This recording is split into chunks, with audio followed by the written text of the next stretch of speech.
Chapter 909. Li Wangyu thought about the many movies he had watched in his previous life, and they all had plots where people passed off as genuine. For example, in Lion, the killer, Leon, took advantage of the chaos to disguise himself as a police officer and sneak out of the encirclement. In Ocean's 11, a group of highly intelligent criminals also disguised themselves as police officers and stole large amounts of cash from the casino's vault. There were quite a lot of similar plots. Then, was it possible that the wretched mastermind, the Tang man who killed the leader of the Farron tribe, was in Zhang Fei's camp, among the 2,000 soldiers? The more Li Wangyu thought about it, the more he felt that it was possible. After all, these 2,000 soldiers belonged to more than 20 brigades. It was impossible for all of them to know each other. If there was really a Tang man who put on the armor of the soldiers, it was entirely possible for him to sneak into the army during the chaos. Everyone's attention, including Gao Shilian, was focused on the Farron tribe. Who would have thought that there would be a fake among them? At this thought, Li Wangyu immediately found Gao Shilian and told him his guess. Gao Shilian frowned. After a moment of contemplation, he slowly shook his head and rejected Li Wangyu's idea. Zio, I'm afraid your worry is not possible. Why is that, Duke Gao? Seeing that he did not understand, Gao Shilian simply called over a lieutenant beside him. He pointed at the lieutenant's uniform and explained, Zio has never come into contact with the military, so you don't know. Not everyone can impersonate a government soldier. Not to mention, where would that person get the armor and uniform in such a hurry? Even if he could get it, he would have a waist token to identify his identity. It's not that easy to impersonate a soldier. After Gao Shilian's reminder, Li Wangyu noticed that the lieutenant and the other soldiers who passed by all carried a waist token around their waist. This waist token was equivalent to the identity card of the soldiers. Moreover, even if these soldiers do not know each other, there is a system in the way they speak, walk, sit, and lie in the army. Unless one has been a soldier before, otherwise, even if he or she managed to sneak in, it would be very eye-catching and impossible to hide. Niu Wu and the Zhang brothers also nodded their heads. Lang Jun, Duke Gao is right. My brothers and I were all born in the army, but this is how it is. The army has its own way of distinguishing between our own people and those who are not. Otherwise, wouldn't any spies be able to sneak into the army to gather intelligence? When Li Wangyu heard what everyone said, he realized that he had watched too many movies and thought that it was easy to sneak in with makeup. However, he was still unwilling to give up. After all, it was not that this sort of possibility did not exist.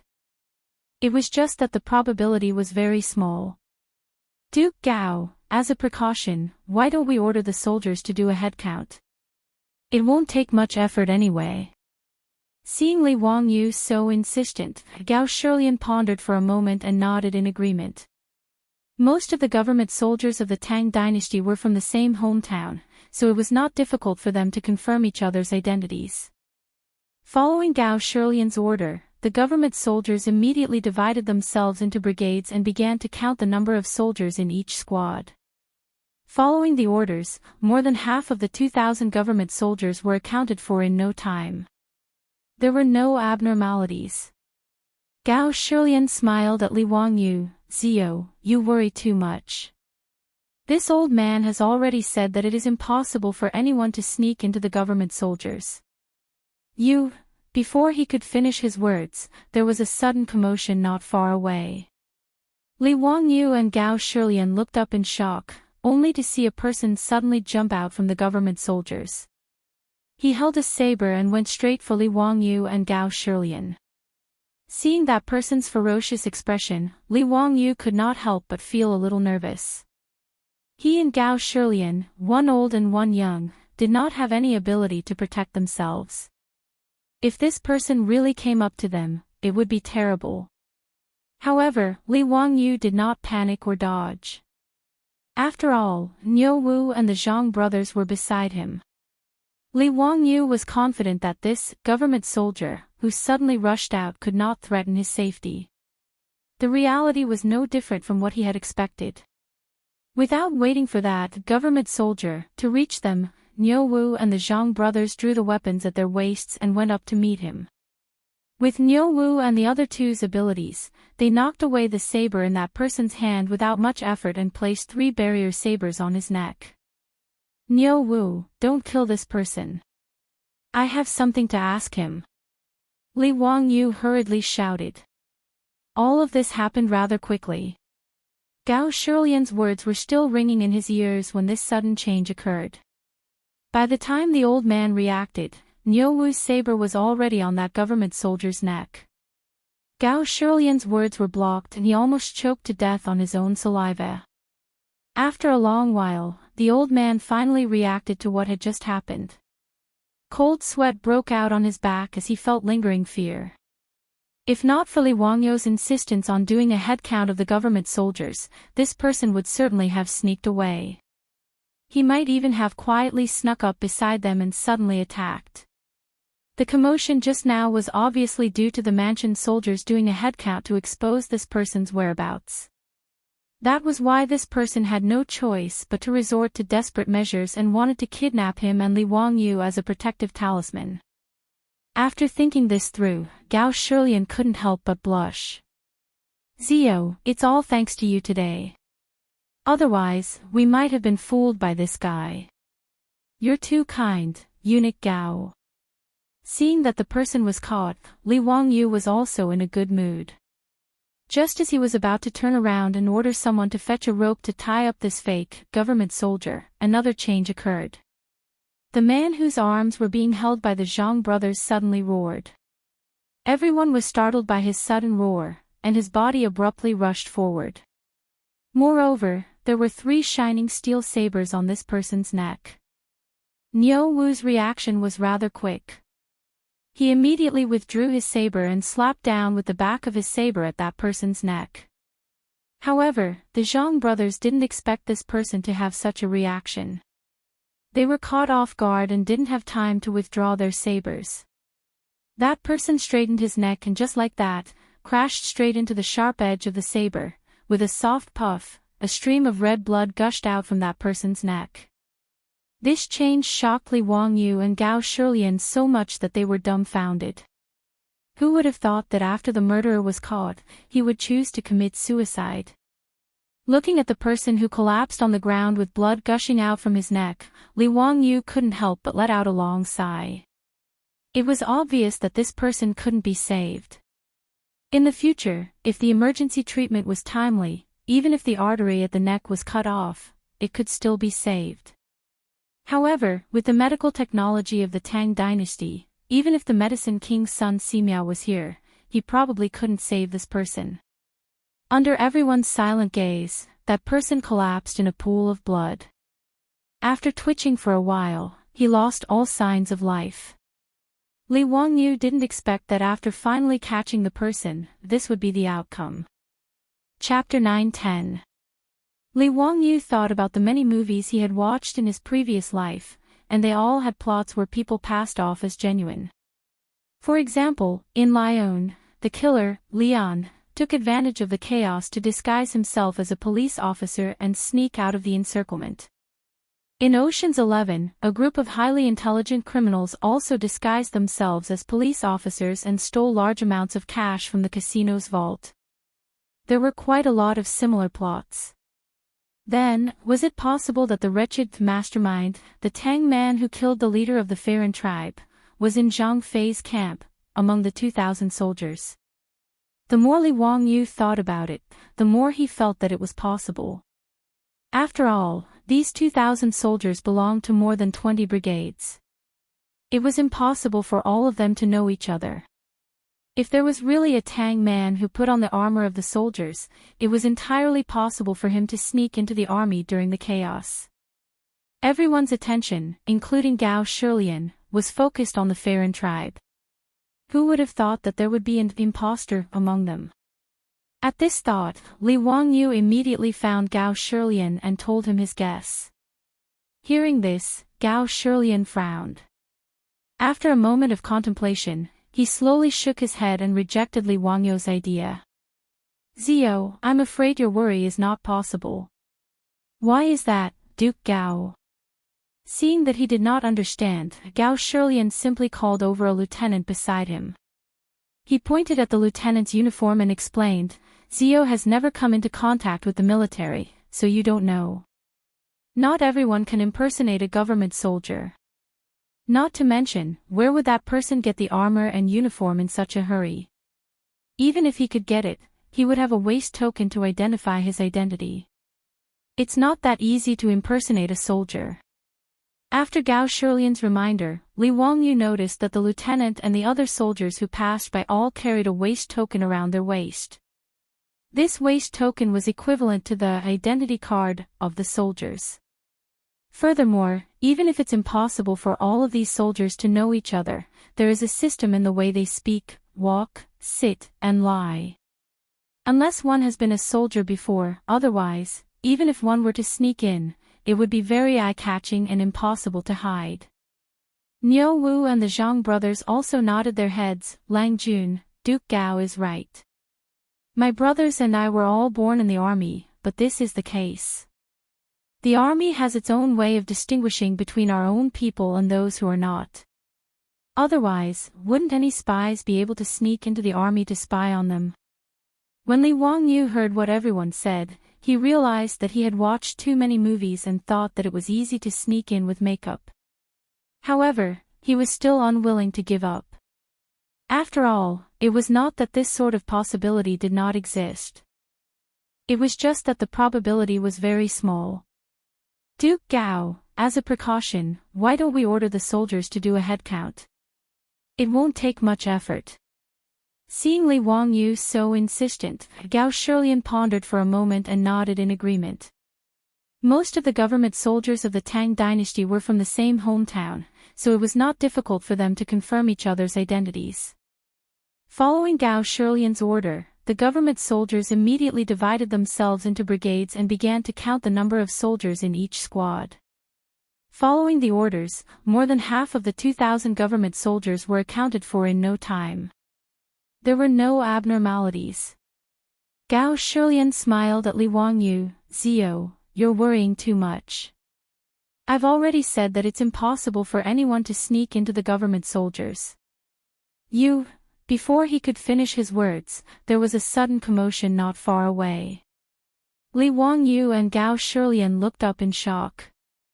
They saw a person suddenly dash out from the government soldiers with a sword in his hand, heading straight for Li Wangyu and Gao Shilian. Seeing that person's ferocious expression, Li Wangyu could not help but feel a little nervous. He and Gao Shilian, one old and one young, did not have any ability to protect themselves. If this person really came up to them, it would be terrible. However, Li Wangyu did not panic or dodge. After all, Niu Wu and the Zhang brothers were beside him. Li Wangyu was confident that this government soldier, who suddenly rushed out, would not be a threat to his safety. The reality was no different from what he had expected. Without waiting for that government soldier to reach them, Niu Wu and the Zhang brothers drew the weapons at their waists and went up to meet him. With Niu Wu and the other two's abilities, they knocked away the sword in that person's hand without much effort and placed 3 barrier swords on his neck. Niu Wu, don't take his life. I have something to ask him. Li Wangyu hurriedly shouted. All of this happened rather quickly. Gao Shilian's words were still ringing in his ears when something strange happened. By the time the old man reacted, Niu Wu's swords were already on that government soldier's neck. Gao Shilian's words were blocked and he almost choked to death on his own saliva. After a long while, the old man finally reacted to what had just happened. Cold sweat broke out on his back in lingering fear. If not for Li Wangyu's insistence on doing a head count of the government soldiers, this person would surely have sneaked away. He might even have quietly snuck up beside them and suddenly attacked. The commotion just now was obviously due to the mansion soldiers doing a head count to expose this person's whereabouts. That was why this person had no choice but to resort to desperate measures, wanting to hold him and Li Wangyu hostage as a protective talisman. After thinking this through, Gao Shilian couldn't help but blush. Zio, it's all thanks to you today. Otherwise, we might have been hoodwinked by this guy. You're too kind, eunuch Gao. Seeing that the person was caught, Li Wangyu was also in a good mood. Just as he was about to turn around and order someone to fetch a rope to tie up this fake government soldier, another strange change occurred. The man whose arms were being held by the Zhang brothers suddenly roared. Everyone was startled by his sudden roar, and his body suddenly rushed forward.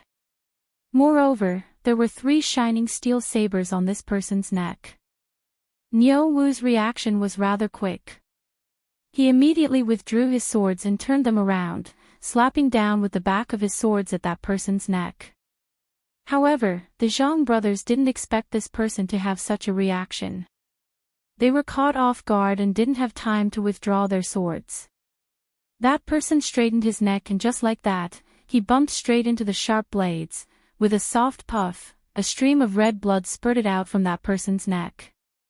This change shocked Li Wangyu and Gao Shilian so much that they were dumbfounded. Who would have thought that the culprit would choose to commit suicide after being caught? Looking at the person who collapsed on the ground with blood spurting out from his neck, Li Wangyu couldn't help but sigh deeply. It was obvious that this person couldn't be saved. In the future, if the emergency treatment was timely, even if the artery at the neck was cut, it could still be saved. However, with the medical technology of the Tang dynasty, even if the king of medicine, Sun Simiao, was here, he wouldn't be able to save this person.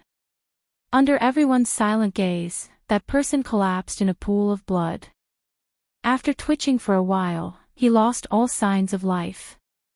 Li Wangyu didn't expect that after finally catching the person, this would be the outcome. Chapter 909. If there's a mistake, please refresh. Chapter 911. After spending so much effort to take down Zhang Fei's camp, this was the result that Li Wangyu got. This made Li Wangyu feel very depressed. For this murderer to be able to kill himself so cleanly, it was certain that he was not the real mastermind. At most, he was just a knife in the mastermind's hand. Originally, they thought that they could catch the real murderer, but who would have thought that the clues would be cut off again? Everyone examined the murderer who had pretended to be a government soldier, but they found something strange about him. The government soldier's waist tag on this person was actually real. The wooden waist tag was engraved with complicated patterns. These patterns that were difficult to imitate were the key to identifying the authenticity of the waist tag. Although there was no name on the Tang soldier's waist tag, there was basic information engraved on it. From the waist tag of the deceased, it could be seen that this person was also a government soldier of Izhou and his official position was a colonel.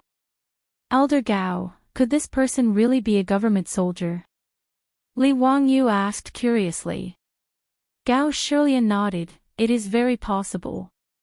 I have already ordered everyone to check. No government soldier lost his waist tag.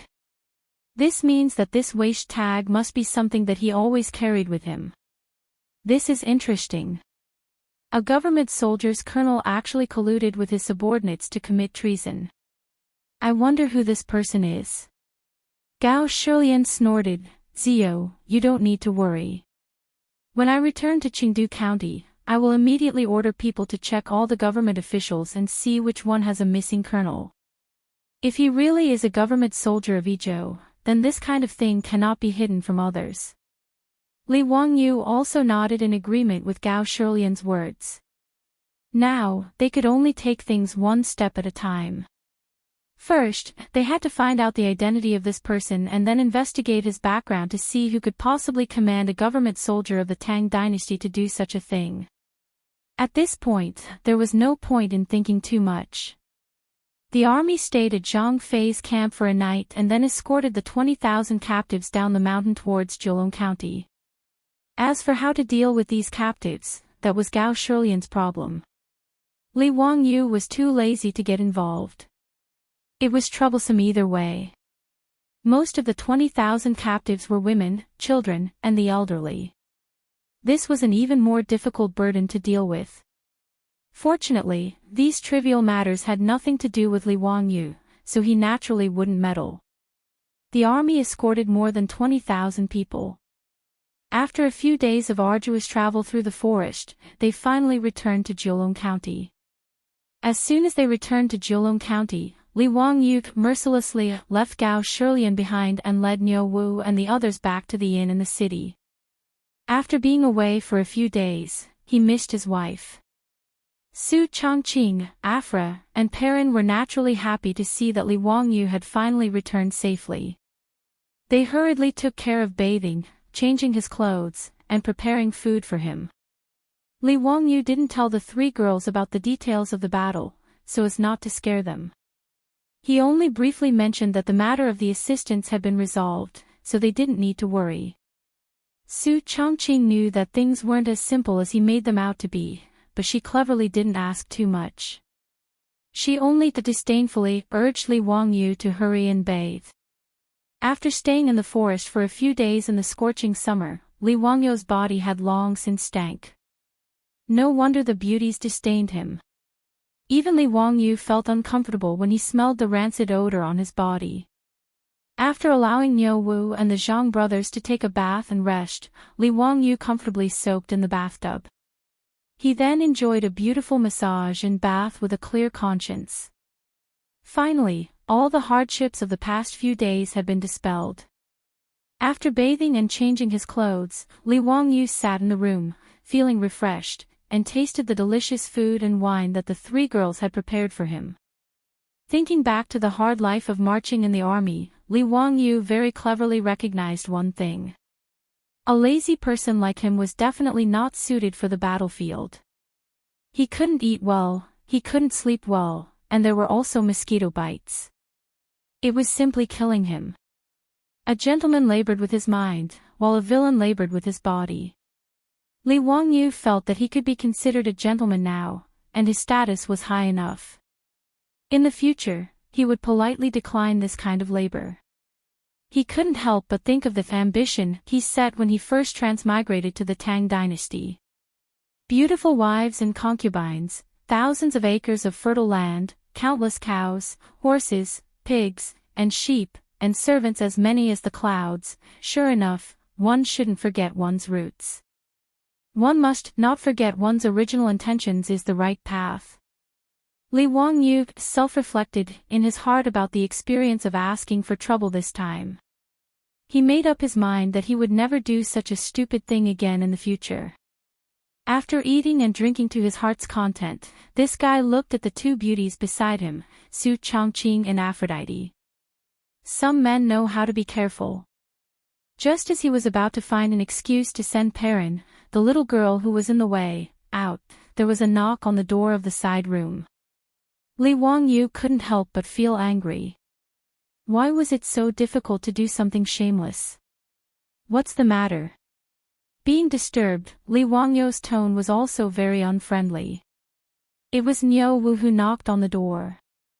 Lang Jun, Gao Gong sent someone to invite you to the county yamen to discuss something. Since Gao Shilian invited him, he naturally couldn't refuse. Li Wangyu rolled his eyes speechlessly and stood up with a long sigh. Fortunately, Su Chongqing didn't know what he was thinking, otherwise, he would definitely make fun of him. Until he went to the county yamen and saw Gao Shilian, Li Wangyu's mood was not very high. He lazily greeted Gao Shilian. Gao Gong, you invited me to the county yamen, is there something you need? Gao Shilian didn't know the thoughts of a dissatisfied man. He twirled his beard and smiled. I've long heard that Zio is a master of both painting and calligraphy. This old man wanted to draw a portrait of the dead colonel and wanted to see Zio's painting skills. Therefore, I'd like to trouble Zio to draw a portrait of the murderer. How about it? When the time comes, this old man will order someone to make a copy and take it to the various prefectures to find out the murderer's identity. When Li Wangyu heard this, his nose almost became crooked from anger. He immediately shook his head like a rattledrum. Was this old man crazy? For such a trivial matter, he actually sent someone to disturb him. This was an unforgivable sin. Li Wangyu was now a master of both painting and calligraphy. After all, sketching was the most lifelike art. Since it was a portrait, even the Tang people loved it. Since he transmigrated to this world, there weren't many paintings that had been circulated. However, those who obtained these paintings all treated them as treasures and carefully kept them. They wouldn't easily show them to others. Fortunately, Li Wangyu's identity was noble enough that not many people could ask him for a painting. Otherwise, he would be annoyed to death. As for calligraphy, he copied the thin gold body of Emperor Huizong of Song. Now, it was the famous, thin muscle body of the Tang dynasty. Many people imitated his calligraphy. As the original creator, Li Wangyu's reputation went without saying. Even a famous calligrapher like Yu Shinan could write better than Li Wangyu after some practice. However, the world still believed that the thin muscle body of the county magistrate Li Wangyu was the orthodox one. Therefore, it wasn't wrong for Gao Shilian to say that he was a master of both painting and calligraphy. However, how could Li Wangyu be willing to draw a sketch of the murderer? Wouldn't that be crazy? Wouldn't it be nice to have someone at home running to the county magistrate's office to draw a sketch of a bloody person's head? How stupid would he be to do such a thing? 2 chapters were published yesterday. Chapter 909 has been changed to Chapter 910. It has been amended. Chapter 912. The murderer who committed suicide was unfortunately beheaded by Gao Shilian. Not even a complete corpse was left. This was something that could not be helped. After all, the weather was hot, and if the corpse was left there for a few days, it would definitely start to smell. As such, Gao Shilian could only order people to cut off the head and preserve it with salt before burying it in Zhang Fei's camp. The reason why he wanted to keep the head was so that he could bring it back and find an artist to paint it so that he could find out the identity of the murderer. Gao Shilian did not know what he was thinking. Just because he wanted to see Li Wangyu's painting skills, he actually made such a request. Regarding this, Li Wangyu naturally rejected it and found an excuse to brush it off. Duke Gao, I'm afraid this is not appropriate. My painting skills cannot be copied by normal artists. It is better to find an artist to paint it. Seeing that Li Wangyu was unwilling, Gao Shilian could only smile and drop the matter. He invited Li Wangyu to take a seat and have a chat. Then, he ordered someone to inform Du Gufeng to find an artist in the city to paint.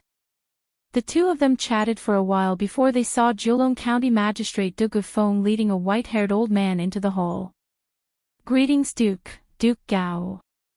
This person is the best artist in Julong County. What do you need him to paint? After confirming that the person who died was the colonel of the house soldiers, Gao Shilian did not want this matter to spread. After all, if this matter was spread out, it would damage the reputation of the Tang army. As such, Gao Shilian ordered everyone in the house soldiers to keep their mouths shut and not talk about this matter. Even Du Gufeng did not know why Gao Shilian wanted him to find an artist. When Gao Shilian saw that the painter had arrived, he immediately dismissed the servants and maids in the hall. Other than the painter, only Du Gufeng was left. There was no need to hide this matter from the Julong County magistrate. Gao Shilian's bodyguard took out a wooden box and placed it on the table. When he opened the box and revealed the head inside, Du Gufeng and the artist were shocked. Du Gufeng was still fine. At least he had seen blood before. Although he was shocked by the head, he was still calm. As for the painter, he was so scared that he fell to the ground. Never in his wildest dreams would he have thought that he would be brought to the county yamen to draw a portrait of a bloody head. Gao Shilian comforted the painter for a long time before he finally calmed down. His fingers trembled slightly as he unfolded the drawing paper and began to draw a human head. Du Gufeng stared at the head for a long while before hesitantly asking, Duke Gao, may I know who this person is? Why do I find him so familiar? His words made Li Wangyu and Gao Shilian's spirits rise. Du Guming House, is this true? Are you sure you know this person? Looking at his appearance, this lowly official found him somewhat familiar, but I can't recall where I've seen him before. Li Wangyu hurriedly said, "Dugaming House, this matter is very important. Try to recall where you've seen him before. This person is very likely to be a colonel of the prefecture troops." Dugu Feng frowned and thought hard for a long time. I can't recall where I've seen this person before. However, since Duke said that this person could be a colonel of the prefecture troops and I find this person familiar, why don't Duke call the two colonels stationed in the city over to identify the head and see if they recognize this person? Okay. Li Wangyu felt that this was a good idea and immediately ordered people to call the two colonels to the county yamen. When the two colonels were called to the county yamen and saw the head, it was as if they were struck by lightning. They froze on the spot and couldn't speak for a long time. When Li Wangyu and Gao Shilian saw their reactions, they immediately knew that they had found the right person. It was obvious that the two colonels recognized this person. Gao Shilian immediately had the artist leave before asking, "Do the two of you recognize this person?" The two colonels looked at each other and saw the fear in each other's eyes. One of the colonels swallowed hard and replied anxiously, "Sir, we do. This person is the colonel of the Gung Brigade from the Shichong House in Pingzhou. His name is Wang Hu." When Li Wangyu and Gao Shilian heard this, they were also slightly shocked. If this person really was a colonel of the Tang dynasty's prefecture troops, then this matter was worth pondering. The Shichong House in Pingzhou had a total of 1,000 prefecture troops and was split into 10 brigades.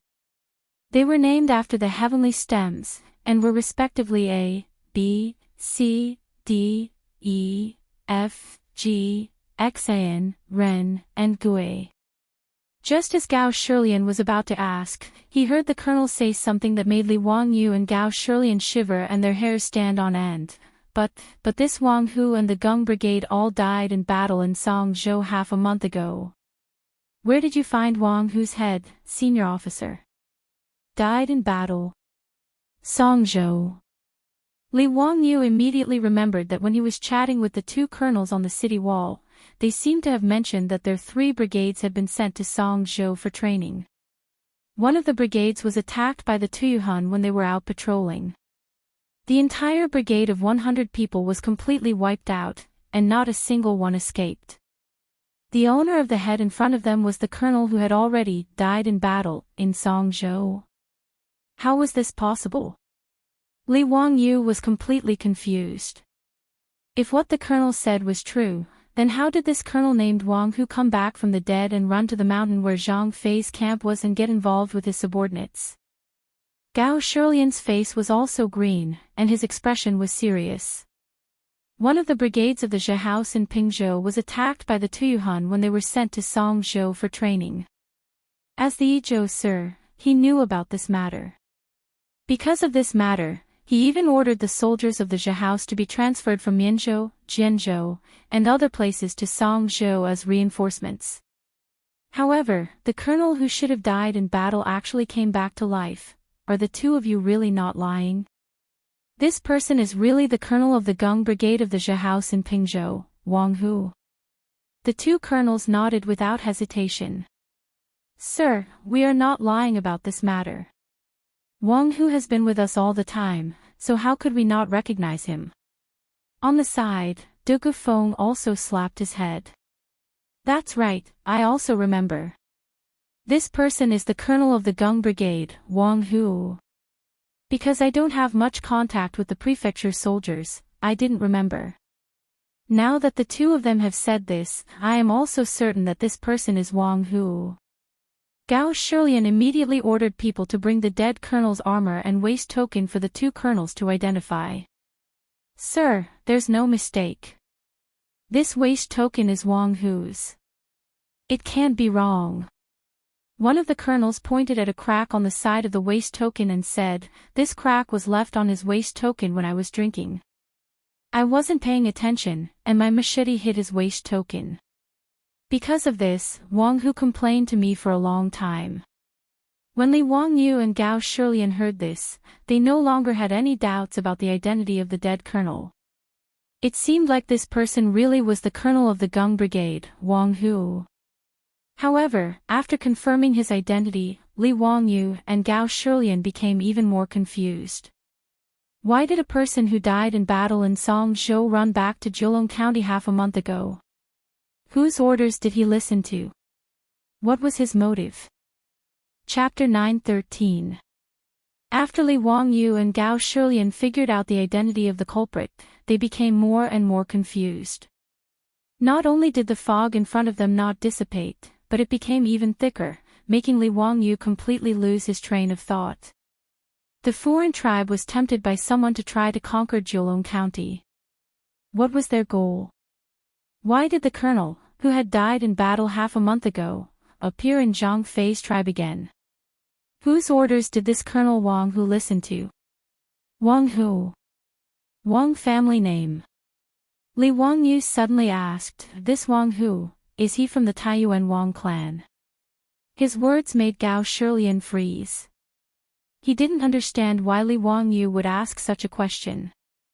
The two colonels also froze. They looked at each other and shook their heads. I don't know, but it shouldn't be. If I remember correctly, Wang Hu's ancestral home is Yizhou, not Taiyuan. Duke, how could Wang Hu be from the five families? Even if he was from a branch family, he couldn't be a colonel in the Zhejiang house, the other colonel replied. Li Wangyu thought about it and felt that it made sense. A colonel was just the captain of a 100-man squad. It was similar to a company commander in the future and didn't have any status. If Wang Hu's ancestral home was Yizhou, it meant that he was thinking too much. In reality, Li Wangyu thought of Yizhou's Governor-General Manor Sima Wang Yichuan and thought that since Wang Hu's surname was Wang, he might be from an aristocratic family. He thought that the aristocratic families were playing tricks, which was why he asked such a question. After learning that Wang Hu's surname was only Wang and he had nothing to do with the aristocratic families like the 5 surnames and 7 watches, Li Wangyu also laughed self-deprecatingly. He felt that he had become a little paranoid because of the mastermind behind the scenes and was making wild guesses. However, Wang Hu's so-called death in battle in Songzhou seemed to be more worth investigating. Li Wangyu asked, the entire Gung Brigade died in battle in Songzhou. Did you see this with your own eyes? The two colonels shook their heads and nodded. Duke, the Gung Brigade was ambushed and killed by Tuyuhun. Naturally, we didn't see it with our own eyes. But after that, I led my brothers to collect the corpses of the comrades of the Gung Brigade. Is Wang Hu's corpse among them? This. Your humble servant and the others did not confirm it one by one. The colonel hurriedly explained, Duke, after we found the battlefield where the Gung Brigade was ambushed, the scene was chaotic. Not only were there the corpses of the Gung travelers, but there were also the corpses of the Tuyuhuns that they had killed. The brothers of the Gung Brigade are less than 100, but the Tuyuhuns also left over 100 corpses. It is too difficult to identify them one by one. That's right, Duke. On the battlefield, missing an arm, a leg, or a head is a common occurrence. Many of the corpses of fellow soldiers are hard to identify. We could only piece together the broken limbs of our brothers and count the number of people. It matched the number of people in the Gung Brigade. That's why we concluded that the entire Gung Brigade had died in battle. I didn't know that Wang Hu. The two colonels were both old prefecture soldiers. How could they not see that the head in the box had clearly been cut off not long ago? If Wang Hu had really died in battle in Songzhou more than half a month ago, then his head would have rotted long ago. Although they did not know where Li Wangyu and Gao Shilian had obtained the head, it still made the two of them panic. They were afraid that this matter had something to do with them. Gao Shilian and Li Wangyu did not reprimand the two colonels for their explanations. Was this not the case in the era of cold weapons? Even in the future, the soldiers all had identification plates on them. However, there were still people who went missing on the battlefield. In reality, there were no corpses left, so it was impossible to identify them. If Wang Hu had purposely concealed it and pretended to be dead, it was normal for him to fool the Songzhou prefecture's soldiers and the two colonels. However, this matter was worth thinking about. Li Wangyu quickly deduced the illogical points from this information. Had Wang Hu fled because his troops had been defeated, or did he have other motives? It was obvious that he had not fled because his troops had been defeated. This was because the two colonels had already said that when they were cleaning up the battlefield after the battle, they had counted the number of people in the Geng Brigade and confirmed that the number of corpses they counted matched the number of people in the Geng Brigade. Since they could be sure that Wang Hu had not died in Songzhou, then who were the extra corpses? Therefore, the only logical explanation was that Wang Hu had purposely used the attack on the Geng Brigade in Songzhou to escape. It was even more likely that the deaths of all the members of the Geng Brigade had something to do with Wang Hu. When the prefecture soldiers of the Tang dynasty went out on patrol, they all rode warhorses and were not weak at all. Although they were not cavalry and had to dismount during battle, if they wanted to retreat, it was not to the extent that none of them could escape and were surrounded by the Tuyuhun. The most likely possibility was that Wang Hu had colluded with the Tuyuhun people and purposely led the 100 or so Tang dynasty prefecture soldiers of the Geng Brigade into the Tuyuhun people's encirclement and then faked his death to escape. However, there was something that did not make sense. Li Wangyu could not understand. If Wang Hu wanted to escape by faking his death, there were many ways. Why did he have to go through so much trouble and even drag the entire Geng Brigade down with him? Did he have nothing better to do? He just randomly found a corpse, changed into his own clothes, and then burned the corpse. Would it attract the attention of others? Could it be that Wang Hu's goal was? A bold conjecture suddenly popped up in Li Wangyu's mind, and even he himself was shocked. If his guess was correct, then his previous thoughts were misguided. No wonder he could not figure out the motive of the mastermind behind the attack on Jiulong County. Previously, Li Wangyu could not figure out the motive of attacking Jiulong County. No matter if it was for money or food, it did not make sense. Jiulong County was just a normal county in the Tang dynasty. There was no conflict of interest in it at all. However, according to his guess, although it was a little unbelievable, it did make sense. The more Li Wangyu thought about it, the more shocked he became. However, this was just a guess. Whether it was the truth or not, it still needed to be proven. The mastermind had always been hiding in the dark. He might even be in Jiulong County. Li Wangyu felt that he could not be so passive anymore. He had to think of a way to find the mastermind. Looking at the hideous head in the wooden box, Li Wangyu thought of a way that was not really a way. Since Wang Hu committed suicide immediately after being captured, it meant that the mastermind must know a lot of inside information. Although Wang Hu was dead and they could not find out who the mastermind was, other people did not know. Gao Shilian did not want to damage the reputation of the Tang army. Only a few people knew about Wang Hu, and they were all ordered to keep their mouths shut. Therefore, they might as well create a fake Wang Hu. They could create the false impression that Wang Hu was captured and locked in Jiulong County's prison to be interrogated. Li Wangyu did not believe that the mastermind would not be anxious after knowing that Wang Hu was captured. I caught a cold. Seems like a fever. My whole body is sore and weak. I was not in the mood to write and only finished this chapter at 7 p.m. Chapter 9:14. Li Wangyu pondered for a while and felt that he could give this idea a try. Since there was nothing to lose, he might as well hit the nail on the head. Even if the mastermind did not fall for it, there was nothing to lose. However, if the mastermind did something out of fear of the captured Wang Hu, it would be easy to give himself away. After thinking about this, Li Wangyu pulled Gao Shilian to the side and whispered his idea to him. When Gao Shilian heard this, he raised his eyebrows and revealed a joyful expression. The old man and the young man whispered to each other for a while and occasionally let out strange laughter. Hearing this, Du Gufeng and the others got goosebumps. Ziyu, this is a good idea. I think it will work. Leave this matter to this old man. Gao Shilian stroked his beard and laughed heartily as he swept away the haze that had hung over him for the past few days. Li Wangyu was naturally happy and relaxed. It couldn't be better if Gao Shilian took over this matter.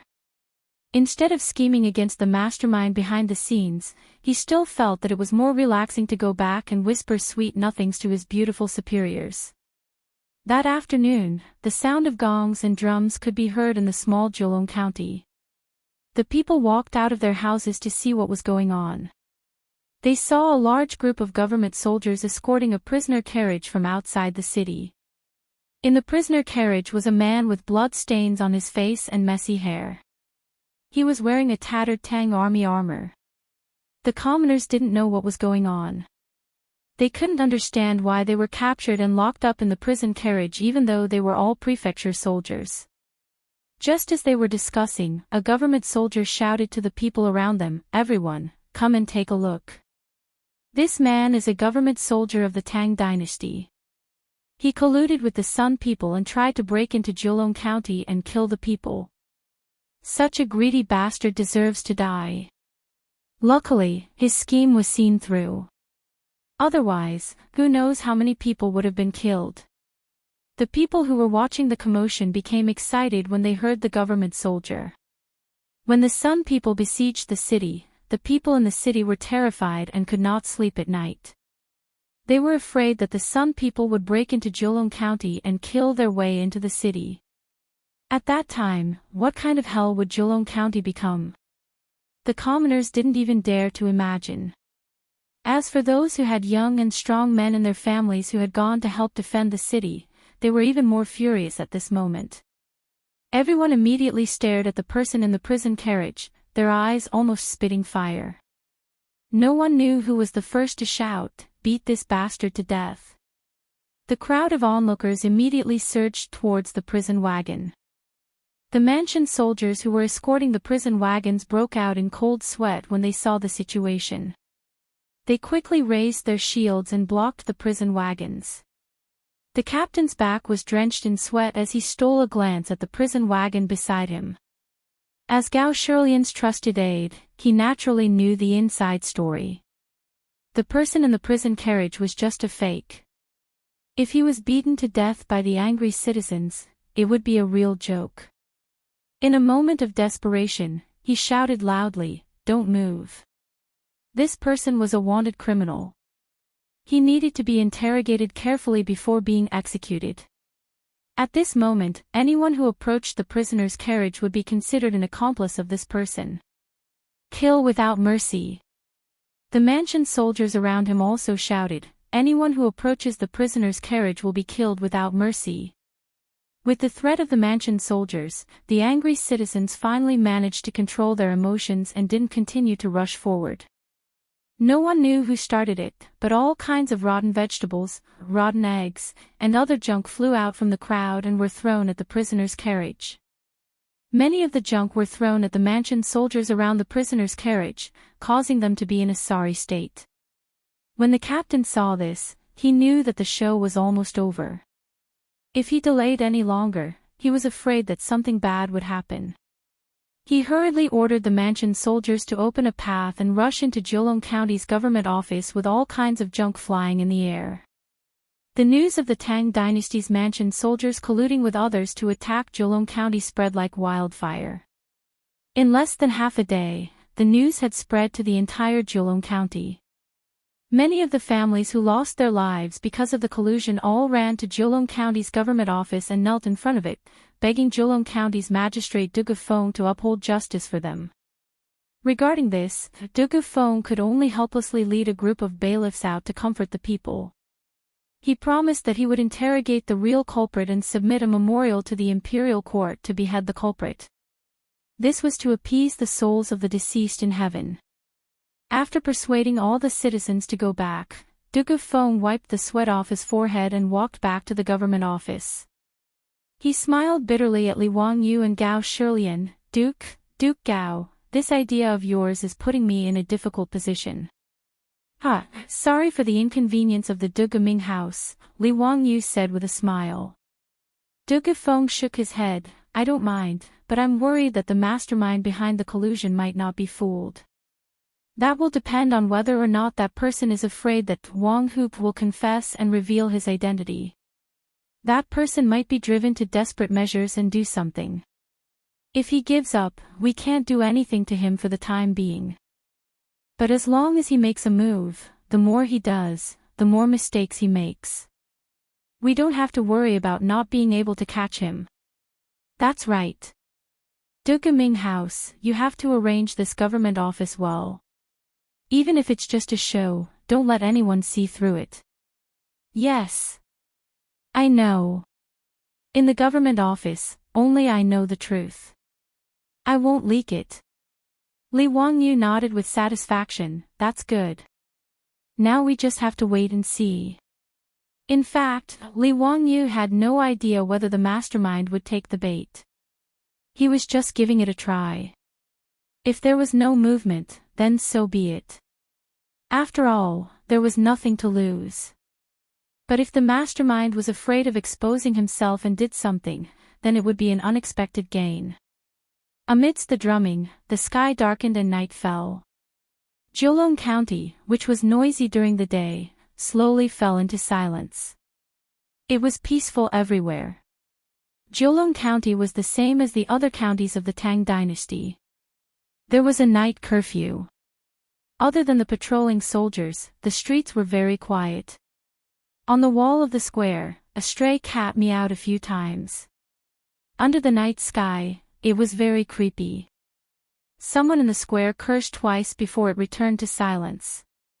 After another group of patrolling soldiers passed by, a few black shadows sneaked out from the darkness and headed straight for the government office. These black shadows carefully avoided the patrolling soldiers and quickly climbed over the wall of the government office. In the prison of the government office, two yamen runners who were on night duty were chatting. Suddenly, someone knocked on the door of the prison. Who is it? It's so late. What's the matter? The yamen runner grumbled unhappily and asked outside. San Lang, open the door. It's me. I'm here to bring you some food. When the bailiff in the prison heard this, he immediately beamed with joy. He immediately got up and opened the thick prison door to let the person in. The yamen runners all knew the person who came. It was the head of the yamen.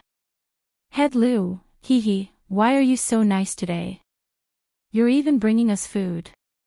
Oh, there's wine too. Stop talking nonsense. Do you want to eat or not? If not, I'll take it away. Of course, of course. How can we not eat? Hee, it's the middle of the night and we're feeling hungry. Head Liu, you're really considerate of us. The two yamen runners didn't say anything and quickly took the food and wine from him. Chapter 9:15. The two yamen runners who were on night duty took the food and wine. After happily thanking Head Liu, they began to eat and drink without any scruples. However, after a short while, the two of them fell to the side of the table, unconscious. Head Patrol Officer Liu, who had been joking with the two of them a second ago, lightly kicked them a few times. When he saw that there was no reaction, he smiled contemptuously and got up to open the door of the prison. A few black figures immediately flashed into the prison. Lang Jun, the two yamen runners who were on night duty, drank the knockout drug and fainted. Should we go and rescue Brother Wang Hu? There were a few torches lit in the prison. Under the illumination of the torches, the leader's face could not be seen clearly due to his dark clothes and hood. However, the leader slowly shook his head and said, "No. When I ordered you to set the county on fire, I wanted to cause chaos in the county so that we could attack the county with the help of the people outside. However, I didn't expect that county magistrate who would come up with something called the thunderbolt shaking thunder. Not only did we not succeed, but we also aroused county magistrate Hu's suspicion. The gains did not make up for the losses. I didn't expect that county magistrate Hu to be so capable. He was even able to create something as heaven-defying as the thunderbolt shaking thunder. However, this is also a good thing. It doesn't matter if we break into Zhejiang County or not. The most important thing now is to get the recipe for the thunderbolt shaking thunder. The leader in black looked into the dark depths of the prison and sighed regretfully. Wang Hu's identity has already been exposed. There is no point in saving him. Now, we just have to make him shut up. He waved his hand at the people behind him and said, "Go and bring the things in." Yes. A few people immediately brought in a large wooden bucket from outside the door. Pour this alchemical fire oil all over the prison. Old Liu, accompany this official to see Wang Hu. No matter what, he has worked hard even if he didn't make any contributions. This official will personally see him off. His words clearly meant that he was going to kill Wang Hu. From the looks of it, it seemed that they were going to burn down the entire county jail and destroy the corpses. The reason why they chose to set fire to the county government prison instead of rescuing Wang Hu or killing him in the prison was that the man in black was still delusional enough to pretend that it was an accident. If the prison accidentally caught fire and all the prisoners were burned to death, it would not be easy to arouse suspicion. If they rescued Li Wangyu or brazenly killed him in prison, it would definitely attract the attention of Gao Shilian and Li Wangyu, which might lead to even more trouble. Of course, this was only the black-clothed man's wishful thinking. Liu Ban felt a chill in his heart, but he didn't dare to say anything. He bowed slightly and led the way with the torch in his hand towards the depths of the prison. The two of them walked to the cell where Wang Hu was locked up. Under the light of the torch in Chief Liu's hand, the man in black looked at Wang Hu in the cell. His hair was disheveled, and he was covered in blood and heavy shackles. "Wang Hu, I'm here to see you. This official didn't expect that you would actually be captured alive. You've really disappointed this official. You promised me that Zhang Fei's camp was easy to defend and difficult to attack. Even if it was surrounded by 100,000 soldiers, it would not be taken down. However, in just a few days, I received news that Zhang Fei's camp was breached. Tell me, how are you going to explain this to me?" The Wang Hu in the cell didn't seem to hear him. He just sat on the ground with his head lowered and didn't respond. This Wang Hu naturally couldn't respond. He was just a person who Gao Shilian ordered to find among the soldiers who had a similar build to Wang Hu. He changed into Wang Hu's armor and messed up his hair so that people couldn't see his face clearly. He just pretended to be Wang Hu and acted as bait. No one expected that they would really catch a big fish. Seeing that the Wang Hu in the cell didn't speak, the black-clothed man didn't continue to say anything. He just said indifferently, "Wang Hu, I will keep my promise and take good care of your relatives. You can go in peace." After saying this hypocritically, he turned around and was about to leave. However, the Wang Hu in the cell wanted to fish for more information. He deliberately said in a hoarse voice, "You're just going to abandon me like this? I've risked my life for you." When the black-clothed man heard this, he suddenly turned around and stared at the Wang Hu in the cell. "You're not Wang Hu. Who are you?" Then, he abruptly dashed out of the prison. At this time, as long as he wasn't too stupid to be saved, he would know that he had been fooled. However, since this was a trap set up by Li Wangyu and Gao Shilian, how could they give him a chance to escape? Before the black-clothed man could run to the prison door, the originally closed cell door was forcefully pushed open from the outside. Outside the cell door were hundreds of fully armed soldiers with torches in their hands. How could the black-clothed man not understand now that he had fallen into a trap? He saw Li Wangyu and Gao Shilian walking out from among the soldiers and looking at the black-clothed man with smiles on their faces. "Major Wang, the night is long. Are you also not in the mood to sleep?" Li Wangyu couldn't help but tease as he recalled the lines in the Chinese novel Journey to the West. Under the illumination of the firelight, the face of the black-clothed man under the hood was revealed. It was the major of the Yi province's governor-general's office, Wang Yichuan. The muscles on Wang Yichuan's face twitched uncontrollably a few times before he finally forced himself to calm down. This humble official also didn't expect that Duke and Duke Gao would still be awake even though it's already so late. Li Wangyu and Gao Shilian looked at each other, then raised their heads and laughed. Aren't we waiting for Major Wang to walk right into our trap? I didn't expect that a fake Wang who would be able to trick Major Wang so easily. This humble official also didn't expect that Wang who was actually a fake. In that case, Wang who must be dead. Am I wrong? Wang Yichuan asked. Gao Shilian twirled his beard and smiled. That's right. When Wang Hu was captured, he had already committed suicide. When Wang Yichuan heard this, he laughed bitterly. It seems that this humble official really did think himself clever.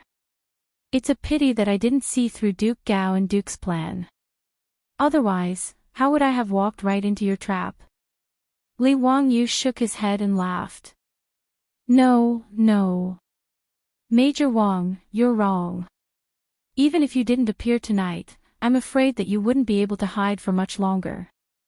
I've long suspected that you were the mastermind. Oh. How did this humble official give myself away? How did I make Duke suspect me? Wang Yichuan asked curiously. At this moment, Wang Yichuan and his subordinates had already become turtles in a jar. There was no need to worry that they would be able to escape from the county yamen. Li Wangyu was also in the mood to say a few more words to Wang Yichuan so that he could understand why he died. Li Wangyu's first sentence scared Wang Yichuan so much that he broke out in a cold sweat. Major Wang, not only did I guess that you were the mastermind, but I also guessed that your goal was clearly related to Liz Ho. I wonder if I guessed correctly. Wang Yichuan looked as if he had seen a ghost. This is impossible. How did you know? Chapter 9:16. Li Wangyu did not understand why the protectors wanted to attack the small Jilong County. When he found out that Wang Hu faked his death and dragged the entire Gung brigade into making dumplings for the Tuyuhuns, Li Wangyu suddenly remembered that when he left Mianzhou, he saw a large group of soldiers heading to Songzhou. When Li Wangyu thought about how all the soldiers in Mianzhou were mobilized because of this, he suddenly had a bold guess. Could it be that all of this was to attract the attention of the Yi Prefecture Governor-General and mobilize all the soldiers in Yi Prefecture? He couldn't help but wonder what would have happened if he hadn't come to Jilong County by accident and brought the explosives to help defend the city. Without a doubt, the defenseless Jilong County would have been broken through by the protectors and then massacred. Close to 1,000 Tang dynasty citizens would have been massacred. Even the scholars and ladies who came from all over Yi Prefecture to admire the peony flowers would not have been able to escape. If such a thing happened, when the news spread to the Yi Prefecture Governor-General, Gao Shilian would be furious. He would definitely lead the army to attack the protectors. The protectors would definitely escape to Zhang Fei's camp and use the dangerous pass as a barrier to face off against the Tang army. If Jilong County was massacred, Gao Shilian naturally could not withdraw his troops. Otherwise, he would not be able to answer to Pai Lupi and the imperial court. Thus, after being stopped by Zhang Fei's camp, Gao Shilian could only mobilize soldiers from all over the Yi province and forcefully take down Zhang Fei's camp to take revenge for the people of the Great Tang. Previously, Gao Shilian had already mobilized many soldiers from all over to Songzhou to prevent the Tuyuhuns from suddenly attacking. In order to recruit more protectors, he would continue to gather soldiers from all over Yi Prefecture. This would cause all the states in Yi Prefecture to be in a state of a military vacuum. When he thought of this, Li Wangyu could not help but break out in cold sweat. The word rebellion immediately popped up in his mind. However, Li Wangyu immediately denied his guess. After all, in history, during the 4th year of Xinguan, there were no rebellions in Shu. In the 1st year of Xinguan, the county king of Yan, Li Yi, rebelled and was executed. Li Prefecture's governor Li Shaochong committed treason and was executed. After that, there was peace for 10-some years, until the 16th year of Xinguan, when Ho Junji rebelled and was executed. Li Qingqian plotted a rebellion and was deposed. Then where did this rebellion come from in the 4 years of Xinguan? Li Wangyu felt that he was thinking too much, but he didn't dare to completely dismiss this idea. Because since he and Su Chongqing traveled to the Tang dynasty, too much history had changed.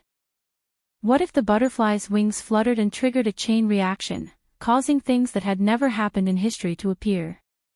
After all, in history, Li Qingqian and Li Tai did not acknowledge him as their master. Li Qingqian had never had appendicitis, and when Li Shi was born, there was no such thing as a leopard cat swapping the crown prince. Therefore, even if there was no rebellion in Shu during the 4th year of Xinguan's reign, Li Wangyu could not be sure that there would be no rebellion in Shu today. However, this was just Li Wangyu's personal guess, and there was no real evidence, so he did not tell Gao Shilian about it. As for Wang Yichuan, Li Wangyu had always had suspicions in his heart, but Wang Yichuan had always concealed it well, so he only had suspicions in his heart.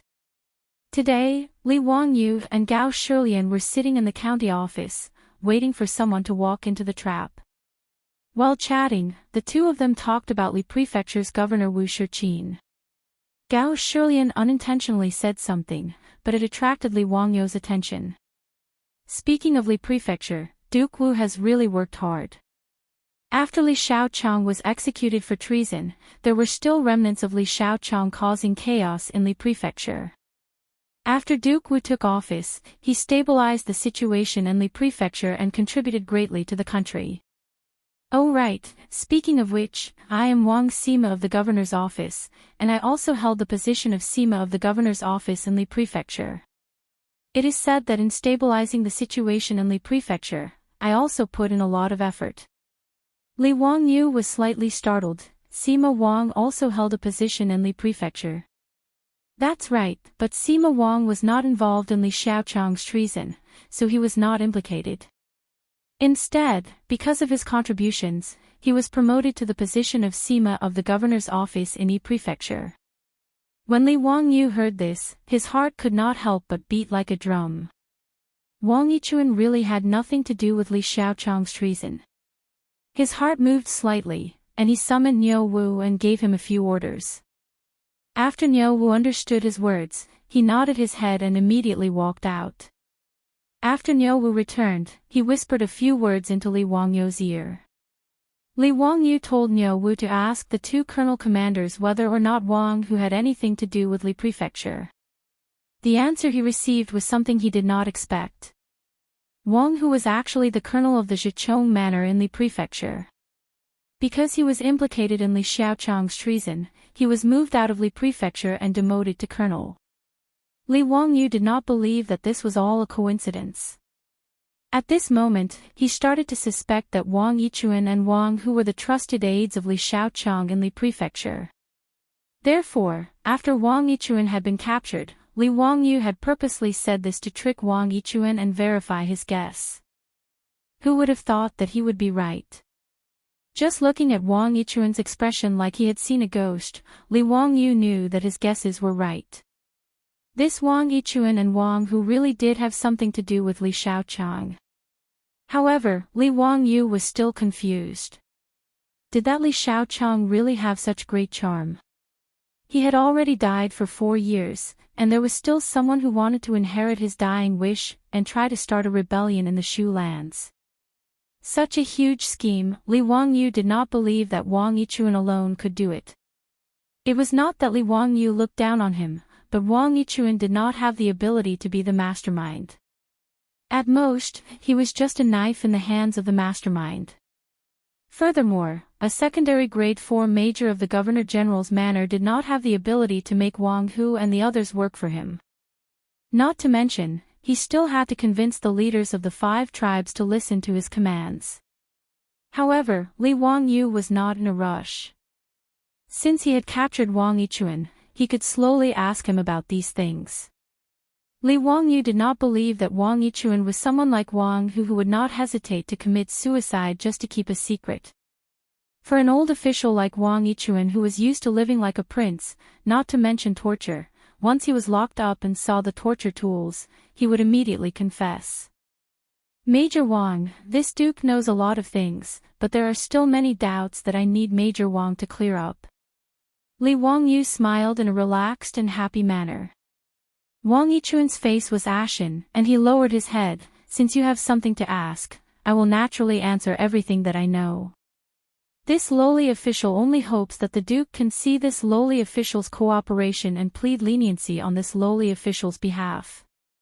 As long as this lowly official can be spared from death, it will be enough. Li Wangyu could naturally agree to Wang Yichuan's request. He did not care about the life and death of such a small character. What Li Wangyu cared about was the real culprit behind the scenes who could command Wang Yichuan and Wang Hu. Okay. I guarantee that you won't die, you. Before Li Wangyu could finish his words, he saw that behind Wang Yichuan, there were a few men in black who were also dressed in black. Suddenly, one of them dashed out, pulled out the blade at his waist, and viciously stabbed towards Wang Yichuan's back. Chapter 9:17. Li Wangyu and Gao Shilian didn't expect that one of Wang Yichuan's subordinates would suddenly launch an attack in such a situation.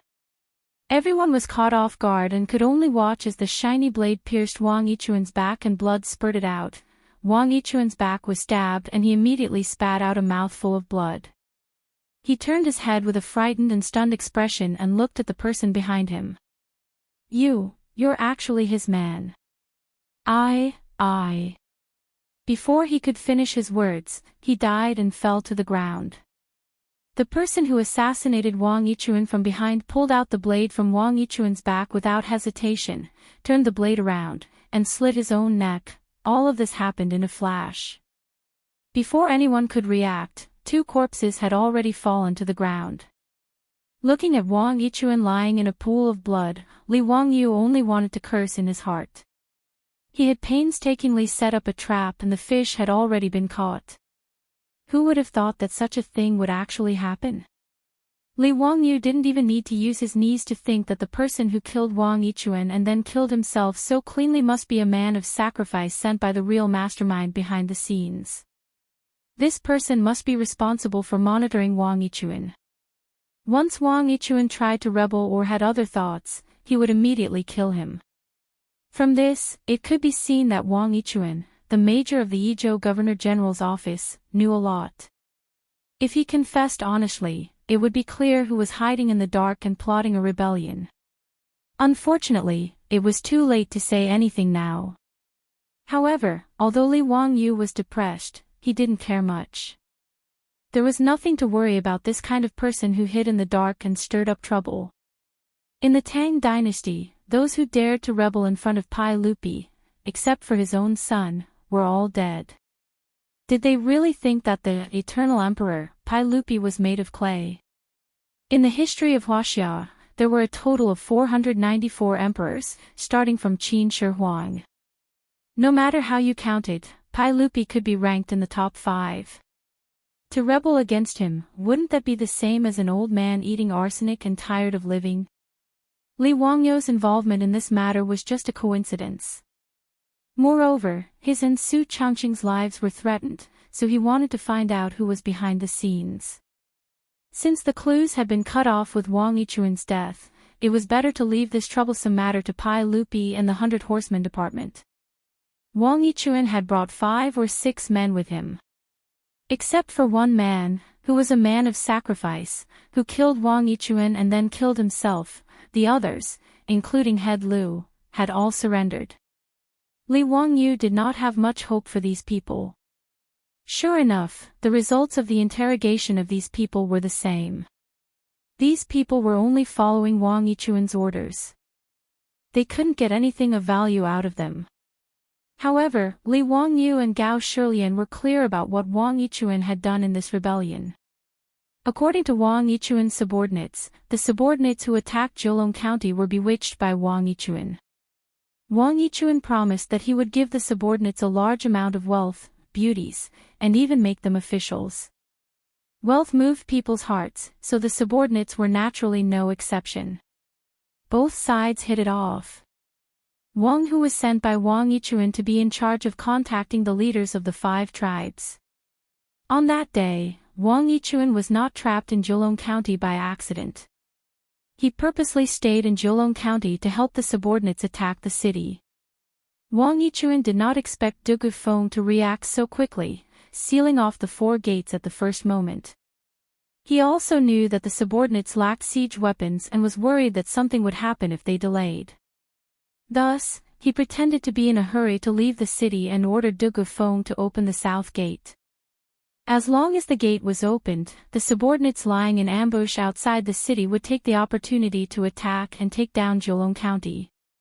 Who would have thought that Li Wangyu, the founding county duke, would also be trapped in the county by a freak combination of factors, foiling Wang Yichuan's plan. Wang Yichuan came up with another plan.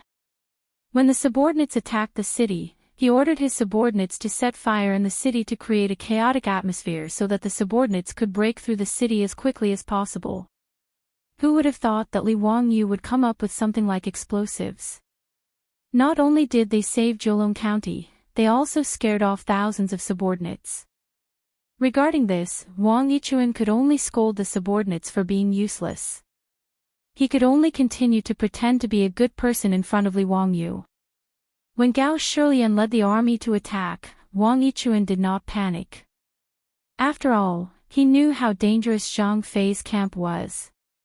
However, he did not expect that in just a few days, the impenetrable Zhang Fei's camp would be broken through by 2,000 soldiers and all of the subordinates were captured. This made Wang Yichuan very worried as he did not know whether Wang Hu could escape or not. After all, Wang Hu knew too many of his secrets. If Wang Hu was captured, his head would probably fall to the ground. Hence, after knowing that Wang Hu was captured and locked up in Zhejiang County's prison, Wang Yichuan anxiously led his subordinates to personally kill him. However, he did not expect that not only would he fall into a trap, but he would also be killed. As for what happened in Songzhou, Wang Yichuan and the person behind the scenes, and what Tuyuhan had done, these people did not know. After understanding all this, Li Wangyu's confusion was mostly solved. As for how to find the person behind the scenes and how to deal with the aftermath, that was Gao Shilian's problem and had nothing to do with him. Li Wangyu led the 3 girls and followed Gao Shilian to Qingdu County. Since he had been discovered by Gao Shilian, he could not escape. Furthermore, Su Chongqing had achieved his goal of being knighted. Li Wangyu planned to play around in Qingdu for a while before returning to Chang'an. Gao Shilian had sent someone to deliver the news of what had happened in Yizhou and the discovery of Li Wangyu to Chang'an city via an express delivery of 800 miles. Pai Lupi was naturally furious about this. On one hand, he hated that someone dared to collude with the Tuyuhan and rebel. On the other hand, he was angry that Li Wangyu, that bastard, had run away for a few months. Pai Lupi ordered the 100 Cavalry Department and Gao Shilian to continue searching for the culprit. He also ordered Gao Shilian to immediately send people to escort Li Wangyu back to Chang'an. Li Wangyu could only shrug his shoulders and say goodbye to Gao Shilian. Under the escort of a large group of people, he followed the Taurus Road and headed back to Chang'an. On the way to Li Prefecture, Wu Shixian saw Li Wangyu again and smiled bitterly. "Duke, you've deceived this lowly official quite a bit." Li Wangyu smiled and touched his nose. Duke Wu, please don't blame me. I was just having fun." "Oh right, where is Mainyang? Did she go to Chang'an?" "I have already ordered people to escort Mainyang to Chang'an. I think Duke will return to the academy." Before Wu Shixian could finish speaking, Niu Wu rushed in with a panicked look on his face. His words shocked Li Wangyu and Wu Shixian. "Lang Jun, something bad has happened. News from Chang'an says that Duke Du has passed away." Li Wangyu heard this and was stunned for a few seconds. Then, his face turned pale. Chapter 9:18. Du Ruhui, courtesy name Kemming. He was the head of the 18 scholars of the Duke of Qin's residence and one of the 24 meritorious officials of the Lingyan Pavilion. He had served as the Minister of War and the Minister of Personnel. Together with Fang Xianling, he was known as Fong Mao Du Duan. He had assisted Li Shimin in establishing the rule of Zhenguan. He was born in 585 AD and died in 630 AD, which was the 4th year of Zhenguan. This was the record of Du Ruhui in Li Wangyu's memories. To Li Wangyu, Du Ruhui was no longer just a cold record in the history books, but a close elder. Although he wasn't as close to Du Ruhui as he was to Yu Shinan and Qing Yao Jin, they were still close. Du Ruhui was also very protective of Li Wangyu. Because of Du He and Du Go, Li Wangyu's relationship with the Du residents wasn't bad. He didn't even need to report when he went to Du Ruhui's residence. He could enter directly and it was no different from returning to his own residence. Now that he heard Niu Wu say that Du Ruhui had passed away, Li Wangyu suddenly came to his senses and was annoyed that he had forgotten about this matter. How could he have forgotten that Du Ruhui had passed away in the 4th year of Zhenguan? Li Wangyu suddenly raised his hand and fiercely slapped himself in the face, making a crisp sound. A red handprint immediately appeared on his face. His action startled Wu Shifeng and Niu Wu. They didn't know what had happened to Li Wangyu. Su Changqing, on the other hand, understood that Li Wangyu must have forgotten about the time of Du Ruhui's death in the history books and blamed himself. Wangyu, this is fate. Even if you're in Chang'an, you can't change anything. You should hurry back to Chang'an as soon as possible, Su Changqing whispered into Li Wangyu's ear.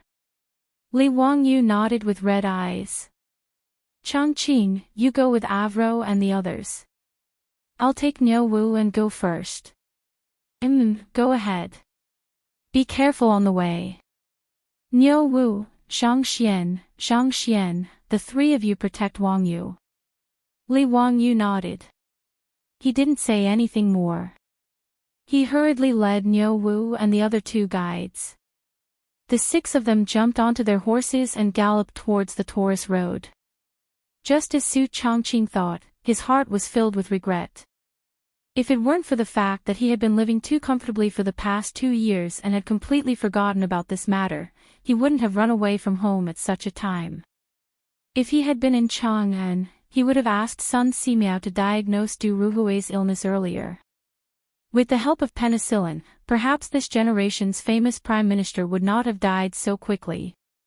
Even if he and the medicine king Sun Simiao were powerless to reverse the situation, shouldn't he, as a good friend of the 2 brothers, Du He and Du Go, accompany this elder in his final days? He could only blame himself. When he left Zhengzhou and saw Du Ruhui's haggard face, he only thought that it was because he had been running around. He completely did not think that the 4th year of Zhenguan would be the end of Du Ruhui's life. Thinking of this, Li Wangyu hated that he couldn't slap his own mouth a few more times. Niu Wu and the other 2 naturally didn't know what Li Wangyu was thinking, but seeing their Lang Jun urging his horse to gallop, they could only increase the speed of their whips and follow closely to protect him. No matter how good a horse was, it couldn't gallop for long distances. Therefore, if they wanted to hurry, they had to change horses. Fortunately, the Taurus road had relay stations of various sizes that could be used to change horses.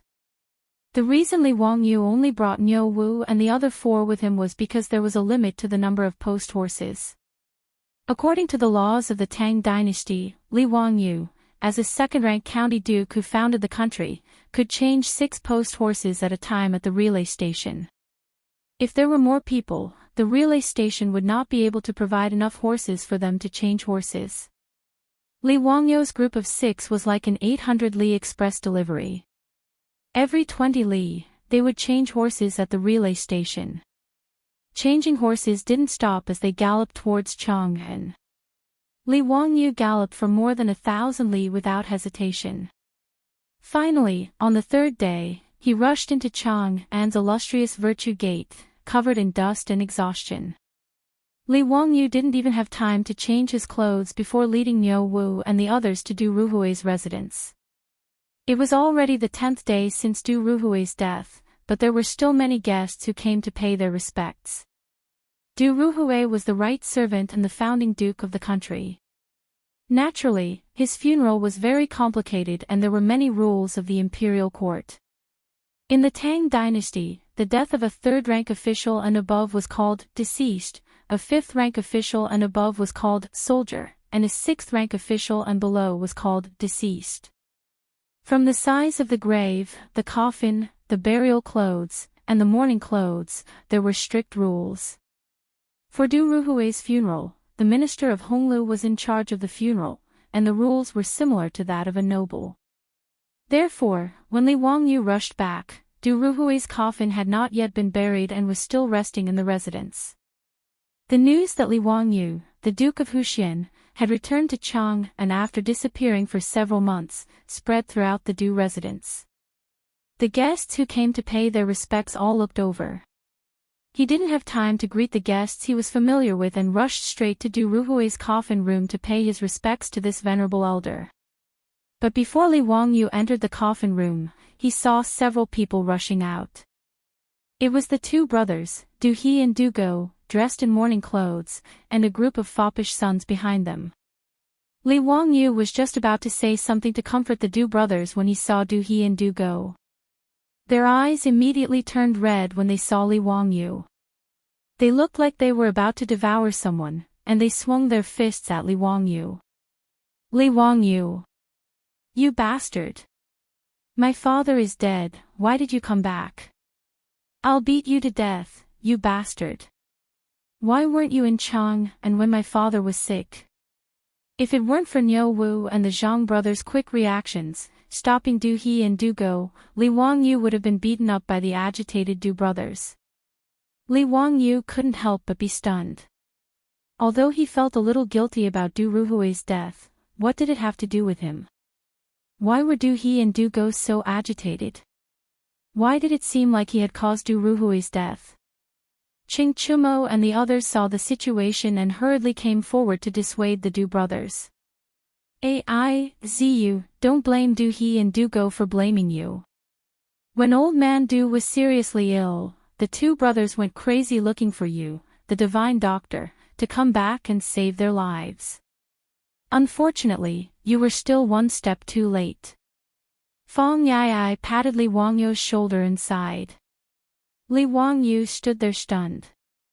He opened his mouth, but didn't know what to say. He suddenly understood why Du He and Du Go were so agitated. It was all because he had treated Li Qingqian and Qing Chumo. Including the group of playboys, everyone in Chang'an, from the common people to the high officials and nobles, even including Pai Lupi and Empress Zhangsun, all thought of Li Wangyu as a divine doctor who could bring back the dead. Du Ruhui was seriously ill, so Du He and Du Go naturally hoped that Li Wangyu could save their father. But Li Wangyu just so happened to be missing, and there was no news of him for several months. When he returned to Chang'an, Du Ruhui had already passed away. Therefore, in their grief, Du He and Du Go became emotional and blamed Li Wangyu. It was understandable. In response, Li Wangyu could only sigh helplessly. He knew his own family's affairs. He wasn't some bullshit divine doctor. Being able to save Li Qingqian and Qing Chumo was just a coincidence. It was only because the Tangs didn't understand surgery and blood transfusion that they thought he was quite mysterious. That was why they mistakenly called him some bullshit divine doctor. But Li Wangyu also felt that he was in the wrong. He could only pretend to be an ostrich in front of the Du brothers' agitation. Chapter 9:19. In fact, when Du Ruhui was seriously ill, the Du family had already gone to Xianwei and asked Sun Simiao and Zhang Baozong to diagnose him. However, Du Ruhui's illness was beyond cure and could not be cured with the power of medicine. Even with penicillin, it was not a miracle drug that could cure all diseases. Therefore, Sun Simiao and the others could not do anything. After delaying for a period of time, Du Ruhui finally left the mortal world and traveled to the west on a crane. Li Wangyu could naturally understand Du He and Du Go's emotions. This was human nature. Brothers, I did come back late. If you want to scold or beat me, I will not complain. However, can you let me go and pay my respects to old Master Du first, and then apologize to you two brothers? Du He and Du Go, who were stopped by the playboys, did not listen to these words and continued to shout excitedly. The door of the spirit room was suddenly pushed open, and Fang Xianling and Wei Jing walked out with ashen faces. Du He, Du Go. Shut up. Don't act like a little girl again. If old Master Du knew, he would not let you fool around like this. Even Pai Lupi was afraid of Wei Zhang's saliva. After a round of scolding, Du He and Du Go sobered up a little and finally stopped talking. However, their eyes were red and they kept wiping their tears with their sleeves. Fang Xianling also sighed. Zio, you are finally back. Sigh, let's pay our respects to Brother Kemming first. Li Wangyu cast an apologetic look at Du He and Du Go, then followed Fang Xianling and Wei Jing into the spirit room to pay their respects to Du Ruhui. Looking at Du Ruhui's coffin in the spirit room, Li Wangyu's eyes could not help but turn red.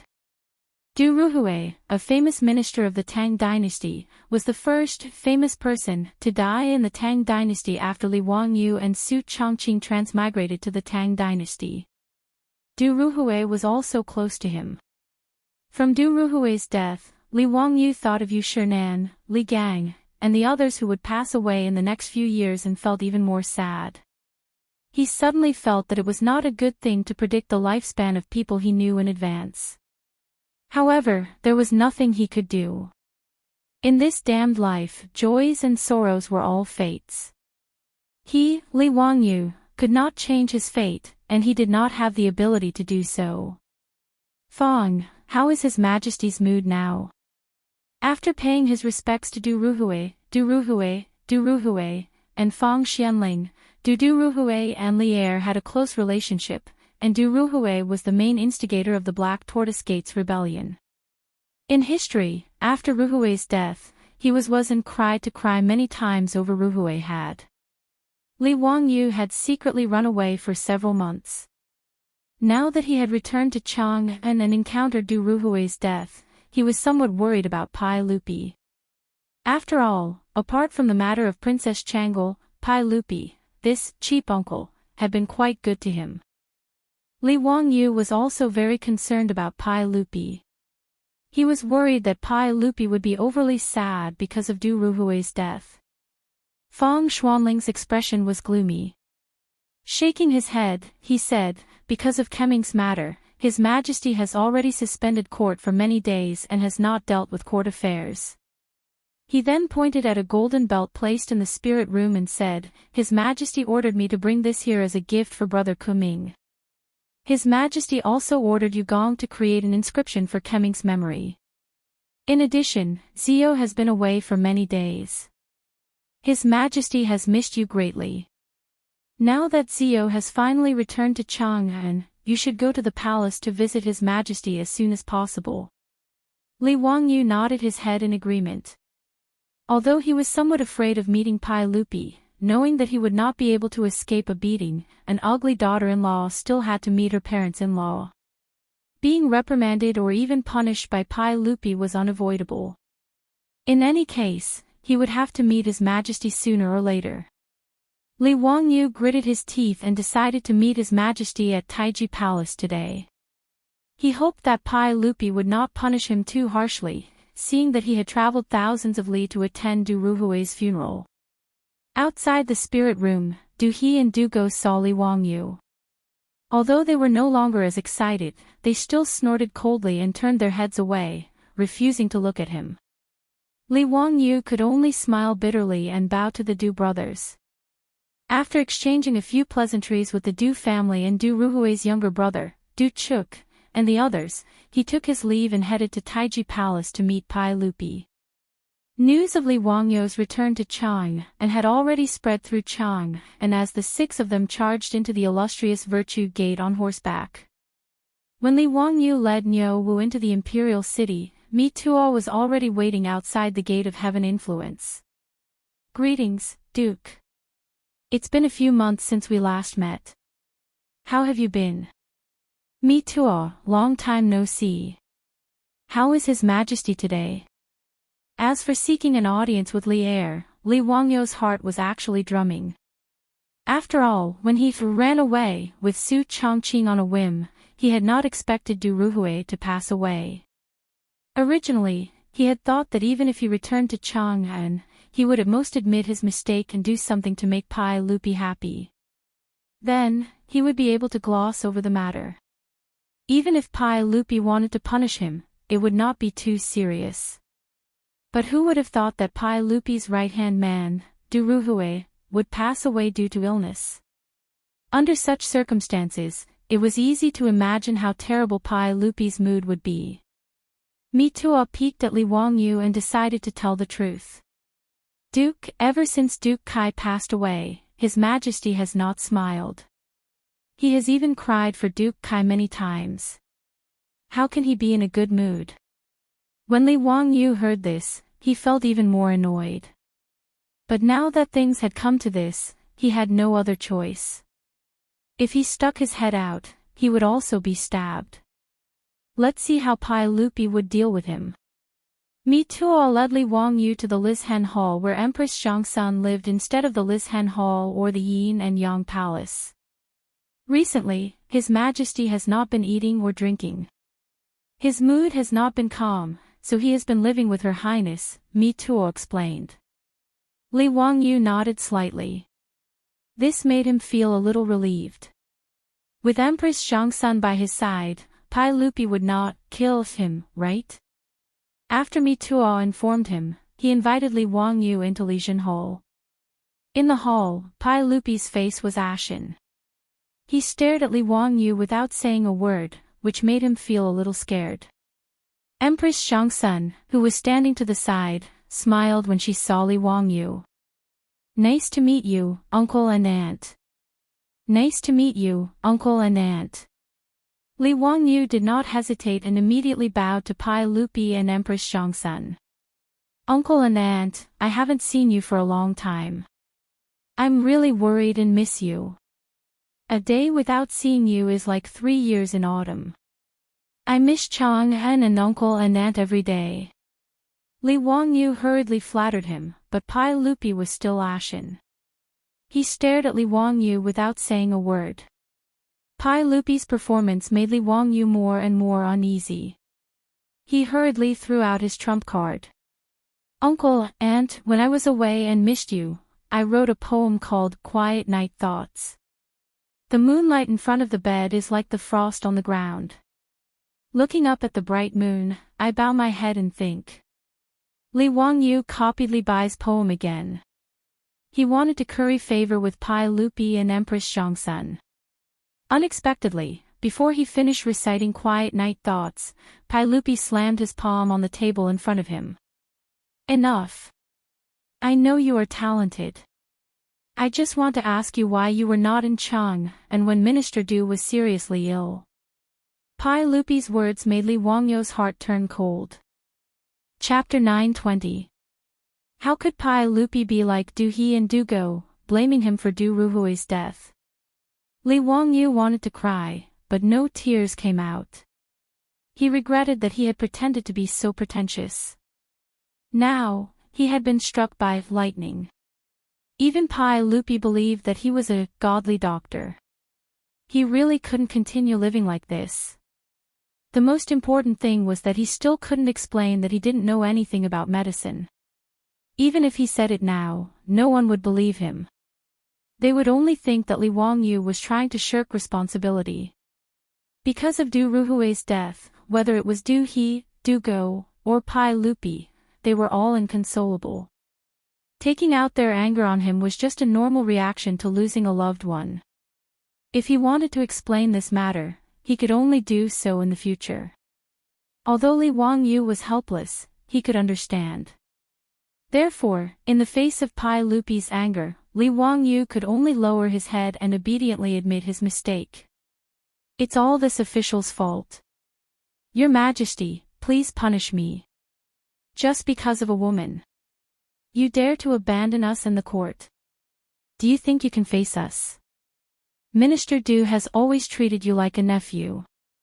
When he was seriously ill, you were free and unfettered. How happy! Li Zio, we hate that we can't. Pai Lupi gnashed his teeth and spoke for a long time, but he didn't say that he hated that he couldn't do anything to Li Wangyu. After all, if he hated that he couldn't push Li Wangyu out of the Meridian Gate and behead him, then he couldn't bear to do it. After all, this was his nephew, the teacher of his children, and his future son-in-law. Empress Xianxia understood her husband. Seeing that Pai Lupi was at a loss for words, she hurriedly tried to smooth things over. Erlang, don't be angry. Zio is still young. It's normal for him to be playful. I heard that Zio rushed back from Izhou. Look at this child's travel-worn appearance. Erlang, don't blame him anymore. Li Wangyu thought to himself, sure enough, the mother-in-law dotes on her son-in-law. Bah, there seems to be something wrong with this. He hurriedly took advantage of the situation and put on a very aggrieved expression. Little nephew heard that Duke Du had passed away in Lizhou, so I immediately traveled 800 miles in a hurry, not daring to rest for a moment. I rushed back to Chang and in 3 days, just to send Duke Du off on his last journey.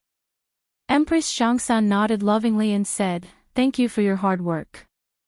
You must be exhausted after rushing back to Chang and from Lizhou in 3 days. Humph. Tired my ass." Pai Lupi coldly snorted. He still has the face to come back. Li Wangyu rolled his eyes in his heart. Why did Pai Lupi's words sound so weird? However, after Empress Xianxia spoke, Pai Lupi's extremely ugly expression finally eased a little. Pai Lupi continued, even if the Empress pleads for you, don't think that this matter is over. You can avoid the death penalty, but you can't escape punishment.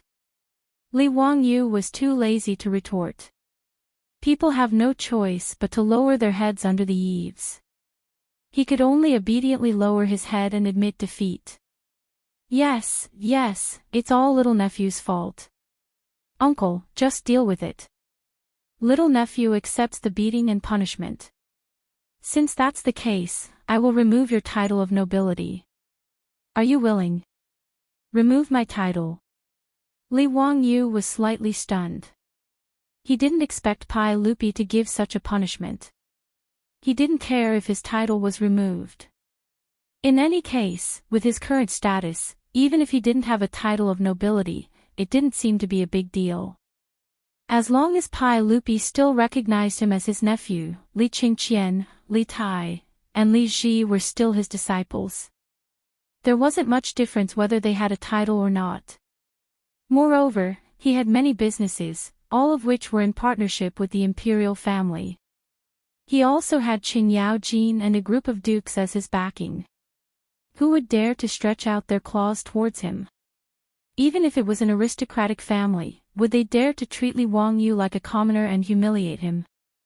Originally, Li Wangyu was worried that Pai Lupi would throw him into prison in a fit of anger. Although he had been to prison a few times during the Tang dynasty, he had visited both the prison in Chang and the prison in the censorate. He hadn't suffered any grievances. However, if he could avoid going to prison, it was better not to. It wasn't something to be proud of. Compared to going to prison, removing his title wasn't a big deal. I'm willing. Little nephew did something wrong and naturally should be punished. Little nephew will have no complaints about how uncle deals with me. Good, since that's the case, I will issue a decree to remove your title of nobility. Alright, that's it. I'm tired. You can leave. Scram back to Dingzhou village. If you don't have my decree, then obediently stay in Dingzhou village. If you dare to enter Chang and without reason, I will immediately order people to arrest you and send you to prison. Do you understand? Yes, little nephew understands. Li Wangyu was speechless. He was King grounding himself. He didn't dare to argue. He obediently took off the goldfish talisman from his waist and gently placed it on the table in front of Pai Lupi. After bowing to Pai Lupi and Empress Xianxia again, he left Lijin Hall. Outside the hall, Mi Tuo was still guarding the door. When he saw Li Wangyu come out, he quickly greeted him. Your Highness, Your Highness my ass. Li Wangyu directly interrupted Mi Tuo and pointed to his empty waist. See, the goldfish talisman is gone. Now I don't have a title of nobility. I'm just a commoner. Don't mention anything about your highness. Mi Tuo was stunned. He looked at Li Wangyu and then at the door of Li Zhenhou. He couldn't figure out what game the uncle and nephew were playing. This, your highness, you don't have to worry. Maybe Her Majesty is still angry. After some time, when Her Majesty's anger subsides, your highness title will naturally come back. Mi Tuo didn't dare to really treat Li Wangyu as a commoner. He said very carefully. Li Wangyu was too lazy to say anything more. He lifted his foot and walked out. After a few steps, he suddenly smacked his lips. Damn, this didn't seem right. Pai Lupi obviously did this on purpose. Because now he was a commoner, but his beautiful boss had a title of nobility. Marquis Yanling, well, now it was the other way around. Su Chongqing had a title of nobility, but he was a commoner. If someone said that Pai Lupi didn't do this on purpose, he wouldn't believe it even if he was beaten to death. This guy was clearly taking revenge on him, forcing him to confer a title of nobility to his beautiful boss. After Li Wangyu understood this, he couldn't help but turn around and raise his middle finger at Li Zhenhou behind him. The petty and vengeful Pai Lupi was not cute at all. Li Wangyu, who originally thought that it didn't matter whether he had a title or not, couldn't help but be in a bad mood after he understood this. Pai Lupi's conscience was very bad. If Su Chongqing knew about this, he would definitely use this to make fun of him. And Qing Chumo and those bastards would definitely laugh at him if they knew that he didn't have a title and his woman was a marquis. Damn, they were all bad people. Li Wangyu was very angry, but also helpless. After leaving Tai Chi Palace, he didn't even bother to say anything. He originally wanted to go to the Du residence to keep watch over Du Ruhui's coffin, but now he could only order Niu Wu to return to Dingzhou village. After galloping all the way back to Dingzhou village, Li Wangyu pulled on the reins. Looking at the Xanadu that he and Su Chongqing had personally created, Li Wangyu's bad mood from Du Ruhui's death finally eased a lot. The men and women in the village were overjoyed when they saw that their Lang Jun had returned. They all rushed forward to greet Li Wangyu. Lord Ju is back. Duke is back. That's great, Duke is well. No wonder this morning, I heard the magpies chirping. So Duke is back. When Li Wangyu heard this, his face instantly turned black. There's one more later. Chapter 921. This group of farmers simply touched the pot that did not boil. Duke my ass. Li Wangyu laughed and scolded, then pointed to his waist. Do you see that? The goldfish talisman is gone, and my title has been stripped by His Majesty. Now I am also a commoner, so don't mention the bullshit Duke or Duke anymore. His words made the villagers look at each other. How could their main family's title be taken away without any reason? The villagers didn't know what had happened, so they couldn't help but feel worried. Dingzhou village relied on Li Wangyu to be where it was today, and the villagers were naturally well aware of this.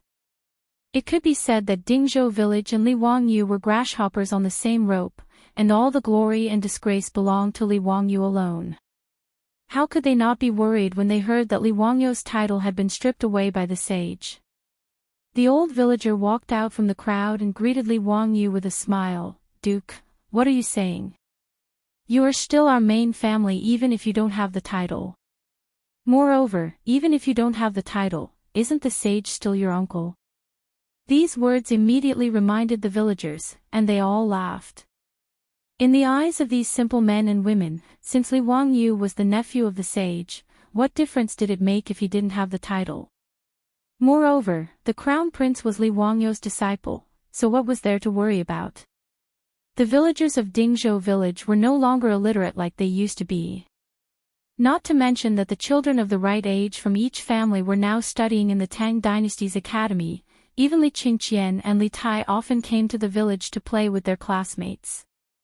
Because they came too often, and because their children were always hanging out with Li Qingqian, Li Tai, and the other princes, the mystery of the royal family had long disappeared in the eyes of the villagers of Dingzhou village. The villagers of Dingzhou village were the only ones who could treat the royal family as ordinary people. While everyone was joking around, the old housekeeper Li Heng and Niu Yong rushed over after receiving the news. "Lang Jun, you're finally back. I've missed you so much, old slave." Li Heng's face was full of excitement, and with a bit of grievance, he squeezed to Li Wangyu's side and grabbed Li Wangyu's sleeve, unwilling to let go. Li Wangyu almost got goosebumps from Li Heng's tone and expression. This old man was already so old. Who was he trying to act cute for? When Li Heng heard that Li Wangyu's title as the Duke of the founding county had been removed by Pai Lupi, his words made Li Wangyu even angrier. Lang Jun lost his title. Anyway, Lady Su was now a marquis. TSK, Marquis Yanling was the first female marquis since the creation of the Tang dynasty. It's just that the plaque of the mansion is troublesome. Lang Jun lost his title, but the plaque of the Duke of the Wuxia County's mansion can't be hung. Should it be replaced with the plaque of Marquis Yanling's mansion? Li Heng's words even attracted the gossip of the surrounding villagers. They began to discuss what should be written on the plaque of Li Wangyu's mansion. "Old me has to see the plaque of Marquis Yanling's mansion. This is the rule." No. Where is the Duke? It's better to hang a plaque of Lai Hot. Just don't hang anything to save trouble. Tisk, forget about the plaque of the Duke's mansion. The key is that the Ministry of Works sent people to build the Heng Gate according to the regulations of the founding county duke. Now that the Duke's title is gone, does the Heng Gate have to be demolished? Bullshit. Ever since the Duke was conferred the title, the Heng Gate in front of the mansion has been changed a few times. Last time, when the Ministry of Works came to build the new Heng Gate, I chatted with the Ministry of Works official. The Ministry of Works was annoyed to help our Duke fix the Heng Gate. If it's demolished, it will have to be fixed again after a while. Wouldn't that be like having nothing to do after eating? Haha, that makes sense. That's not right. Lady Su is now a marquis. The Heng Gate in front of the mansion should be the regulations of the founding county marquis. The Heng Gate of the founding county duke is against the regulations. I think the Ministry of Works will have to come and fix it. But there's no reason to build two Heng Gates, right? It seems that the Ministry of Works officials are having a headache now. Should they tear down the Heng Gate of the county duke and replace it with the marquis, or should they just ignore it? In the Tang dynasty, there were regulations for the residences of the commoners and officials of the imperial court. Under normal circumstances, they could not be violated. Li Wangyu's manor was specially approved by Pai Lupi. Moreover, it was not built according to Chinese standards. As a result, even the Ministry of Works officials could not say for sure if this manor followed the regulations or not. In front of the manor of an official who was conferred a title, there had to be a corresponding Heng Gate. The Heng Gate was the prototype of a memorial arch. It was made up of 2 pillars and a crossbar. Different Heng Gates had different regulations for different titles. In these 2 years, Li Wangyu's title had risen quickly. He had been promoted from a county duke to a founding county duke. However, he had to trouble the Ministry of Works to come to Dingzhou village every few days to change the Heng Gate for him. The villagers were having a lively discussion. Even the elders of the village were having a good time arguing, let alone those gossipy ants in the village. Li Wangyu's face became even darker. Are you treating me like I don't exist? Do you think I don't want my face? He was too lazy to bother with these bastards who wanted to watch the show and directly urged his horse to return to the manor. After being disturbed by the villagers, his mood, which had been depressed because of Du Ruhui's death, was much better. The dead could not be brought back to life, and these cute villagers were more worthy of him working hard to protect. After returning to the mansion, Li Wangyu took a good bath in the hot spring to wash away the tiredness of the past few days. Then, he stayed in the mansion obediently. He did not step out of the mansion at all, cultivating his body and mind. He only ordered Li Heng to make a few trips to the Du Manor to deliver some gifts. 7 or 8 days later, Su Changqing, Aphrodite, and Perrin also rushed back to Chang'an City. As the Tang dynasty had always favored extravagant burials, Du Ruhui's tomb was still under construction. For the time being, there was no rush to bury him. This was a very normal thing. In the Book of Rites, Royalty, it was recorded that kings died in 7 days and were buried in 7 months. Vassals died in 5 days and were buried in 5 months. Physicians were buried in time. Scholars and commoners were buried in a month.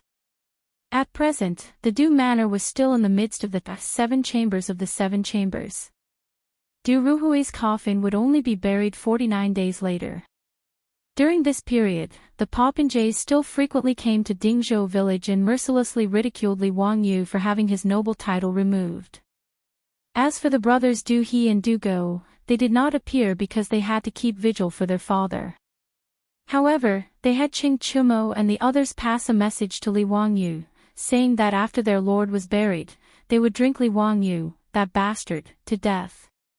The popinjays and Li Wangyu all knew that the brothers Du He and Du Go had thought things through and no longer blamed Li Wangyu for their father's death. Li Wangyu obediently stayed in Dingzhou village for 39 days before he once again headed to Chang'an City to attend Du Ruhui's funeral. Chapter 922. After Du Ruhui's burial, Chang'an regained its peace. After all, in this world, the earth would continue to rotate even if someone left it. The dejected Pai Lupi slowly calmed down from the pain of losing his beloved subject, while Du He and Du Go also gradually walked out of the haze of losing their father. Du Ruhui was posthumously conferred the title of Minister of War and Duke of Lai by Pai Lupi, with the posthumous title of Qing. However, Pai Lupi still didn't seem to have any intention of letting Li Wangyu off. More than a month had passed, but not only did he not restore his title, he didn't even lift his confinement order. Apart from giving Li Wangyu special permission to go out of Dingzhou village during Du Ruhui's burial, he was still not allowed to run around. It seemed that Li Wangyu's running away from home had really traumatized Pai Lupi, who had made up his mind to teach him a lesson. Li Wangyu didn't care at first, since there was nothing wrong with being an otaku. But as time passed, riding, swimming, eating, drinking, and having fun every day became meaningless, and he started to feel bored again. On this day, Li Wangyu still slept until late in the morning before lazily getting out of bed to change his clothes and wash up under the care of Perrin and Aphrodite. He then sprawled out on the recliner in a daze. Perrin and Aphrodite didn't idle around. As if serving a paralyzed patient, they fanned Li Wangyu and peeled all kinds of fruits to feed him.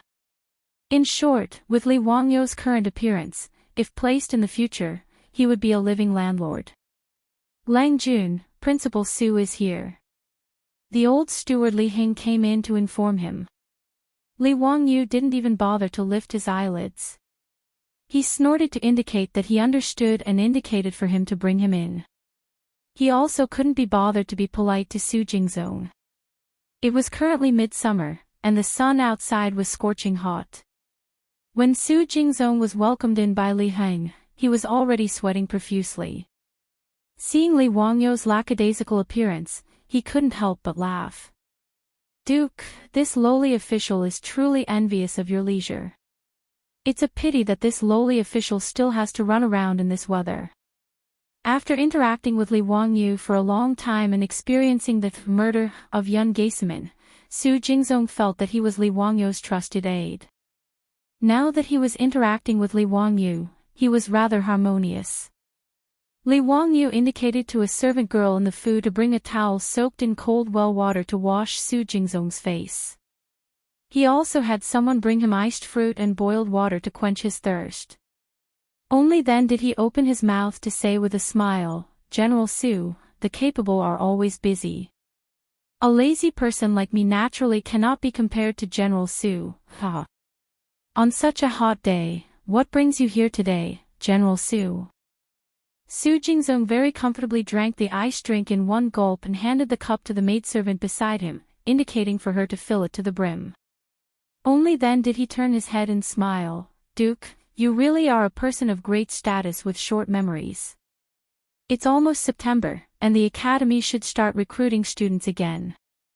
Naturally, you need to preside over the overall situation." His words cheered up Li Wangyu slightly. Pai Lupi had grounded him in Dingzhou village, but that did not include the Royal Academy of the Tang dynasty.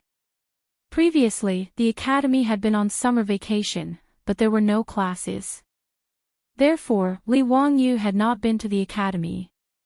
The official and private schools of the Tang dynasty naturally did not have such rules during the winter and summer vacations.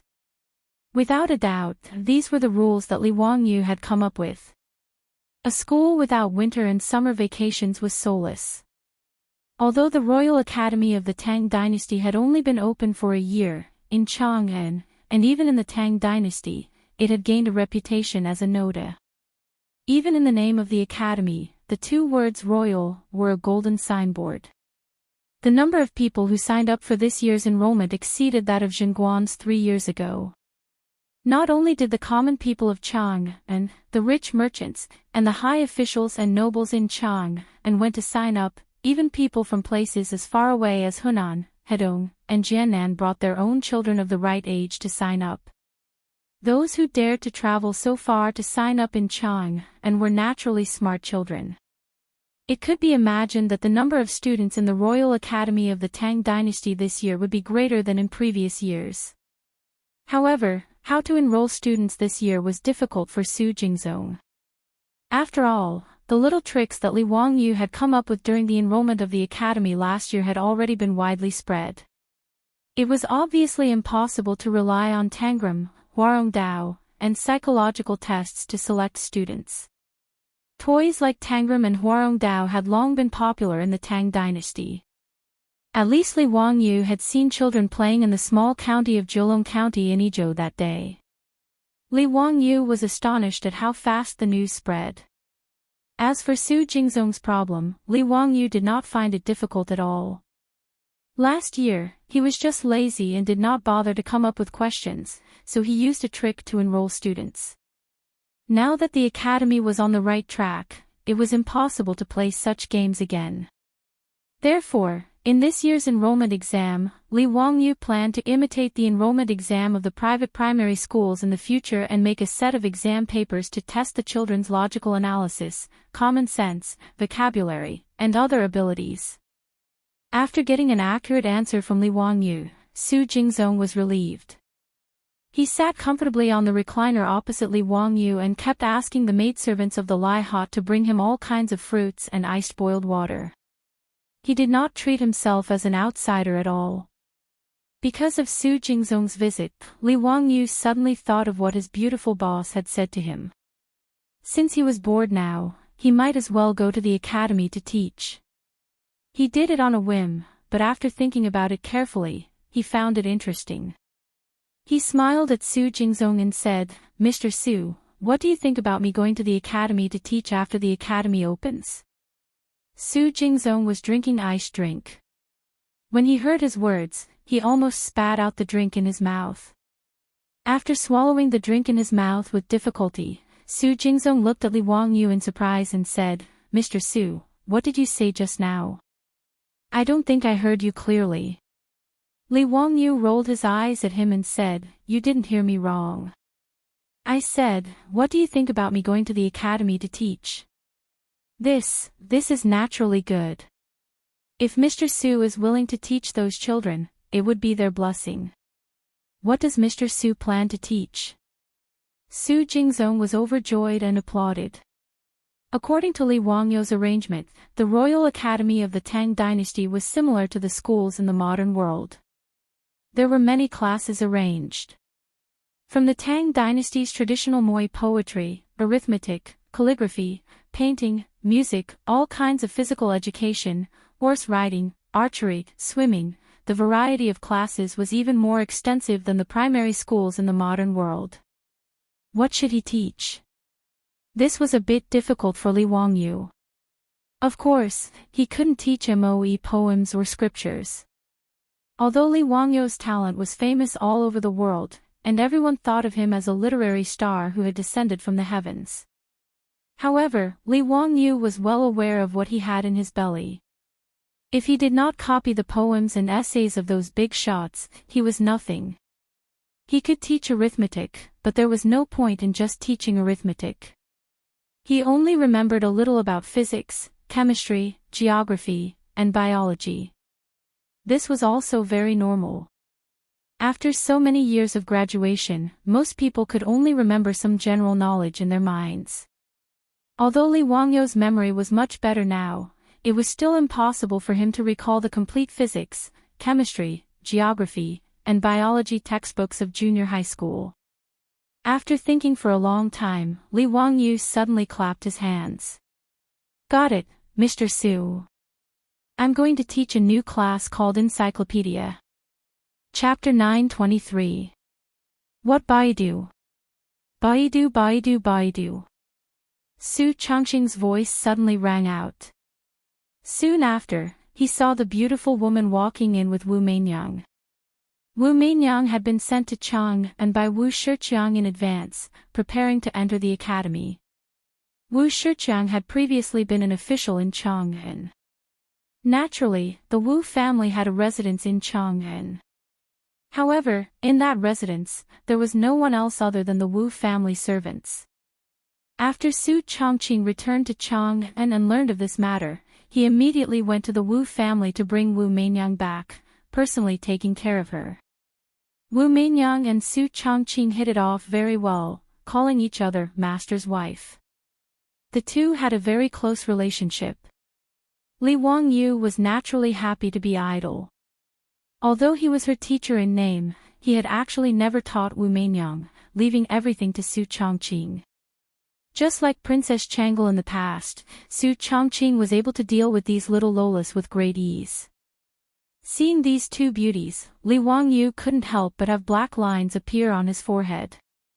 What Baidu Baidu Baidu Baidu? Wu Meinyang's face was filled with curiosity. Master's wife, what is Baidu Baidu Baidu Baidu? Seeing Su Changqing appear, Su Jingzong hurriedly rose to pay his respects. At present, Su Changqing was a bona fide county marquis who founded the country, a lower third-rank official.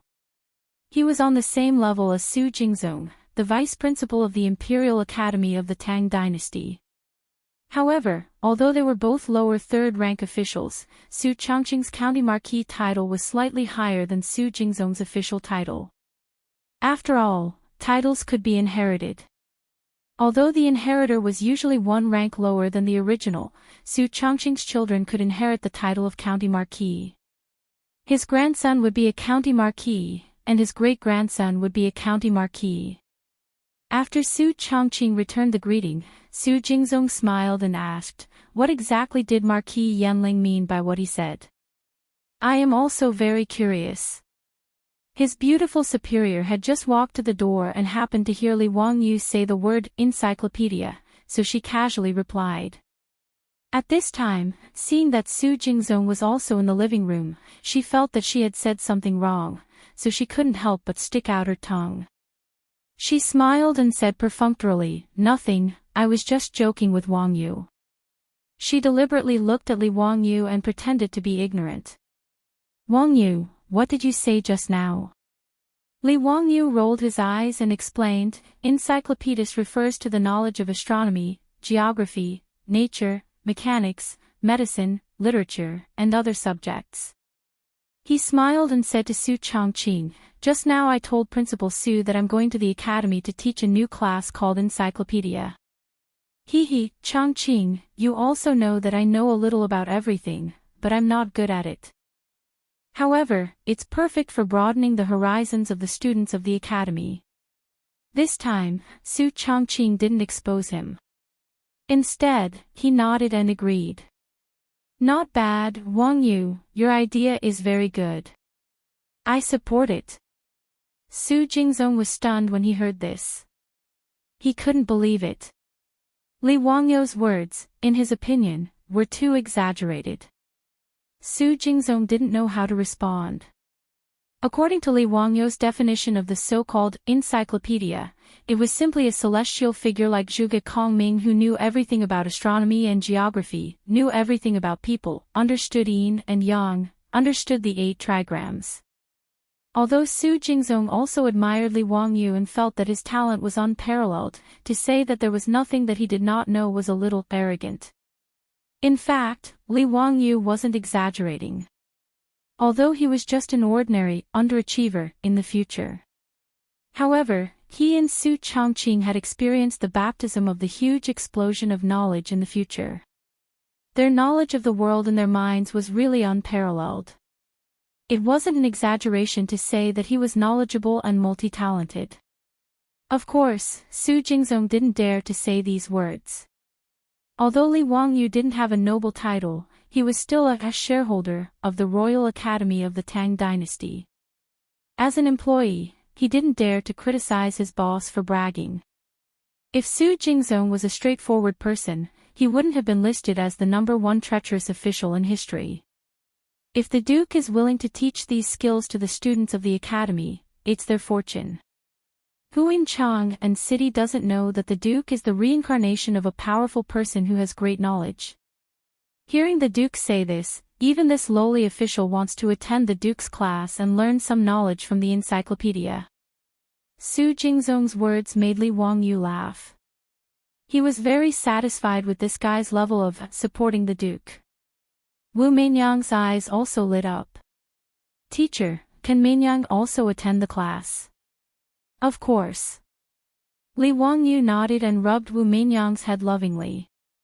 Although he was lazy and didn't personally teach Wu Meinyang, after interacting with her for a long time, he was quite fond of this little lowly. Now, neither he nor Su Chongqing treated Wu Meinyang as a future empress. After all, who wouldn't like a sweet and obedient little lowly who was only 6 years old? It would be crazy to treat Wu Meinyang with something that would disappear decades later. Su Jingzong asked with a smile, Duke, how do you plan to teach this encyclopedia class? Are you only going to teach the first years? Needless to say, the division between the first and second years was naturally made by Li Wangyu. There was no other reason. It was a habit and sounded pleasing to the ear. Li Wangyu was a lazy person. Although he planned to teach at the academy, he didn't plan to turn himself into a miserable teacher. Standing on a 3-foot podium every day, eating chalk dust, and speaking until his voice was hoarse. This kind of thing was very scary just thinking about it. Li Wangyu pondered for a moment and replied, Isn't the academy's auditorium finished? How about this? In the future, I'll teach 1 day every 10 days in the academy's auditorium. As for the students who listen to the class, well, let all the students of the academy come and listen. This fellow's idea was to directly teach a big class like the universities in the future. The academy's auditorium was modeled after the theater of the Tang dynasty. The semicircular auditorium was used to receive and amplify the sound. In an era without loudspeakers, it was really troublesome to let everyone hear the voice of the person on the stage clearly. Fortunately, the skilled craftsmen of the Ministry of Works had figured out many tricks after building the theater of the Tang dynasty. Therefore, the scale of the academy's auditorium was much larger than the theater. The theater of the Tang dynasty could only hold 300 audience members, but the academy's auditorium could hold nearly 1,000 people. This was already a miracle in the Tang dynasty. Now, the academy only had 500 students in one grade. If they recruited another grade this year, it would only be 1,000 people. It was just enough to accommodate all of them. Therefore, Li Wangyu proposed this idea. Su Jingzong naturally agreed with this idea. He didn't care what Li Wangyu was going to teach. In short, it was fine as long as his boss was happy. Su Changqing glared at Li Wangyu. He felt that this fellow was really too lazy. He only taught one class every 10 days, and he still had the nerve to say that he was going to teach at the academy. This fellow should just be lazy to death. Everyone chatted for a while. Just as Su Jingzong left, the old butler Li Hing came to report that Crown Prince Li Qingqian and King Yu Li Tai had come. Li Wangyu heard this and frowned. These two little bastards, why were they here again? Was it so easy to poach his younger brother's wife? I have something to do these 2 days, so I'll update last time. Chapter 924. The reason why Li Wangyu cursed in his heart was because Li Qingqian and Li Tai, these two little bastards, seemed to have fallen in love with the little lowly of the Wu family after seeing her for the first time. Now, these two little fellows liked to come to his residence when they had nothing to do. In name, they came to visit him, their teacher, but in reality, they came to play with Wu Mainyang. Damn it, a 10-year-old and an 11-year-old brat actually dared to peep at his Mainyang. Did they even put him, their teacher, in their eyes? Did they even put Pai Lupi and Li Ji in their eyes? Of course, this matter should have nothing to do with Pai Lupi. If that old pervert, Pai Lupi, dared to summon Wu Mainyang into the palace in the future, he, Li Wangyu, would definitely fight him to the death. As for Li Ji, well, he was only 2 years old now. It was too far away to think about him. He believed that for a long time, Wu Mainyang would not have any interest in her destined one. Li Wangyu was quite worried about this. If Wu Mainyang did not like Li Ji in the future, or if some little bastard stole her heart in advance, what should he do? If the only empress in the history of China disappeared because of him, Li Wangyu would really feel sorry for Wu Mainyang. The Tang dynasty should also have the legend of Wu Zetian. As for whether Wu Mainyang would continue to slaughter the members of the Li Tang royal family after she ascended to the throne, Li Wangyu could not be bothered to care. Moreover, he believed that with his and Su Changqing's careful guidance, Wu Mainyang's mentality and worldview might not be the same as in history. As long as Wu Mainyang no longer used cruel politics after ascending to the throne, his goal would be achieved. Li Wangyu felt that Pai Lupi should really thank him. For the sake of the Li Tang dynasty, for the sake of Pai Lupi's family, he was simply worried sick. To be honest, before meeting Wu Mainyang, Li Wangyu had actually thought about it in his heart. If he could take the empress of a generation into his harem, how carefree would that be? This was the same as how the losers of the later generations viewed female celebrities in their hearts. It had a kind of celebrity effect. However, after seeing Wu Mainyang, who was only 6 years old in the new year, Li Wangyu had long thrown this thought to the back of his mind. After all, Li Wangyu's mental age was already 27 or 28 years old. No matter how beastly he was, he wouldn't do such a perverted thing that would incur the wrath of heaven and people. This was also the reason why he was against Pai Lupi marrying Changle to him. In fact, after interacting with her for a long time, Li Wangyu saw the smart, cute, and obedient little lowly Wu Mainyang as his own daughter. It was precisely because he had this sort of mentality that he felt even more furious that Li Qingqian and Li Tai, those two little bastards, actually dared to covet Wu Mainyang. He felt as if his cabbage was about to be eaten by pigs. However, Li Qingqian and Li Tai were still his disciples. Li Wangyu couldn't just use a broom to chase these two brats out. Therefore, even though he was unhappy in his heart, he could only signal Li Heng to invite them in. Why didn't the two of you study in the palace today? Why did you come to Master's place? The academy is about to start school. Have you finished the summer homework you've been waiting for? As soon as Li Qingqian and Li Tai entered the living room, Li Wangyu lectured them with a straight face. Needless to say, the summer homework was something that Li Wangyu had come up with again. This fellow was also deliberately taking revenge on society. He hadn't forgotten the suffering he had suffered when he was in school. He had given it all to the students of the academy in the Tang dynasty. Li Qingqian nodded with a smile. Teacher, I've already finished the summer homework. Yes, I've also finished it, Li Tai said. Li Wangyu glared at them. Then it seems that there's too little homework. I should give you more homework. When Li Qingqian and Li Tai heard this, they immediately begged with bitter expressions. Teacher, please spare us. It's rare for us to be free for a few days. Please don't give us any more homework. On the side, Su Chongqing couldn't help but cover her mouth and laugh.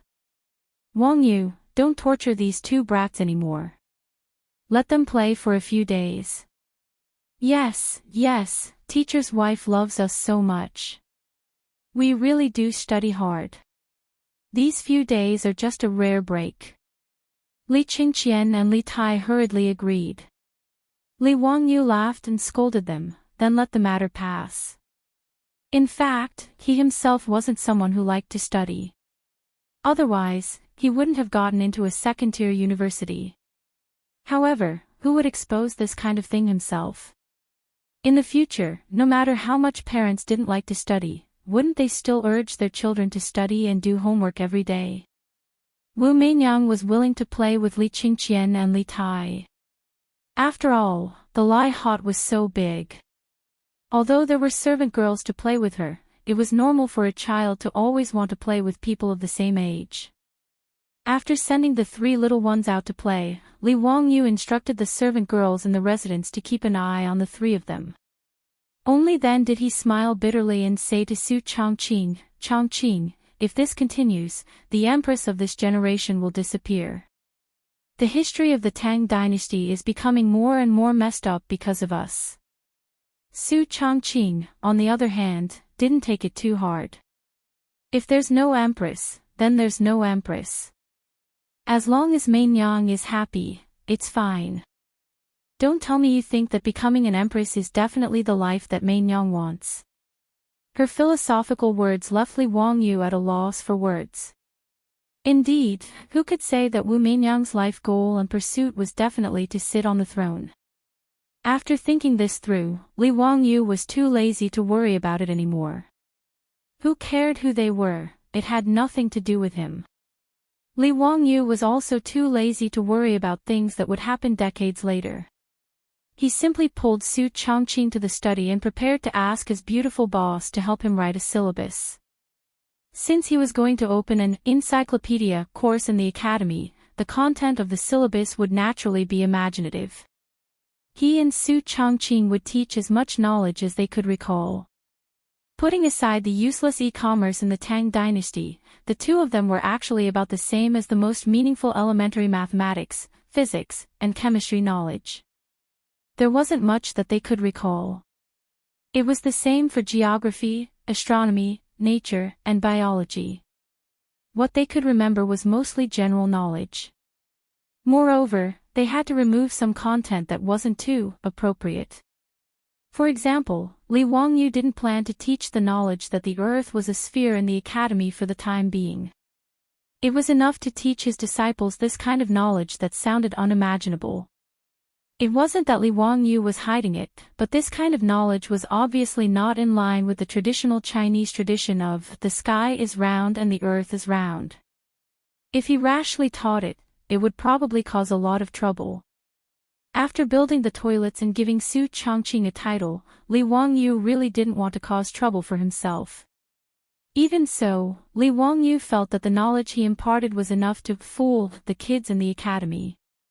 He and Su Chongqing spent a few days and almost emptied their stomachs to finally come up with a syllabus. The content was varied and quite rich. Li Wangyu was very satisfied with this. Just as the academy was about to start the new semester and show its glory, a piece of news came from Chang'an. The first batch of Tang envoys sent by Dongying had already arrived in Chang'an after landing on the Shandong Peninsula. Chapter 925. Li Wangyu was definitely against the idea of the Japanese sending an envoy to the Tang Empire. As a young man in the future, Li Wangyu hated the ambitious Japanese. After all, from the Japanese pirates in the Ming Dynasty to the 8-year War of Resistance, the Japanese had left China with nothing but devastation and sorrow. Li Wangyu's worldview was very normal. He wouldn't kneel down and lick the boots of those bastards just because the Japanese were rich. That day in the prison of the censorate, those damn Japanese actually dared to kidnap Perrin. This made Li Wangyu hate the Japanese even more. In the prison, he had told Pai Lupi not to accept the Japanese sending an envoy to the Tang Empire. Even if they were to come, they could not teach them the advanced skills of the Tang dynasty. They could learn more about Confucianism and the teachings of the sages. Buddhism and Taoism should be taught to the Japanese as well. After thinking about Li Wangyu's words, Pai Lupi felt that they made sense. He did not think that a small island country, even if they learned the skills of the Tang dynasty, could cause any trouble for the Tang dynasty and his rule. But who could guarantee that the Japanese would not collude with Goguryeo? Goguryeo had already been blacklisted by Pai Lupi as a country that he had to conquer. If the Dongyenjis were to impart the technology from Great Tang to Goguryeo, it would be quite a troublesome matter. Therefore, although Li Er finally agreed to the Dongying people sending Tang envoys, as Li Wangyu had said, he only allowed monks, students, onmyoges, physicians, painters, musicians, interpreters, scholars, and many others to send Tang envoys to Tang. As for the Dongying craftsmen, shipwrights, carpentry, blacksmiths, jade craftsmen and other craftsmen, Li Er and the officials of the imperial court casually found an excuse and brushed them off. None of them were accepted. Li Wangyu was rather satisfied with this result. Originally, Li Wangyu had nothing to do with Dongying sending the Tang envoy to the Tang dynasty. However, Li Wangyu did not expect that these Japanese envoys would cause him such a huge problem. The first batch of Tang envoys was not large in scale. There were only 2 ships and less than 200 people. They were led by Ambassador Inasheng Mitsuda and Deputy Ambassador Yakushi Kiri. In history, Japan had sent out a total of 19 envoys to Tang, 16 of them over 200 years. The scale of the envoys sent to the Tang grew larger and larger. At the beginning, there were only 2 ships with less than 200 people. Later on, there were 4 ships with 400 to 500 people. After the Tang envoy arrived in Chang'an, he was received by Pai Lupi. Coincidentally, during the court meeting, Pai Lupi accepted the Tang envoy Inasheng Mitsuda's greeting in front of all the officials in the Taiji Palace. He also accepted the letter of credence from Emperor Shuming and encouraged the ambassador and deputy ambassador to study in the Tang dynasty. After which, this matter was considered over. As for the other specific matters, the officials of the Honglu Temple would take care of it. However, Inasheng Mitsuda and Yakushi Kiri, the 2 envoys, suddenly knelt in front of the imperial stairs. "Your Majesty, I have a presumptuous request. Please allow it." Pai Lupi was a little surprised, but he still asked, "Please speak." "Your Majesty, this matter concerns County Magistrate who," when Pai Lupi heard that it had something to do with Li Wangyu, he could not help but frown. Back then, Li Wangyu killed a few Japanese envoys in the prison of the censorate. Did these Japanese not know what was good for them and wanted to complain in front of the emperor? He unhappily interrupted Inasheng Mitsuda's words, "I have already punished Li Zio for his conflict with your envoy group. Do not mention this matter again." "Oh, that's right, Li Zio no longer has a noble title. He is just a commoner." Pai Lupi was naturally taking sides. Li Wangyu had killed a few Japanese and his punishment was only 30 jin of copper. It wasn't painful at all. However, compared to these insignificant Japanese, Pai Lupi did not think that his nephew had done anything wrong. If it wasn't for the relationship between the 2 countries, Pai Lupi would not have even bothered to punish him with 15 kilograms of copper. He said that Li Wangyu no longer had a noble title to appease the Japanese. He wanted them to think that Li Wangyu had lost his noble title because he had killed a Japanese. He did not want to cause trouble in front of all the officials. Inasheng Mitsuda hurriedly kowtowed, "Your Majesty, those envoys offended County Magistrate who for no reason and deserved to die. It has nothing to do with county magistrate who. Your Majesty punishing county magistrate who has caused this subject to feel fear and trepidation. I beg your Majesty to take back the punishment. His words caused Li Er and all the officials in the hall to be stunned. They looked suspiciously at the two Japanese, Inasheng Mitsuda and Yakushi Terui. They wondered if there was something wrong with these two. Li Wangyu had killed a few Japanese, and they were pleading for Li Wangyu. As for Inasheng Mitsuda's next words, everyone's eyes almost popped out of their sockets. Your Majesty, this subject knows that county magistrate who is an extremely talented person. This subject wishes to ask your Majesty to allow our Japanese envoys to choose a good person to follow county magistrate who and become his disciple. He will serve county magistrate who as his master. Please allow this, your Majesty. Nanny. Within the hall, the officials and Pai Lupi could not help but look at each other. These Japanese had really gone crazy. Li Wangyu had killed a few Japanese envoys like chickens. Not only did these Japanese not hold a grudge, they even wanted to take Li Wangyu as their master. What kind of logic was this? In truth, this was also because the Tang dynasty's officials did not understand the Japanese's personality. Just as described in The Chrysanthemum and the Blade, the Japanese's personality was filled with contradictions. They were warlike yet peaceful, aggressive yet beautiful, arrogant yet courteous, inflexible yet capricious, obedient yet stubborn, loyal yet rebellious, courageous yet cowardly, conservative yet fond of the new. Pai Lupi and the others naturally did not expect that after Li Wangyu mercilessly killed a few of their envoys, not only did these Japanese not hold a grudge, but they even worshipped Li Wangyu as their idol. This was actually very normal. In the future, after the Japanese ate the two big mushrooms Fatty and Little Boy, not only did they not treat the US as their mortal enemy, but they also completely submitted to them. In the past 2 years, Li Wangyu's reputation had been growing. Even though the Japanese were far away, they knew that this Lord Baizhe of the Tang dynasty was extremely capable and was not an ordinary person. After the poems and articles that Li Wangyu plagiarized traveled across the sea to Japan, the Japanese who had always admired the culture of the Central Plains were filled with admiration. Even Emperor Xu Ming had become Li Wangyu's brainless fan. Every day, he would hold Li Wangyu's poems and articles and recite them while shaking his head. If the top was good, the bottom would be even better. Due to this, the Japanese almost wanted to put Li Wangyu on the altar. Therefore, this time, when the Tang envoy was sent to the Tang, Inasheng Mitian Si and the pharmacist Hui Ri were present in the main hall, and in front of all the officials, they proposed to Li Er to send someone to study under Li Wangyu. Regarding this, Pai Lupi and the officials only felt that these Japanese were crazy. Chapter 926. Pai Lupi knew that Li Wangyu didn't like these Dongying people, so he naturally wouldn't agree. My dear minister, Li Zio has always been lazy. I'm afraid he won't accept any more disciples. If he's not willing, I won't force him. Alright, let's not talk about this anymore. You can focus on your studies in the Tang dynasty.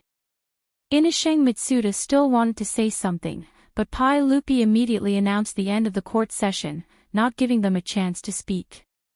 After the officials left, Inasheng Mitsuda and Yakushi looked at each other and saw the reluctance in each other's eyes.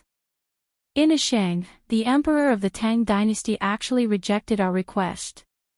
What do you think we should do now? Why don't we go directly to Li Jun's residence and beg him to accept us Dongying as his disciples?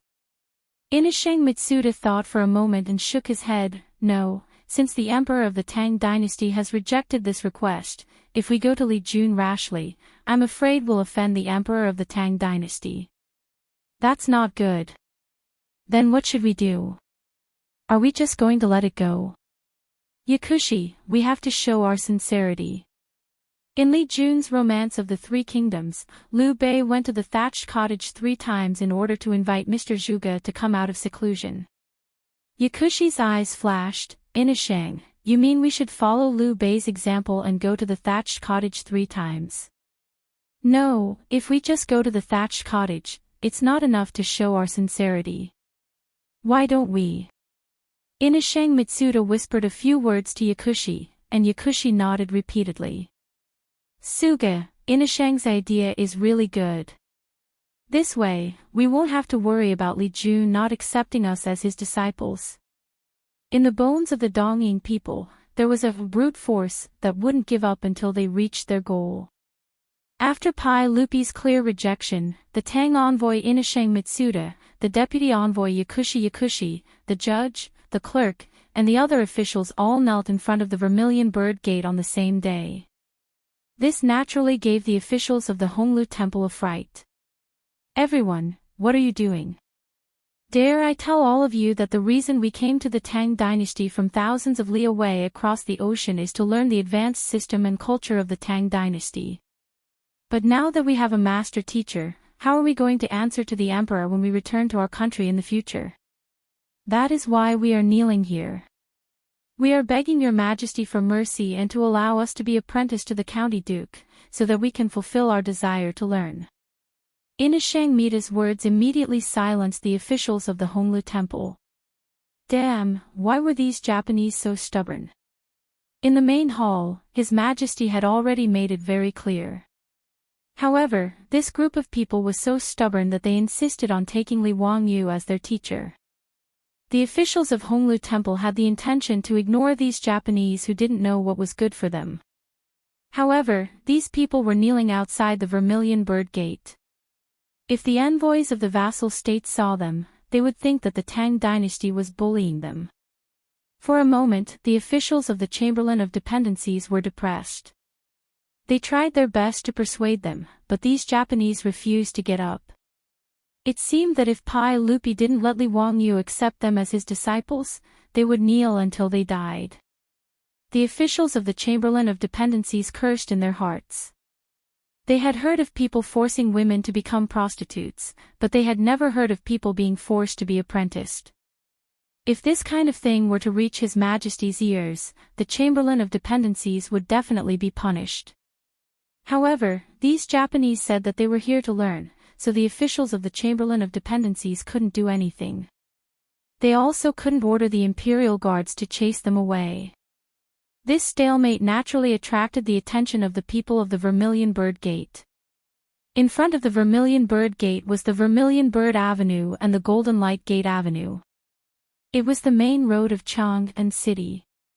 Every day, there was an endless stream of people and horses going to and from here. Seeing a group of people kneeling in front of the Vermilion Bird Gate, such a rare scene naturally attracted the attention of the people of Chang'an City. These Japanese were thick-skinned. They didn't feel ashamed of being surrounded by so many people.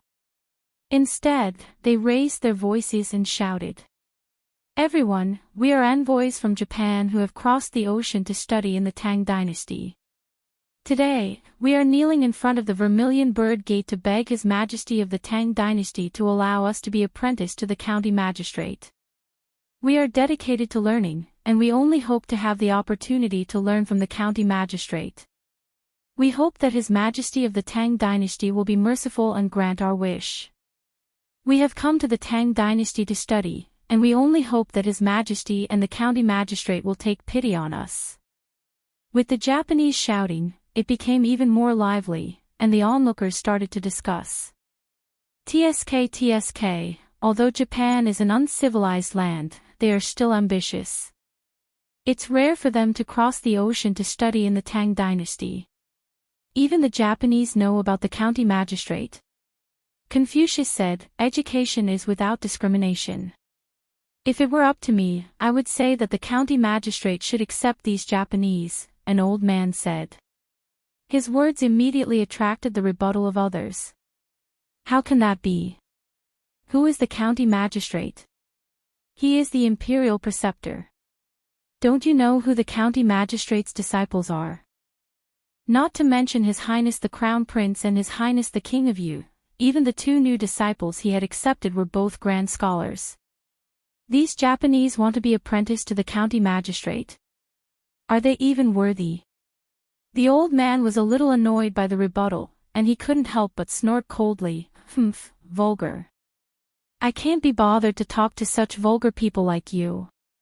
Not to mention the commotion outside the Vermilion Bird Gate, the officials of the Honglu Temple were also sweating when they saw more and more onlookers. Seeing that this matter couldn't be hidden anymore, and that they couldn't handle it, they could only brace themselves and submit a memorial to Pai Lupi, asking for His Majesty's decision. Pai Lupi and the officials of the imperial court had never seen the Japanese so shameless, and they didn't know what to do. After a fruitless discussion, Li Er simply ordered people to summon Li Wangyu, who was grounded in Dingzhou village, back to Chang and let him solve this troublesome matter himself.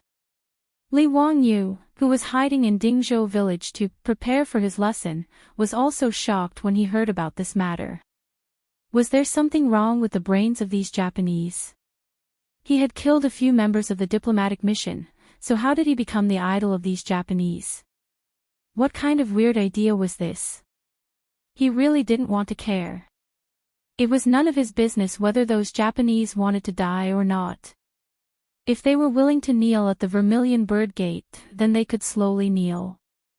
As long as they didn't die in his house, what did it have to do with him?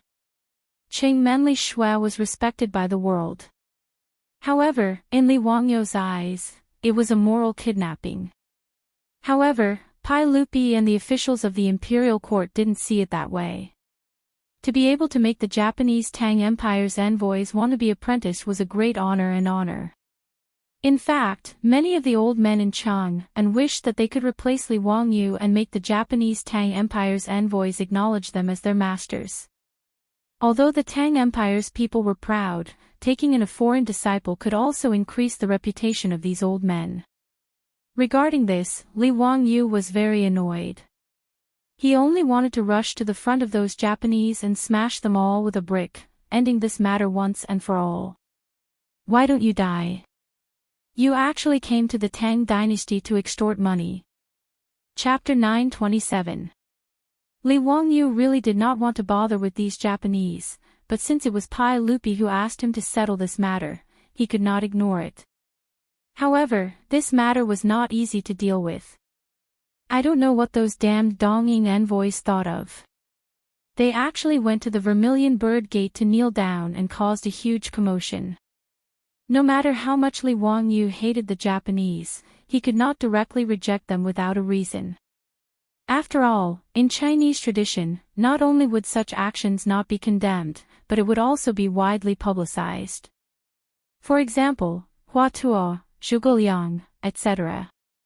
Respecting one's teacher and acknowledging one's teacher was praiseworthy. If Li Wangyu did not give a reasonable explanation and rejected them, his reputation would be damaged. Li Wangyu definitely did not want to become the scapegoat for these damn Japanese.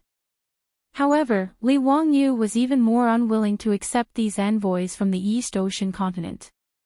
Even if he did not teach them any skills, it was disgusting to see these Japanese in front of him all day long. He had to think of a way to reasonably reject the Japanese's request to become his disciple. Li Wangyu thought for a while and had an idea. Calling for Niu Wu to prepare a horse, Li Wangyu rode his horse to Chang city under the protection of the troops in his residence. Logically speaking, since Li Wangyu's title had been removed by Pai Lupi, the troops in his residence should not be kept. Who would have heard of a commoner having dozens of valiant troops in his home? However, Pai Lupi seemed to have forgotten about this matter, and the officials also ignored it. Even those aristocratic families that did not like Li Wangyu the most did not jump out to make an issue out of this matter. Anyone with a discerning eye could tell that the so-called removal of his title was just a joke. Who knew when Pai Lupi would wave his hand and restore Li Wangyu's title of duke? As such, even the Ministry of Work seemed to have forgotten about this matter. They did not even send people to remove the illegal gate in front of the Lai Hot.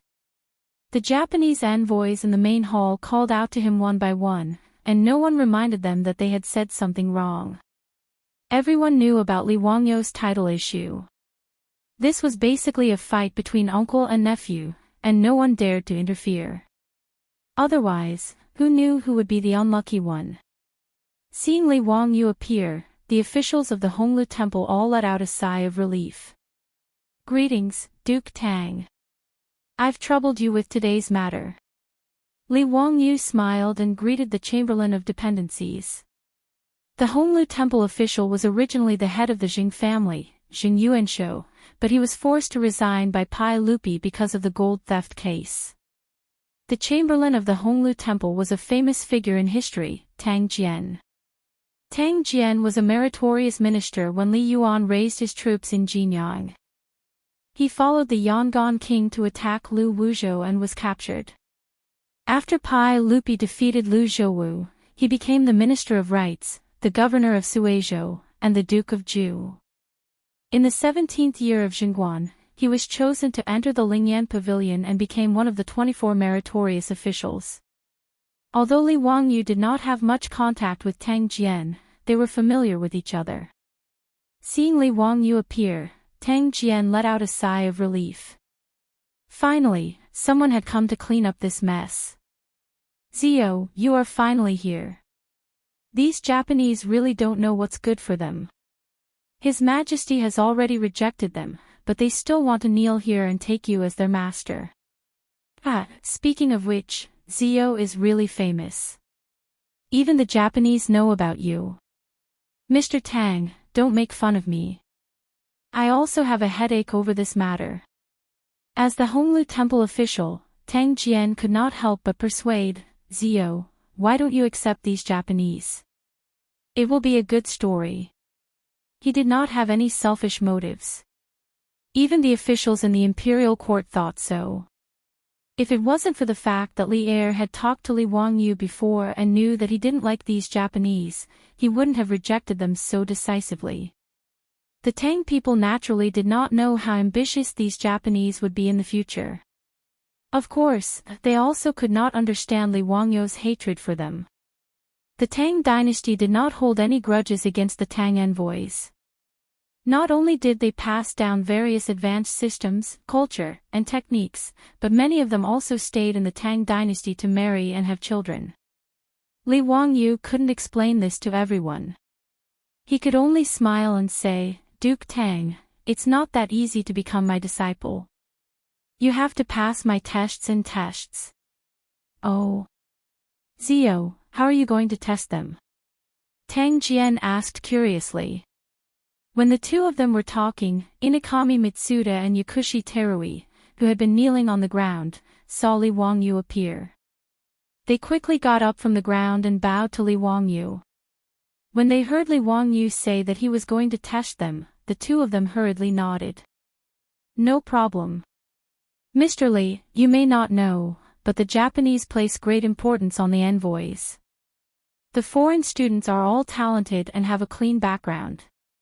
They will definitely pass your test. The envoys were divided into foreign students and scholarly monks. They were usually chosen from the talented nobles and monks. The scholarly monks were mainly studying Buddhism in the temples in Chang'an, Luoyang, and other places. They had nothing to do with Li Wangyu. Those who wanted to become his disciple were the foreign students. According to the original arrangement, these foreign students would enter one of the 6 institutes under the Imperial College to study their own specialties. These foreign students were carefully selected by the Japanese officials. They were required to be familiar with the Tang dynasty and had a high level of Chinese culture. Moreover, before the envoys were sent, the Japanese officials repeatedly reminded them, when you receive the envoys, you must be polite and courteous. Do not be hostile and do not be agitated.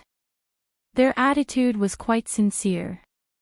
That was why Inakami Mitsuda dared to nod and was willing to accept Li Wangyu's test. Li Wangyu sneered in his heart. Just as he was about to speak, dozens of people suddenly rushed out from the crowd. Judging by their clothes, they were not Tang people. They were foreign envoys or foreign students. In fact, the Tang dynasty did not only have Japanese envoys. All the vassal states admired the Tang dynasty's culture and sent foreign students. At most, there were tens of thousands of foreign students in Chang'an alone. It was an unprecedented grand occasion. Greetings, Mr. Li, greetings, Mr. Li. After everyone bowed to Li Wangyu in unison, someone asked respectfully, "May I ask, Mr. Li, since the Japanese students can pass the test and become your disciple, I wonder if we can do the same?" I, a foreign student from Silla, have also admired Mr. Li for a long time. Yes, I, a foreign student from Bohai, am the same. I, a foreign student from Annan, would like to become your disciple. The words of the foreign students from various countries stunned Li Wangyu. What the F***ck is the meaning of this? Are they planning to change it to a student recruitment meet? Inakami Mitsuda and Yakushi Terui were so angry that their faces turned red. They, the Japanese, had knelt outside the Vermilion Bird Gate under the scorching sun and finally managed to invite Li Wangyu out. When they saw that they could become Li Wangyu's disciple after passing the test, these bastards actually came out to pick the peaches. Baka! A bunch of bastards. I'll go to a friend's place for tea in the afternoon. I'll update another chapter in the evening. Chapter 928. There were many foreign exchange students in Chang'an City, and the Tang dynasty was quite strict with their management. The foreign exchange students accepted by the Tang dynasty were all sent by the government. They came to the Tang dynasty with a diplomatic mission and were approved by the officials of the Tang dynasty before they could enter the school. There were two kinds of foreign exchange students from different countries, foreign exchange students and returning students. Returning students were short-term students who came and went with the diplomatic mission. As for foreign exchange students, they stayed in the Tang dynasty to study and live for a long time. Many of them settled down in the Tang dynasty. Even if they were foreign exchange students, they would be sent back by the Tang dynasty because they failed in their studies or violated the rules. According to the records of the Tang dynasty, 204 foreign students from Silla Kingdom had been sent back one after another. The foreign exchange student study in the Imperial College was also strictly managed. Those who gambled, fought, drank, caused trouble, and disobeyed the laws of the Tang dynasty would all be expelled or even sent to the government. Moreover, foreign exchange students were not allowed to interact with the common people or officials privately. They were not allowed to wear Tang clothes. They had to wear the clothes of their own country and could not imitate the clothes of the Tang people. They were not allowed to marry privately or bring their wives back to Tibet. In other words, if they got married in the Tang dynasty, they could not bring their wives and concubines back to their vassal countries and could only stay in the Tang dynasty.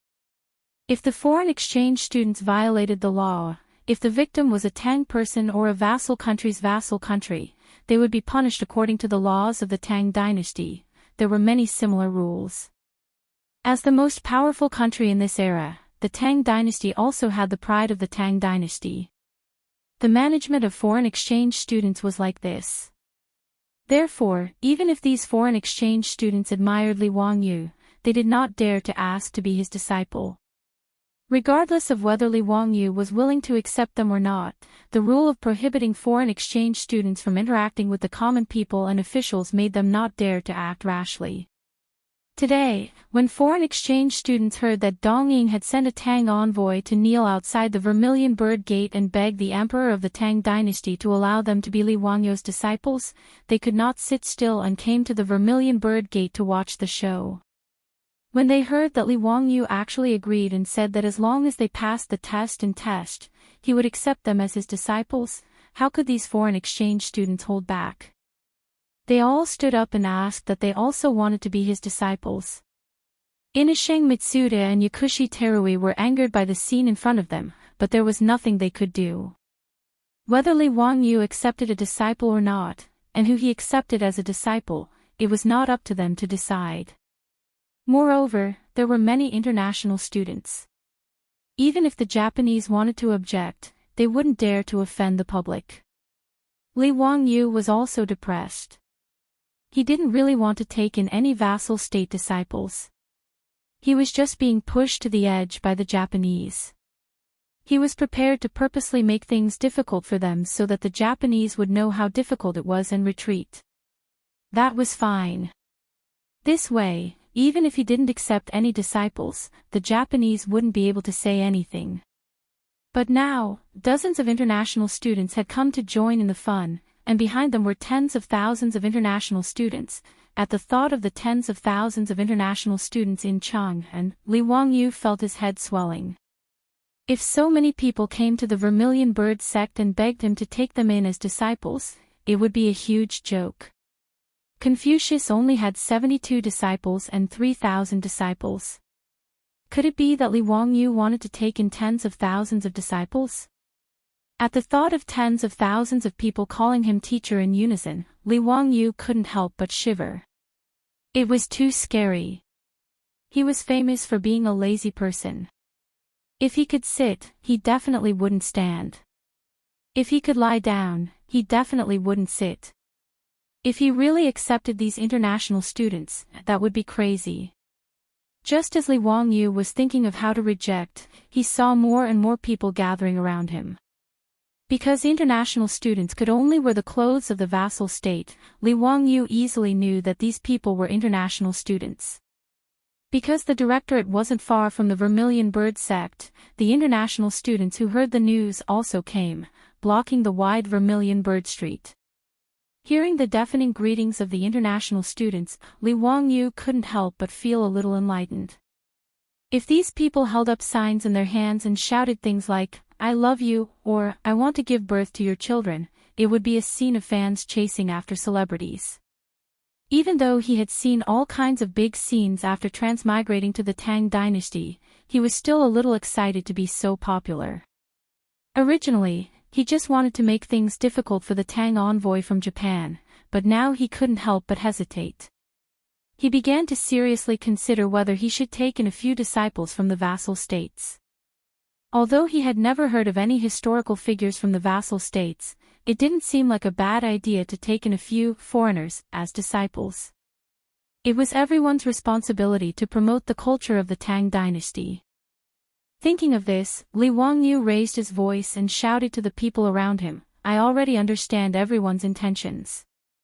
However, I have limited energy and can't teach so many students. I can only choose the best ones and take them in. If you are willing, 3 days later at the Dazhao baseball field, I will set 3 questions. If you can pass these 3 questions and have a pure heart, I will take you in as my disciple. What do you think?" His words naturally made the students around him overjoyed. They all bowed and saluted him. "It's all up to you, sir. We have no objections." "Thank you, sir. We are grateful that Mr. Li has given us this opportunity. We dare not disobey your orders." Although Inishang Mita and the other Dongying people were helpless, they could only follow the crowd and bow to Li Wangyu to express their gratitude. "Thank you, Mr. Li." Li Wangyu nodded with satisfaction. "All right, you may leave. Don't disturb the people from going out." "Yes, sir." After receiving Li Wangyu's confirmation, the students no longer blocked the Vermilion Bird Gate. They all saluted again and dispersed while discussing with each other. Tang Jian was also caught off guard by this scene. Fortunately, Li Wangyu handled it well and did not cause any trouble, which allowed him to breathe a sigh of relief. "Zio, your reputation." "Sigh, even those famous scholars can't compare to you," Tang Jian said with a sigh. Scholars like Li Gang, Kong Yingda, and Yu Shinan were respected, but in terms of influence, they were not as influential as Li Wangyu. Li Wangyu was not only good at writing poems, he was also young and handsome, and he was also rich. In the brothels of Pingkong Fong, the young and beautiful prostitutes loved to sing Li Wangyu's poems the most. Scholars loved to visit Pingkong Fong. They heard Li Wangyu's name and masterpieces every day. With such a publicity campaign, it would be strange if Li Wangyu didn't become popular. Moreover, Li Wangyu had created too many big news in the past 2 years, which made him even more popular. In the eyes of the Tang people, Li Wangyu was the one who was praised by everyone. It was no exaggeration to say that Li Wangyu was definitely one of the top internet celebrities in Chang and city of the Tang dynasty. Therefore, it was not surprising that the students from the vassal states admired Li Wangyu and wanted to be his disciple. In response to Tang Jian's exclamation, Li Wangyu could only smile and rub his nose. After a few polite words, he bid farewell and left. He still had to rush back to Dingzhou village to discuss with his beautiful superior about how to choose students. Since he had already said it, he couldn't treat it carelessly. I got fat from that thing again. I regret it for 3 seconds. Chapter 929. The news that Li Wangyu had agreed to accept students as disciples quickly spread throughout the Imperial College. The tens of thousands of foreign students were all excited, discussing what kind of test Li Wangyu would give them. As for the other Tang students of the Imperial College, after hearing of this matter, they were all envious and jealous. If they could become Li Wangyu's disciple, the benefits were self-evident. There were even quite a few people who secretly pondered whether or not they should learn from those foreign students and go to the Vermilion Bird Gate to cause trouble. Fortunately, the Imperial College was strict in its management of students, dispelling any thoughts of going to the Vermilion Bird Gate to petition. Even so, 3 days later, the Great Zhao Baseball Stadium was still packed to the brim. Today, Li Wangyu was publicly accepting disciples. Moreover, he was accepting foreign students from various vassal states. Naturally, this matter attracted a lot of attention. In addition to the tens of thousands of foreign students, there were also a large number of commoners, officials, and students of the Imperial College. All of them rushed to the baseball stadium to watch the excitement. Li Wangyu was helpless against the gossiping of the commoners and officials of Chang'an. He could only order for the Great Zhao Baseball Stadium's grandstands to be open to the public.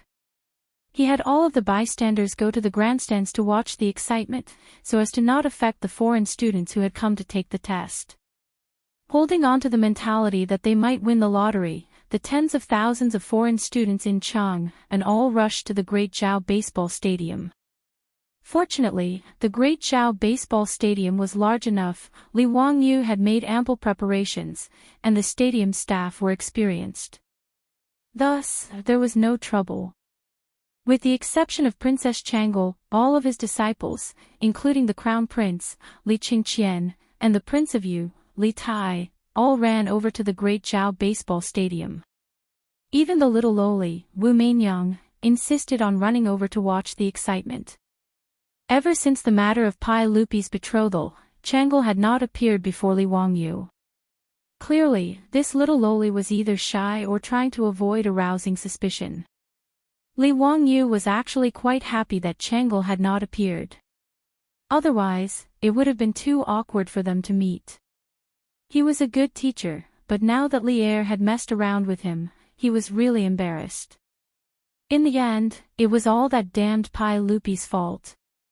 When Li Wangyu thought of this, he couldn't help but complain in his heart again. Seeing that almost everyone had arrived, Li Wangyu was about to stand up and announce the start of the selection when he heard the sound of music coming from outside the stadium. Li Wangyu couldn't help but frown.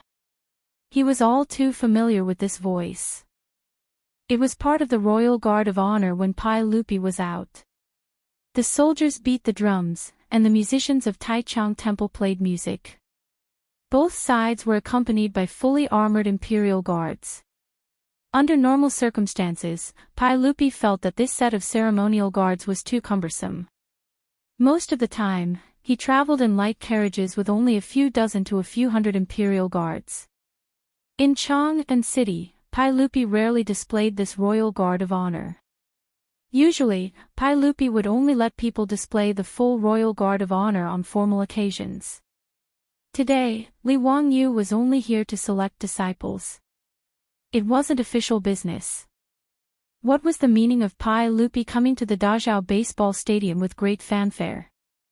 Li Wangyu couldn't understand, but he didn't dare to be negligent. He hurriedly led the group of disciples to greet the emperor. "Your Majesty, how come you have time to come to the Dazhao Baseball Stadium today?" Li Wangyu asked curiously after greeting Pai Lupi. "Zio, you brought all the international students in Chang'an City here. How could I not come to take a look?" This involves dozens of vassal states. I can't be careless, Pai Lupi said as he glared at Li Wangyu. If Tang Qing hadn't told me, I wouldn't have known that you brat had done such a shocking thing again. Pai Lupi was told by Tang Jian that Li Wangyu had agreed to recruit international students and that he would take the test in the Dazhao baseball stadium. He couldn't help but break out in a cold sweat when he heard this. If anyone else dared to do this, Pai Lupi would definitely have ordered Mi Tuo to lead the cavalry department to arrest them. International students of the vassal states were not allowed to communicate privately with the people and officials. On the other hand, the people and officials of the Tang dynasty were also not allowed to communicate privately with international students. If someone else did what Li Wangyu did, they would definitely be arrested and punished by the authorities. Because of Li Wangyu's status, no one dared to arrest him. However, Pai Lupi couldn't ignore it either. In Li Wangyu's eyes, this was only his private matter. However, for the imperial court, this was a big deal. However, Li Wangyu was willing to accept international students from the vassal states as his disciples. This was naturally a good thing for the imperial court. Even if Li Wangyu only accepted one international student as his disciple today, it still represented the Tang dynasty's equal treatment and kindness to the vassal states. Therefore, Pai Lupi put on a full set of ceremonial guards to support Li Wangyu. Li Wangyu pondered for a moment and understood Pai Lupi's intention. He couldn't help but smile bitterly and said, "Uncle, aren't you forcing a duck to a perch? If no one can pass my test today, I might not accept a single disciple." Pai Lupi heard this and couldn't help but stare at him. "That won't do. No matter what, you have to accept one person today. Otherwise, these tens of thousands of international students will make a scene." When Li Wangyu heard this, he turned his head and looked at the international students who were rubbing their hands and eager to try. He couldn't help but smile bitterly. It seemed that Pai Lupi's words made sense. If it was only the Dongying envoys, it would be fine to play with them. But today, tens of thousands of people came. If he said that he couldn't choose a suitable disciple, it would be suspicious of him playing with a monkey. Thinking of this, Li Wangyu could only accept his fate and nod.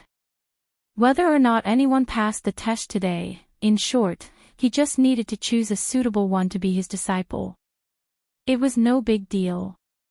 Following Pai Lupi were Fang Xianling, Tang Jian, Yu Shinan, Kong Yingda, and other officials of the imperial court, as well as the envoys of the vassal states. When Fang Xianling and the others saw Li Wangyu, they couldn't help but tease him a little, saying that even his disciple was so different. In the face of these friendly teasing, Li Wangyu, as a junior, could only pinch his nose and accept it. As for the envoys of the vassal states, they had a fawning look on their faces and gave Li Wangyu a flattering smile. Everyone, including the Dongying envoy, Inakami Mitsuda, could only secretly pray in their hearts that Li Wangyu would choose an international student from their country and accept him as a disciple. After everyone exchanged a few pleasantries, Li Wangyu invited Pai Lupi and the others into the batting field. Because Pai Lupi came out in full Emperor's Guard of Honor, the tens of thousands of people gathered in the Dazhao batting field naturally knew that His Majesty the Emperor had come in person.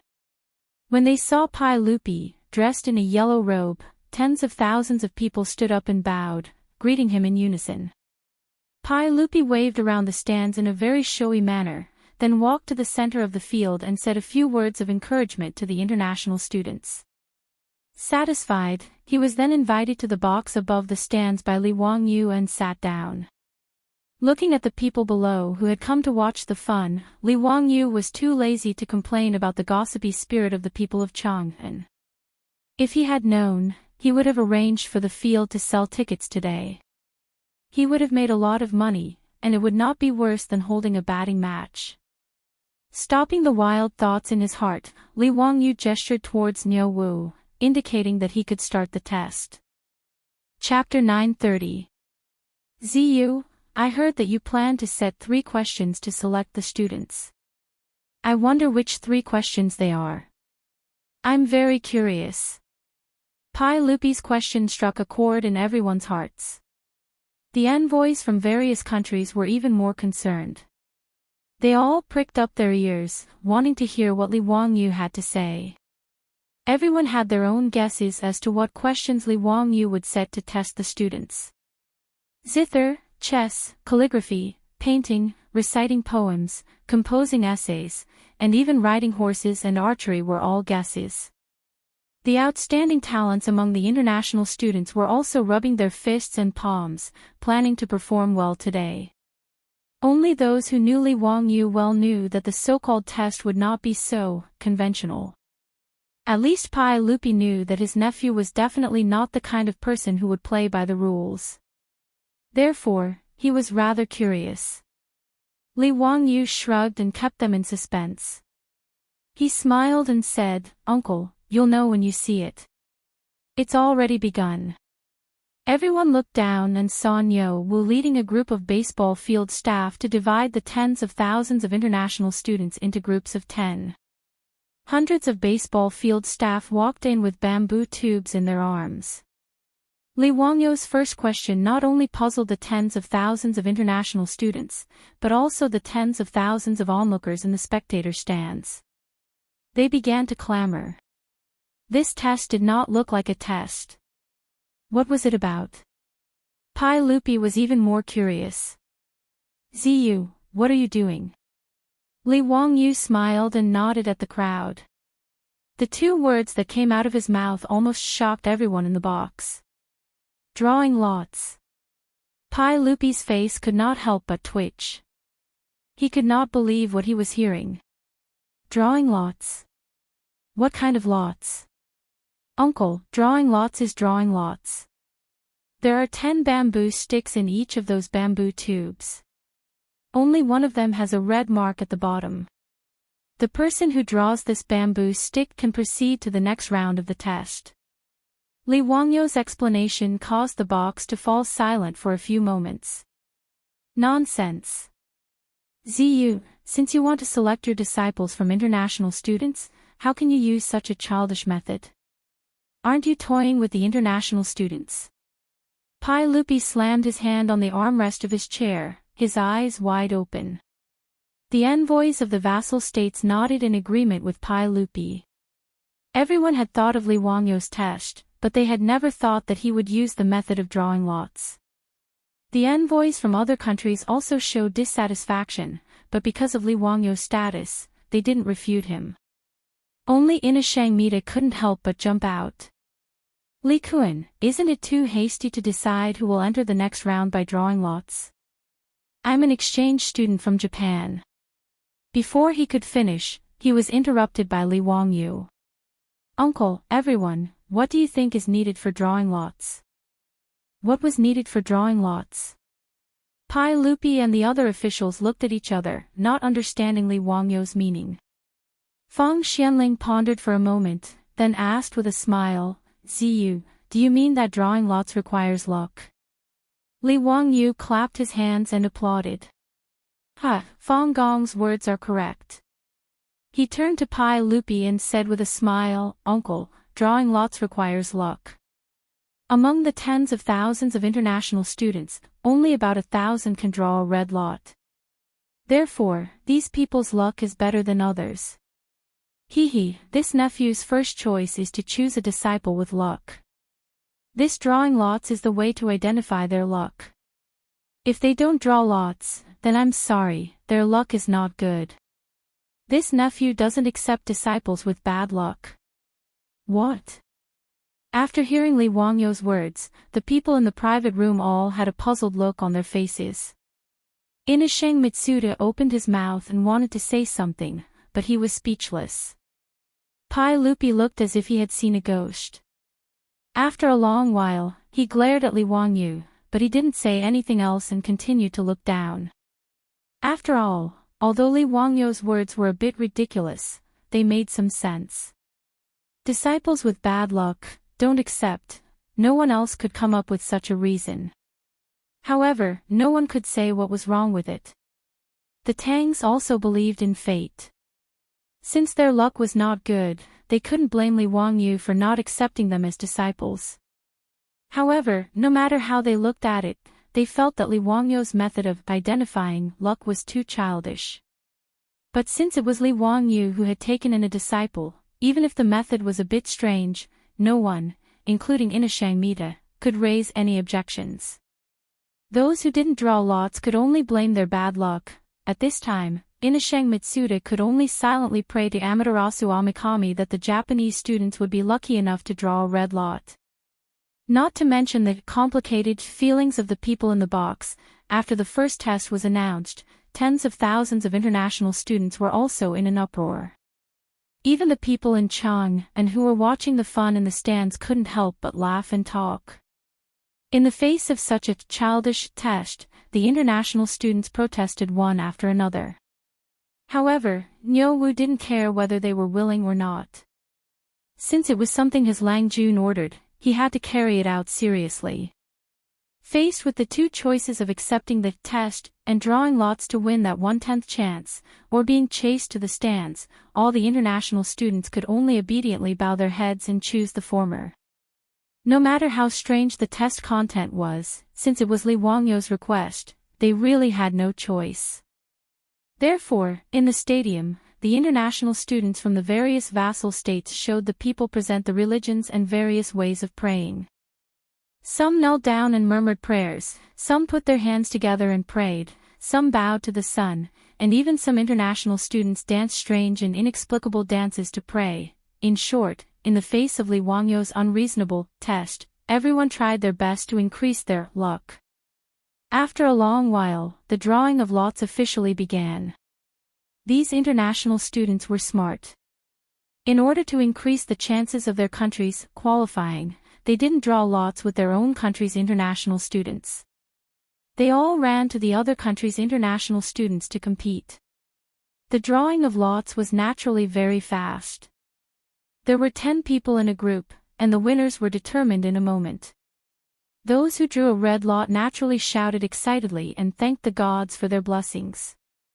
As for the majority of the people who were disappointed, they ended the apprenticeship journey in frustration and were invited to the stands by the stadium staff to be spectators. Of the tens of thousands of international students, more than 9,000 were quickly eliminated, leaving only about 1,000 lucky people in the stadium. Xianxia was very excited because the international students sent by Japan to the Tang Empire were very lucky. More than 10 of them drew a red lot.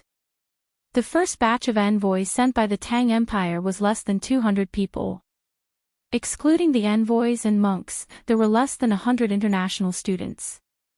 Among these 100 Japanese international students, more than 10 of them were able to compete with nearly 10,000 international students from the vassal states. Naturally, they were very lucky. After the first round of the so-called test ended, Pai Lupi and the others looked at Li Wangyu again. They wanted to see what other tricks he was going to play. If he dared to talk about drawing lots again, Pai Lupi would really scold him. Chapter 931.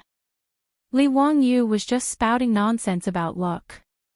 The only reason he did this was because there were too many people, tens of thousands of international students. Just by gathering together, it was already a sea of people. As the saying goes, when there are more than 10,000 people, there is no end to it. In order to avoid trouble, Li Wangyu came up with the idea of drawing lots. Using luck as an excuse, he eliminated 90% of the international students. Li Wangyu didn't care if there were really talented people among them. Who asked that person to be unlucky? After eliminating 90% of the people, the originally crowded baseball field suddenly became empty. The 1,000 lucky people stood on the field in a daze. They didn't know what kind of strange test was waiting for them. After the drawing of lots, the remaining people began to be suspicious. They couldn't figure out what kind of tricks the famous Li Zio would play. Under the watchful eyes of the crowd, they saw hundreds of stadium staff carrying hundreds of long bamboo poles walk into the stadium. These bamboo poles were about 6 to 7 meters long. There was a piece of red silk tied to the top of the pole. In the box, everyone looked at Li Wangyu again, waiting for his explanation. Uncle, everyone, this test question is very simple. It's still a group of 10. As long as you don't use any external objects and don't bend the pole, whoever can find a way to remove the red silk first will advance to the next round of the test. Li Wangyu's words made everyone frown. The pole was so tall.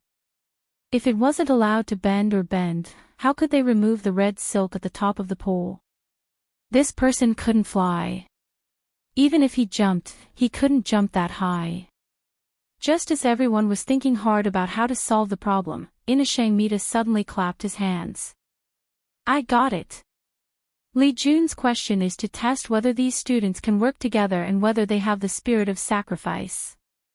Only when 10 people work together and form a human ladder can they climb to the top of the pole and remove the red silk.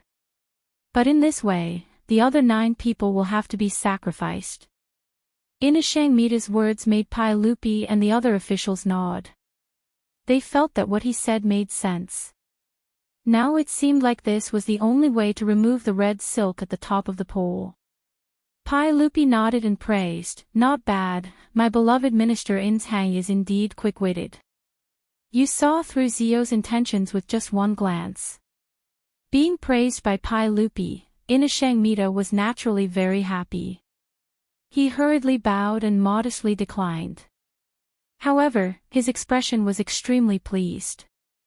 Evidently, he was very pleased with himself for being able to guess Li Wangyu's thoughts. On the other hand, Li Wangyu looked as if he had seen a ghost. He really wanted to ask Xianxia how he came up with such a creative idea. Even primary school students in the future knew how to solve this problem. In the elementary school textbook, The Smart Su Wenzhang, there was a similar topic. Li Wangyu was just plagiarizing. The solution was to think in reverse. Under the premise of not letting the bamboo pole fall, it would be enough to let the bamboo pole lower itself. Like Su Wenzhang, putting the bamboo pole into the well was the simplest method. Li Wangyu had set this question because he wanted to see how many smart people among the overseas students could think of this. As for Xianxia's words, Li Wangyu was too lazy to expose him. He wanted to see if anyone could slap this Japanese ambassador's face in the future. On the other hand, the disciples behind Li Wangyu all frowned. Clearly, they did not agree with Xianxia's words. The little fatty Li Tai and the little lowly Wu Meinyang suddenly shouted at the same time, Teacher, I know how to solve this question. Li Wangyu lovingly patted their heads, indicating that they should not say it out loud. As expected, there were many smart people. This kind of child's play would not fool many people. After Li Wangyu announced this question, the 1,000 or so overseas students were all dumbfounded. The bamboo pole was 6 to 7 meters tall. They could not let it fall, and they could not use any external objects. They had to remove the red silk at the top of the bamboo pole. How was this possible? However, one had to admit that in this world, it was not easy to find smart people. However, there were many idiots. The Japanese overseas students' brain circuits were no different from Xianxia's. Very quickly, they came up with a very smart solution. This time, the Japanese didn't team up with the students from other countries. After some discussion, the Japanese students were divided into 2 groups. The 2 most outstanding members were chosen to be in charge of picking the red silk on the bamboo pole and obtaining the opportunity to advance. Li Wangyu's face was filled with black lines as he looked down. He saw the Japanese forming a human ladder and stacking it like a human pyramid. One of the Japanese stepped on his companion's shoulder to climb up to the top of the pole and took down the red silk. The Japanese immediately let out a cheer. Xianxia was so excited that his face turned red. He kept applauding his country's overseas students. Under the influence of the Japanese, the overseas students from other countries were also led down the wrong path. If they calmed down and thought about it, they might be able to come up with a solution. However, the Japanese's stupid method succeeded in removing the red silk, causing the overseas students to lose their ability to think. They all started to follow suit. For a moment, the Great Zhao baseball field seemed to have turned into a circus. Everywhere, there were people climbing up the human ladder. This lively scene attracted the cheers of the people watching from the stands. This made the overseas students even more excited. All the overseas students who successfully removed the red silk were jumping up and down in excitement. As for the overseas students who were willing to give up the opportunity to be apprenticed to their partners, they were not discouraged. Instead, they cheered each other on. Looking at the increasingly lively scene below, Li Wangyu really could not bear to watch. He could not help but cover his eyes with his hands, afraid that these idiots would dirty his eyes. Sigh, stupidity was indeed contagious. The Japanese were being stupid, and the thousands of overseas students were being stupid as well. This was really enough. Very quickly, the red silk on the hundreds of bamboo poles was removed. The overseas students who did not get the red silk were once again invited to the stands by the staff. However, they were not depressed this time. Instead, they were proud of their teamwork and dedication. When they walked up to the stands, each of them held their heads high and puffed out their chests proudly. Li Wangyu could not hold it in anymore. He reached out and patted Li Tai and Wu Meinyang's heads. The two of you, go and try to remove the red silk from the bamboo poles. If you dare to use those stupid methods just now, be careful that I will expel the two of you from the sect. Wu Meinyang stuck out her tongue at Li Wangyu and made a face. Meinyang is not as stupid as those people. Teacher, don't look down on me. Her words made Li Wangyu, Ma Zhou, Yan Liben, and the others laugh. Those who could be accepted as disciples by Li Wangyu were all future big shots who would leave their names in the history books. How could there be any idiots among them? Whether it was Ma Zhou, Yan Liben, Sheng Wanyi, Lu Ringgui, or even Crown Prince Li Qingqian, they had all figured out the correct method. As for Inasheng Mitsuda and the thousands of idiots below, everyone only felt the pleasure of crushing their IQ. Indeed, it was very interesting to watch idiots play monkeys. Chapter 932. After Li Wangyu's 2 tests, there were only 100 students left out of the 10,000 students. At this moment, these students were in the center of the field, receiving the cheers of the audience and their peers. They were very proud. Under the escort of Niu Wu and the others, 2 children, one big and one small, walked to the center of the field and picked up a bamboo pole with all their might. Their actions naturally attracted the attention of everyone in the field. Whose children are these? Why are they so naughty? Could it be that these 2 children also want to play when they saw the students having fun just now? Perhaps they are Xiao Lang and his wife from some noble family. Didn't you see that the troops of Lai Hot are guarding these 2 carefully? No one in the audience recognized Wu Meinyang, but there were people who recognized Li Tai, Prince Yu. Everyone, please don't talk nonsense. That Xiao Lang is His Majesty's legitimate son, the disciple of the Duke of Huxian, Prince Yu. Once this was said, no one dared to joke around anymore. However, they still looked curiously at Li Tai and Wu Meinyang in the field, wanting to see what they were planning to do. In the box, Pai Lupi looked suspiciously at his son and couldn't help but ask, Zio, what did you ask Qin Ke and Meinyang to do? Hee, uncle, I asked them to try how to remove the red silk from the bamboo pole. Li Er couldn't help but glare again when he heard this. Nonsense, the 2 of them are so young, how can they do such a dangerous thing? This bamboo pole is more than 20 feet tall. What if they accidentally fall down? Me too, quickly go and bring Qin Ke and Meinyang back. Don't let them fool around.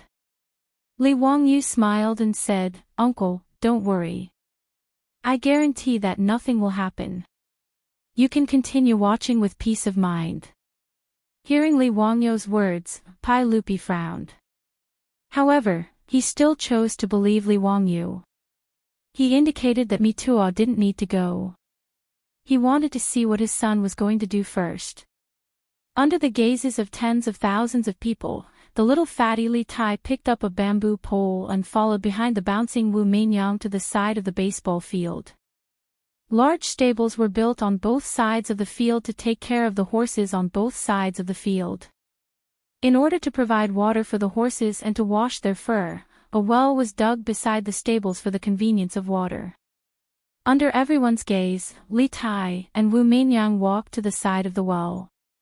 Then, Li Tai picked up the bamboo pole and slowly lowered it into the well.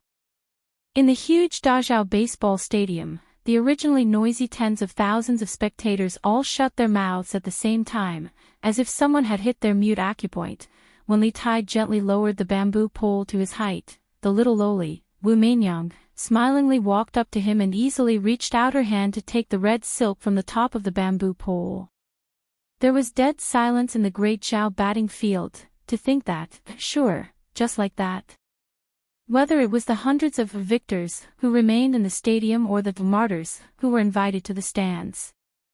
After seeing this scene, they only felt a burning pain on their faces. *CK, it turned out that their performance in front of thousands of people was really just a monkey show in the eyes of others. The hundreds of victors who had been so excited before were now so ashamed that they wanted to find a hole to hide in. They really had no face to see anyone. In the box, Pai Lupi and the officials also opened their mouths wide, unable to speak for a long time. Everyone finally understood the real purpose and answer of Li Wangyu's test question. What kind of bullshit teamwork and sacrificial spirit was this? The group of big shots was also very embarrassed at this time. In fact, if Fang Xianling and the other big shots hadn't been led astray by that idiot Inashang Mitsuda, they wouldn't have made such a mistake. But no matter what, a group of adults couldn't even compare to Li Wangyu's two youngest disciples. It was really embarrassing. As for Inashang Mitsuda, at this moment, his old face was flushed red. There was even a moment when Inashang Mitsuda had the urge to find a katana and commit suicide by cutting his stomach open in front of everyone. The Dongying people's face had been completely thrown away by him. Just as everyone was feeling embarrassed, Pai Lupi suddenly laughed loudly. Good, good. As expected of my Qilin son, Qing Ke and Meinyang are indeed worthy of being Zio's disciples. They are really smart to be able to think of such a trick. Pai Lupi's words eased the atmosphere in the box. The officials all praised Li Tai and Wu Meinyang's intelligence. But everyone, including Pai Lupi, was implying that Li Tai and Wu Meinyang's method was a petty trick, a trick method. It couldn't be helped. Pai Lupi also wanted to save face. Li Wangyu secretly curled his lips, but he couldn't be bothered to correct them. He was a kind person. After sending his disciples to slap their faces, he still had to give them a way out. Everyone chatted for a while, and Pai Lupi immediately changed the topic. Zio, what is the content of your third test? Li Wangyu pointed at the stadium staff below who were moving the props. He didn't keep them in suspense and directly told them the third test question. Uncle, everyone, the third question is not easy. Look at the two doors below. One is the real door, and the other is the fake door. I will arrange two gatekeepers at each door. One will only tell the truth, and the other will only tell the lie. He shrugged and smiled. My request is very simple. The international students below can only ask any gatekeeper within the time it takes for a stick of incense to burn. With one question, they have to determine which door is the real one and which is the fake one. Those who make the correct judgment will pass. Li Wangyu's words once again caused everyone in the box to fall silent. They all frowned and lowered their heads in deep thought. For the Tangs who had never come across such logical reasoning questions, Li Wangyu's question was really a little crazy. The remaining 100 or so international students below were originally dispirited by Li Tai and Wu Meinyang's godly manipulation. After hearing the third question announced by Niu Wu, they were all dumbfounded. 2 doors, 2 gatekeepers, 1 real and 1 fake. They could only ask any one of them one question. How could they get the correct answer? How could they do it? Wasn't this F***king deliberately making things difficult for them? The stands became lively again. Everyone was passionately discussing Li Wangyou's third question. How can there be such a question? County magistrate who is deliberately making things difficult for those international students. Is there really an answer to this kind of question? How can a single question be asked? That's right. It's not difficult to determine which of the 2 gatekeepers is telling the truth and which is lying. Just ask a question and you'll know. But this way, you won't know whether the door behind them is real or fake. Tisk Tsk, county magistrate who is truly a peerless scholar. How can ordinary people like us answer such a question? I don't think any of those international students will be able to answer it. Then doesn't that mean that no one will be able to become county magistrate whose disciple today? Perhaps so. Becoming a disciple isn't that simple. Everyone, why do you care who becomes the disciple? Isn't there a good show to watch? Today's scene is even more lively than the Lantern Festival. Little brother is right. It's very lively. On the stands, the common people were too lazy to think, but the 100 or so international students below were sweating profusely. Their hearts were filled with resentment. Didn't they just want to become disciples? Why did they have to come up with such a ridiculous question? Chapter 933. Li Wangyou's question was, in fact, a very simple logical deduction question. The correct answer was to ask any of the gatekeepers. If I ask the other gatekeeper, will he tell me which door is the real one? No matter who answered, the door pointed out by the gatekeeper would definitely be the fake one. Thus, they would be able to pass by taking the opposite door. Because one of the gatekeepers would only tell lies, no matter how they asked, the answer would definitely be a lie. Thus, by thinking backwards, they could deduce the correct answer. It was a very simple logical deduction question that did not require much skill, but it stumped the Tang people and foreign exchange students. Whether it was Pai Lupi or Fang Xianling, as they had never encountered such a logical deduction question before, it was normal for them to be at a loss. 30 minutes passed in the blink of an eye. To everyone's disappointment, no one could give the correct answer to this question. Even if some of the foreign exchange students could guess which door was the real one, it was meaningless. This result made the hundreds of international students depressed.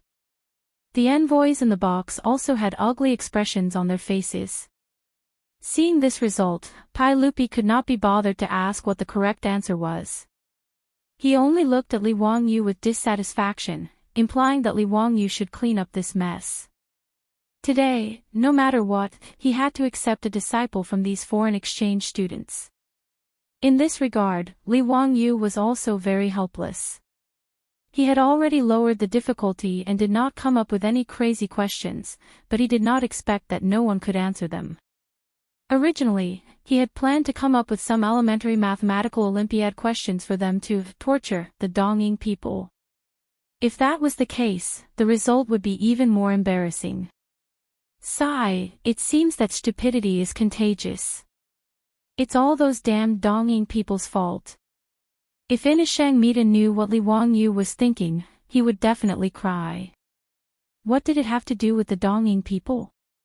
Just now, he did not even dare to breathe loudly. He had shrunk to the back of the crowd, afraid that he would attract attention. And among the hundreds of foreign exchange students below, there were only 2 envoys left. The Japanese, who had created this spectacular apprenticeship event, had already given up on the idea of becoming Li Wangyou's disciple. Whether it was Xianxia or Yakushi-kei, they only wished to be forgotten. Under Pai Lupi's dissatisfied gaze, Li Wangyou could only pinch his nose and apologize. He personally went to the batting field to interview the international students and select the one he liked. Originally, because the international students couldn't answer Li Wangyu's question, they thought that they wouldn't have the chance to be apprenticed to him. Everyone was very depressed. When they saw Li Wangyu appear and learned that Li Wangyu would choose one of them to be his disciple, the group of international students became happy again. Although the chances were slim, with only a 1% chance, it was still a chance. Everyone greeted Li Wangyu in an orderly manner, then lined up neatly, waiting for Li Wangyu to choose. Looking at the hundreds of people in front of him, Li Wangyu noticed that there were actually many blonde international students in the crowd. But this wasn't surprising. Many of the vassal states of the Tang dynasty were located in Central Asia, and there were even vassal states in Siberia. Only one person's attire caught his attention. This person was wearing traditional Persian clothing, which was very interesting.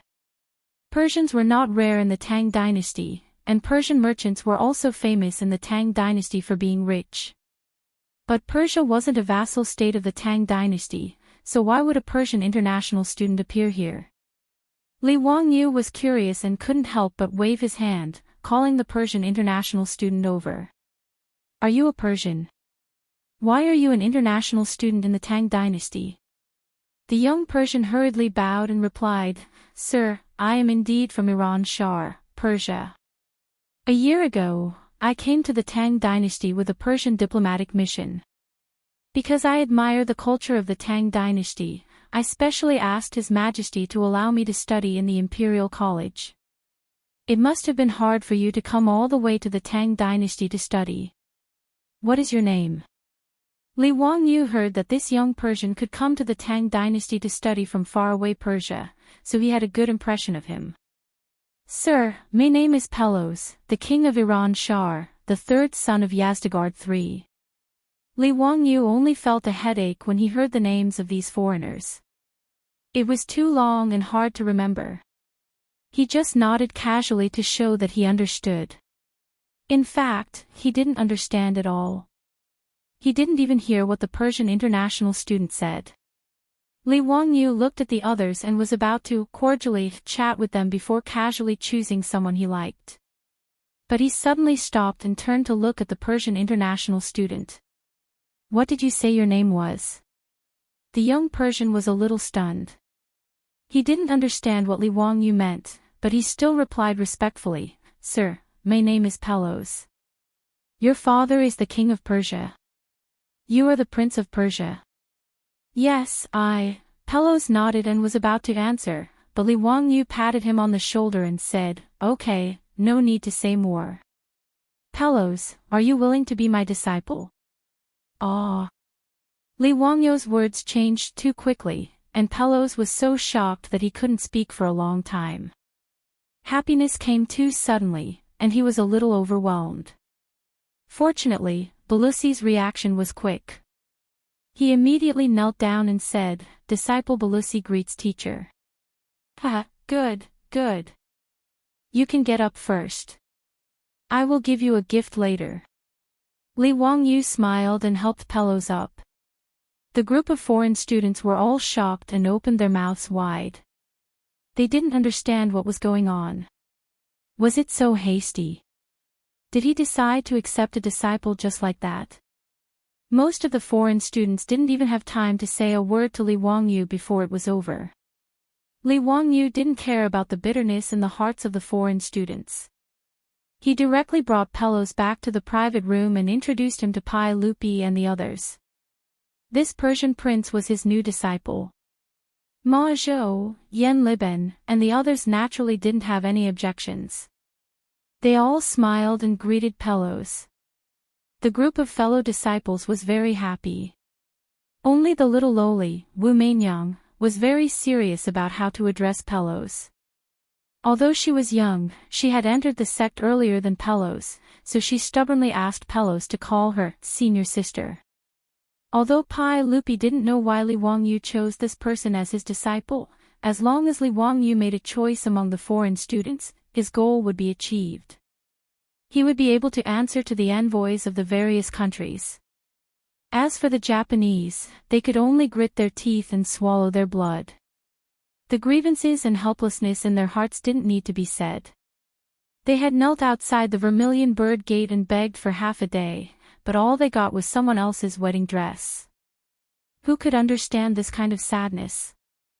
They naturally didn't know why Li Wangyu would accept this Persian prince as his disciple. Chapter 934.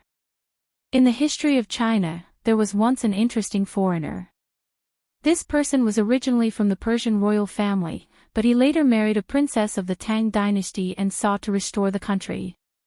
The famous poet Li Sun and Li Xianxia were descendants of this person, and the blood of the Persian royal family flowed in their veins.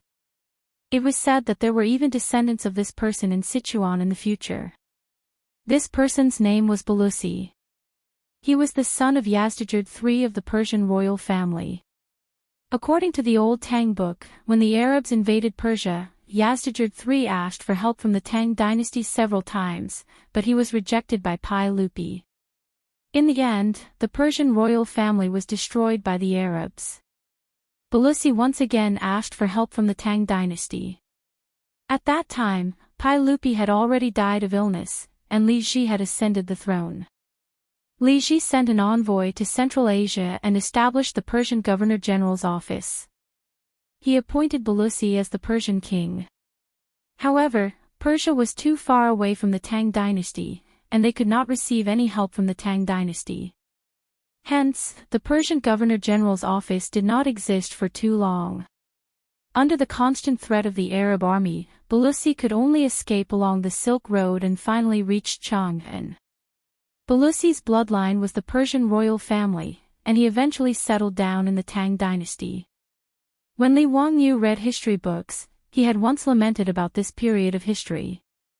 It was a pity that the great Tang's Persian commander-in-chief's office was only in name. Otherwise, it would have been truly satisfying if they could have incorporated that land into China's territory. Hence, when he found out about the identity of the Persian student, he immediately decided to take him as his disciple. Li Wangyu did not expect that Balusi had been a student in the Tang dynasty when he was young. No wonder when Persia faced the threat of the Arabs, they would ask for help from the Tang dynasty. However, because of the geographical distance, the Tang dynasty could only give the Persians verbal support. Even the powerful Tang dynasty could not reach so far and interfere in Central Asia's matters. But in today's Tang dynasty, because of the time travel of Li Wangyu and Su Chongqing, they may have the ability to intervene. The Tang dynasty's cavalry had horseshoes to protect their horses, so the casualty rate outside of war was quite low. As a result, the number of the Tang dynasty's armored cavalry continued to increase every year. Secondly, there was the use of four-wheeled carriages. The horse carriages had changed from two-wheeled to four-wheeled carriages. Not only did it increase the ability to carry goods, it also greatly increased the logistical supply of the army. Not to mention that the well-tempered steel that he and Yan Liben had created together had improved the armor and weapons of the Tang army. In any case, Li Wangyu thought that since the Mongolian cavalry could sweep through Europe and Asia several hundred years later, there was no reason why the current Tang dynasty cavalry couldn't do the same. Therefore, Li Wangyu accepted Balusi as his disciple without any hesitation. He had his own plans in mind. The governor of the Persian Governor-General's office. This was a very suitable position for Belus. Let the Persian dynasty go with the wind, he wasn't cheating his disciple. After all, in history, the Persian dynasty was also destroyed by the Arabians. Rather than that, why not bring it into the territory of the Tang dynasty? There was nothing bad about it. At the very least, the rule of the Tang dynasty wasn't a bad thing for the Persians. Of course, whether or not these things could be realized was still unknown. Li Wangyu was just preparing for a rainy day. Naturally, no one knew what he was thinking. Even Su Chongqing, because he didn't understand history, didn't know about this period of history. Therefore, he couldn't guess what Li Wangyu was thinking. Pai Lupi and the others naturally didn't know that Li Wangyu accepted Balusi as his disciple because he had such thoughts in his mind. A few days later, Li Wangyu really held a grand ceremony to formally accept Balusi as his disciple. The small commotion caused by the Japanese sending the Tang envoy was settled just like that. Bei Lucy also didn't understand why good luck had come to him. In short, he was naturally overjoyed that Li Wangyu unexpectedly became his disciple. As for the initiator, the Dongying people were secretly grateful. But obviously, the Dongying people wouldn't accept Bei Lucy's gratitude. The matter of Li Wangyu accepting a disciple at the Dazhao baseball stadium was another thing for the people of Chang and to gossip about. Other than the stupid lottery, the two questions that Li Wangyu said were also talked about by the people of Chang and for a long time. Time flew by like a white horse galloping by. In the 9th month of the 4th year of Xinguan, the Royal Academy of the Tang dynasty became lively again. Other than the returning old students, after a series of tests and screening, 500 new students were admitted to the academy. After the academy started, everything was orderly and carried out step by step. Under Su Jingzong's arrangement, it was finally time for Li Wangyu's encyclopedia lesson. For the first time in his life, Li Wangyu, a bad student in the future, stood on the podium and began his glorious career as a primary school teacher. Although Li Wangyu was unlicensed, the thousands of academy students in the newly built auditorium of the academy were all staring at Li Wangyu on the podium with adoration on their faces. Even the new students, who were 6 or 7 years old, were familiar with Li Wangyu's name. They naturally knew what it meant for Li Wangyu to teach them in person. No one knew what an encyclopedia was. Not to mention these children, even Su Jingzong didn't know what Li Wangyu was going to teach. But no matter what Li Wangyu was going to teach, this opportunity to listen to Li Wangyu in person was very rare. After traveling to the Tang dynasty, Li Wangyu had seen a lot of big scenes. But when he stood on the podium in the auditorium and looked at the crowd below, he couldn't help but feel a little nervous. He had decided to teach at the academy on a whim. But he didn't have this kind of experience. In the future, Li Wangyu had explained the plan to the clients, but there were only a dozen people in the meeting room who listened to him. Like today, facing thousands of people, Li Wangyu still felt a little stressed. After knowing that Li Wangyu was going to teach a class called Encyclopedia, that no one had heard of, the first and second-year students of the academy were not the only ones who came to listen to the lesson in the auditorium of the academy.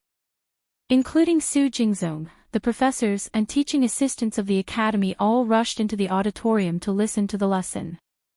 These professors and teaching assistants of the academy worshipped Li Wangyu even more. They all held pens and ink in their hands and were ready to listen and take notes seriously.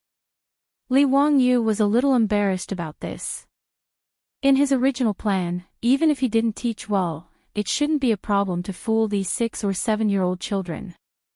But now so many employees of the academy came to listen to his lesson. If he didn't teach well or was questioned by others, it would be very embarrassing. Li Wangyu calmed himself down and coughed softly. The large auditorium suddenly became so quiet that even a pin drop could be heard. Everyone's eyes were focused on Li Wangyu. Students, the lesson I'm going to teach today is called Encyclopedia. So, what is encyclopedia? Encyclopedic is the general name of all the knowledge of all the disciplines, including astronomy, geography, nature, mechanics, medicine, literature, and so on. When Li Wangyu said this, the students of the academy below didn't think much of it. But the professors and teaching assistants of the academy who heard him explain the meaning of encyclopedia for the first time couldn't help but gasp together. The Duke was so arrogant. Chapter 935.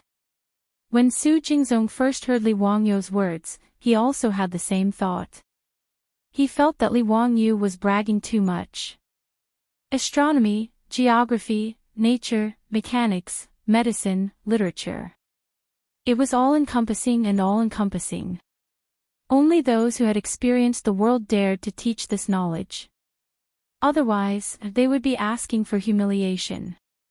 Since Li Wangyu dared to say this, all the professors and teaching assistants of the academy, including Su Jingzong, held their breath and prepared to listen carefully to see if Li Wangyu could really talk about something unknown to them. What I'm going to talk about today is nature. Nature is all things in the universe. Nature is Tao. Li Wangyou's words were not a bluff. The Tang dynasty worshipped Taoism, so he naturally wanted to explain what nature was based on the concept of Taoism. Naturally, Tao was also from the book, I Am Thinking About You. Taoism believed that nature, like primordial qi, was something higher than heaven and earth. It was also in line with the concept of natural philosophy in later generations. The group of children only seemed to understand half of what he was saying, but Su Jingzong and the others did not understand at all. They were listening more and more attentively. After Li Wangyou roughly explained what nature was, he asked the students, "Students, let me ask you a question. Who can tell me what color the sun is?" After he asked this question, the students in the auditorium did not know how to answer. Light was light. What color did it have? After a long while, someone timidly raised his hand.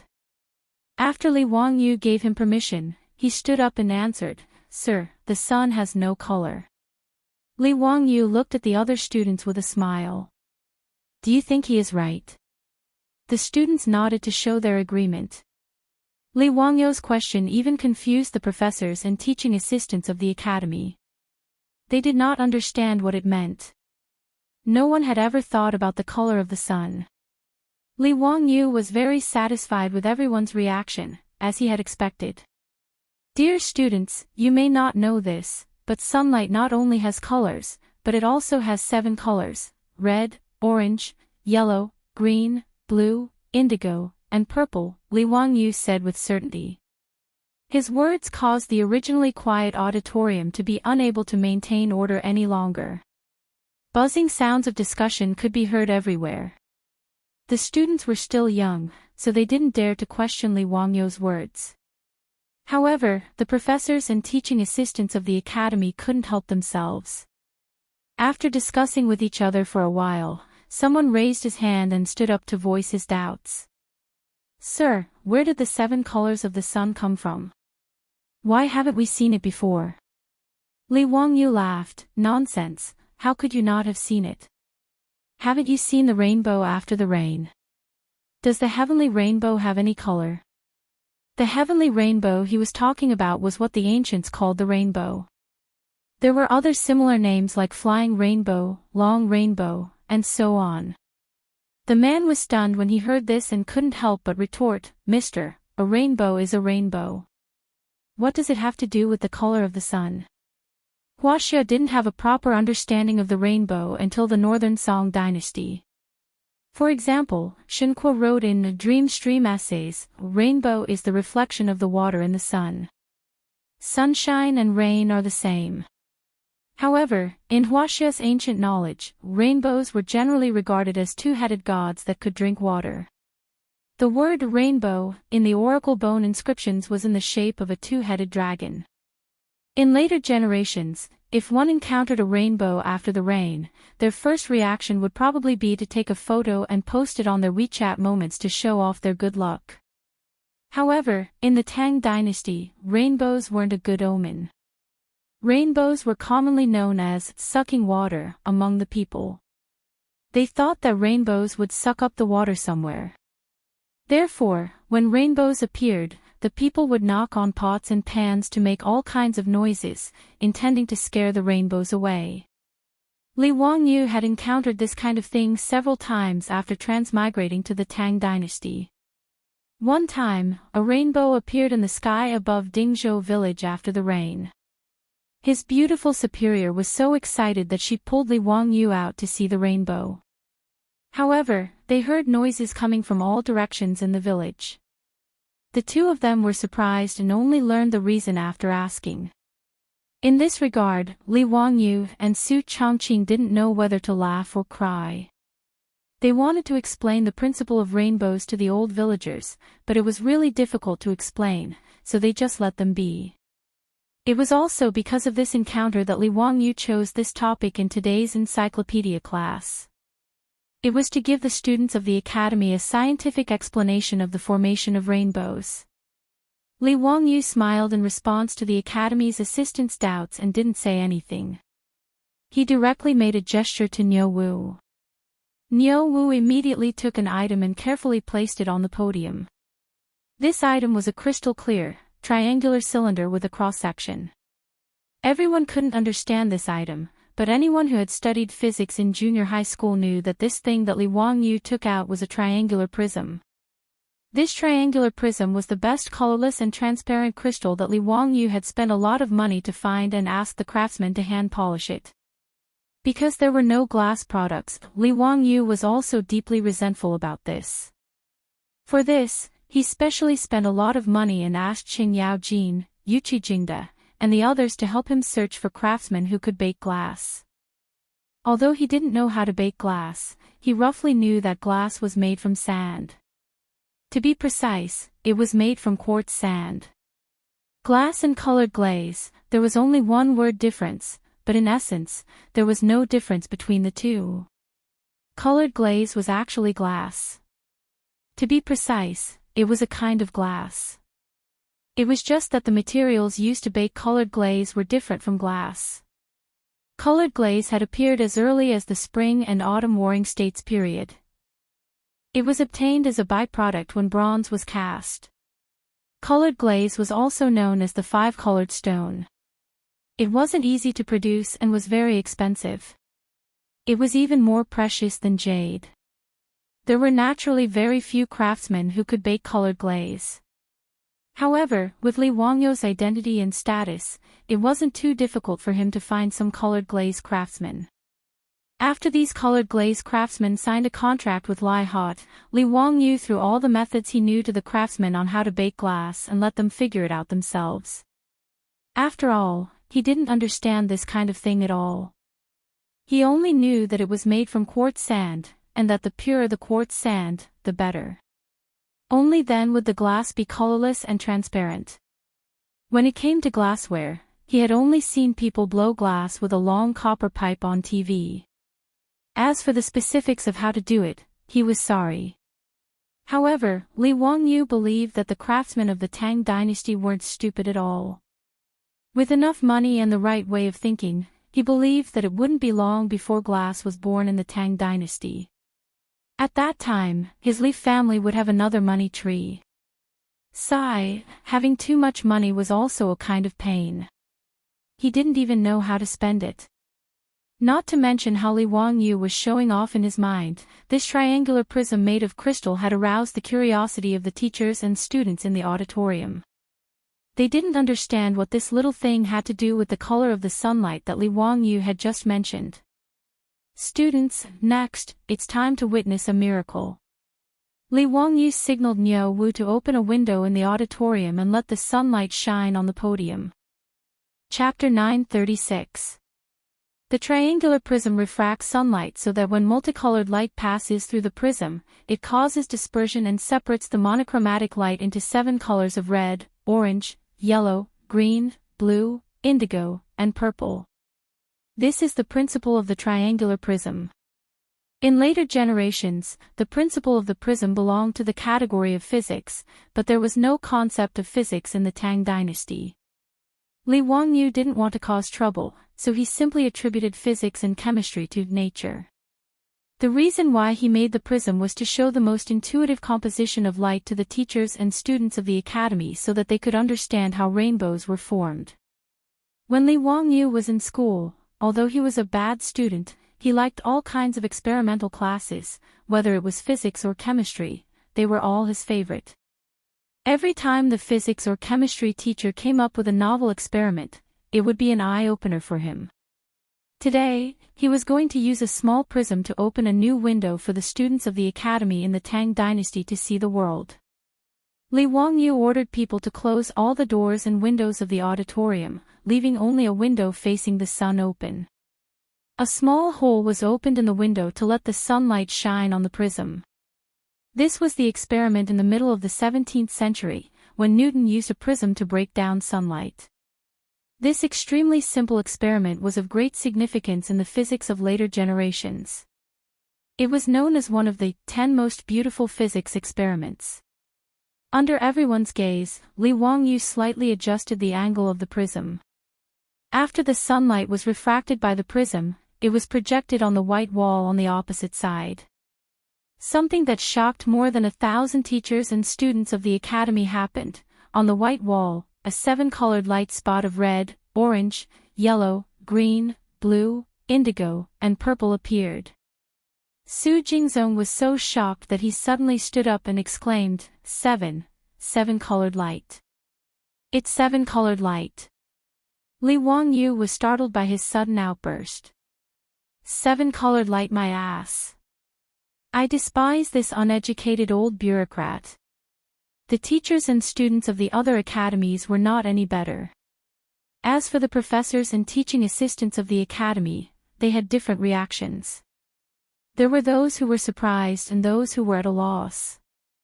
There were even some who immediately knelt down and began to kowtow to the miracle that Li Wangyu had created.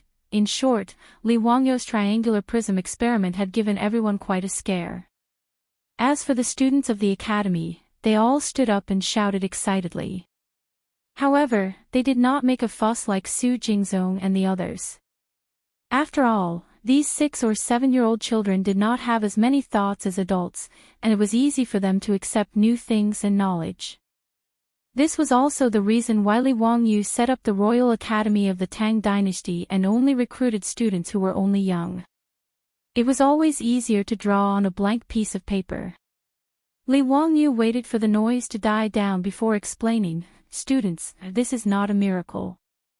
Sunlight wasn't colorless. In essence, it was composed of 7 different colors of light. After being decomposed by the prism, the 7 colors were restored. The rainbow is not a god, but a rainbow formed by the refraction and reflection of the sunlight by the water droplets in the air after the rain.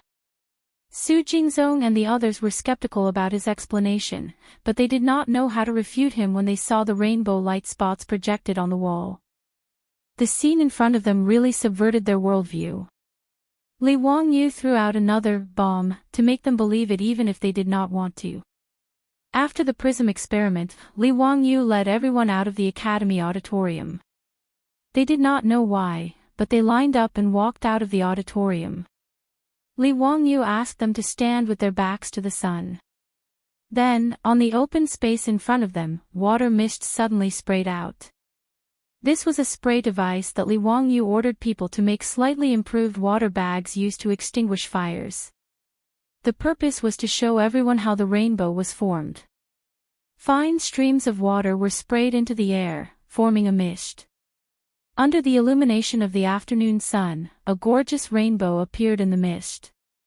Rainbow, it's really a rainbow. Tao ancestor above, this is really a rainbow. The Duke is really a god, even a rainbow can be formed with a wave of his hand. There were still people who stubbornly believed that everything in front of them was made by Li Wangyu with his own magic. Li Wangyu was too lazy to pay attention to such people. He just explained to the students the reason for the rainbow's formation again. Finally, he selected some students and let them personally operate those water bags to spray out the mist to create the rainbow. More than 1,000 students played as if it was a festival. They were so excited that they almost forgot themselves. Many new academy students did not even care about the restrictions of the head teacher. They screamed and rushed into the mist, wanting to use their hands to touch the rainbows in front of them. In the face of ironclad facts, Su Jingzong and the others finally admitted that the so-called rainbow was actually such a simple principle. Su Jingzong could not help but sigh. The Duke is really a knowledgeable man. You even know how the rainbow is formed clearly. TSK, I would never have thought that the sunlight is actually 7 colors. If I did not see it with my own eyes, would not dare to believe it. Li Wangyu laughed. Su Jingzong, this is the reason why I want to teach this encyclopedia. Our knowledge of this world is still very shallow, so we need more people to study the principles within. He looked at those excited children running around in the mist and said meaningfully, These academy students, I do not necessarily want them to participate in the spring imperial examination and become officials. If more people are willing to explore the mysteries of this world, it is also good. Hearing this, Su Jingzong nodded silently, expressing his agreement with his words. The sunlight was 7 colors. The rainbow was formed by the refraction and reflection of sunlight in the mist. These things seemed useless, but Su Jingzong also felt that it was an eye-opener. In the future, if anyone told him that the rainbow was a dragon sucking water and was an ominous sign, he, Su Jingzong, would definitely spit at that person. After a simple optical experiment was completed, the entire academy, from the professors to the teaching assistants to the students, all had a new understanding of Li Wangyu's encyclopedia course. After sitting back down in the auditorium, everyone looked at Li Wangyu with a burning gaze, full of curiosity. Li Wangyu was very satisfied with the results of his first class. He became more and more enthusiastic as he spoke on the podium. When he talked about the happy parts, he simply threw away the syllabus that he and Su Chongqing had drafted together. He spoke freely and freely, talking about whatever came to his mind. After the encyclopedia class was finished, it was naturally a great success. Not to mention how the students were listening with great interest, even the teachers of the academy were similarly stunned. However, no one doubted Li Wangyu's talent and knowledge, as well as this encyclopedic course. However, Li Wangyu did not expect that his first class in the academy would cause trouble. He, who had not been impeached for a long time, was once again sued in the imperial court. Chapter 937. Li Wangyu did not expect that he would be impeached because of a few words he said in class. After knowing this, Li Wangyu could not help but swear. He was crazy. He had no official title now, impeachment my ass. Who had ever heard of impeaching a commoner in the imperial court? Was this not crazy? What made him even more speechless was that Pai Lupi actually ordered someone to pass on a message, asking him to go to court the next day to confront the person who impeached him. Li Wangyu really wanted to ask Pai Lupi if he had Alzheimer's and lost his memory. He had already been demoted to a commoner, what was there to attend court for? But he could only complain in his heart. The next morning, he obediently followed behind Su Chongqing and got on the carriage to attend the court meeting. Su Chongqing also wanted to attend the court meeting because today was the 15th lunar month. After Su Chongqing was conferred the title of Marquis Yanling, even though she was a woman, she still needed to attend court. Li Wangyu usually went to Chang and City on horseback. Today, he had a beautiful woman with him, so he naturally did not want to ride with Niu Wu and the rest. Lying comfortably in the carriage, he rested his head on his beautiful superior's thigh and ate the grapes that she fed him. At the same time, he muttered, "Chongqing, which bastard did you say gave birth to a son without an asshole? He has nothing better to do, so he's impeaching me. I was sitting at home, but trouble came from the sky, I was really wronged." Su Chongqing also felt that her man was wrong this time. Even when he was teaching the children at the academy, there were people who went to Pai Lupi to complain. "Wangyu, don't worry about those people, Li Shimin will not let you suffer any losses. Hee, speaking of which, Li Shimin is really good to your cheap nephew." "Humph, good my ass. Until now, my ban has not been lifted. If it weren't for the impeachment, I wouldn't even be able to go to Chang and City," Li Wangyu complained with dissatisfaction. Su Chongqing was too lazy to care about his little man's resentment towards Pai Lupi. He casually comforted him. He was not worried about Li Wangyu's impeachment. After all, this guy had been impeached many times, but he had never suffered any losses. This time, it should not be a big deal. From the time Li Wangyu refused Pai Lupi's betrothal and was demoted to Huayin County as a county magistrate, to the time when he ran away from home and was demoted by Pai Lupi, Li Wangyu hadn't appeared in court for more than half a year. Seeing Li Wangyu appear, the group of high dukes could not help but make fun of him. "Yo, did the sun rise from the west today? Zio, you actually came to attend court. What a rare guest. Wahahaha, I knew that you would definitely come today, kid. TSK, I haven't heard of anyone impeaching you for a long time. I even miss it. This old guy Qing Yao Jin was just enjoying the show. He actually made sarcastic remarks. Li Wangyu was so angry that he almost gave him the middle finger. Li Wangyu's few disciples also hurried forward to greet their teacher. Teacher, when is your next encyclopedic class?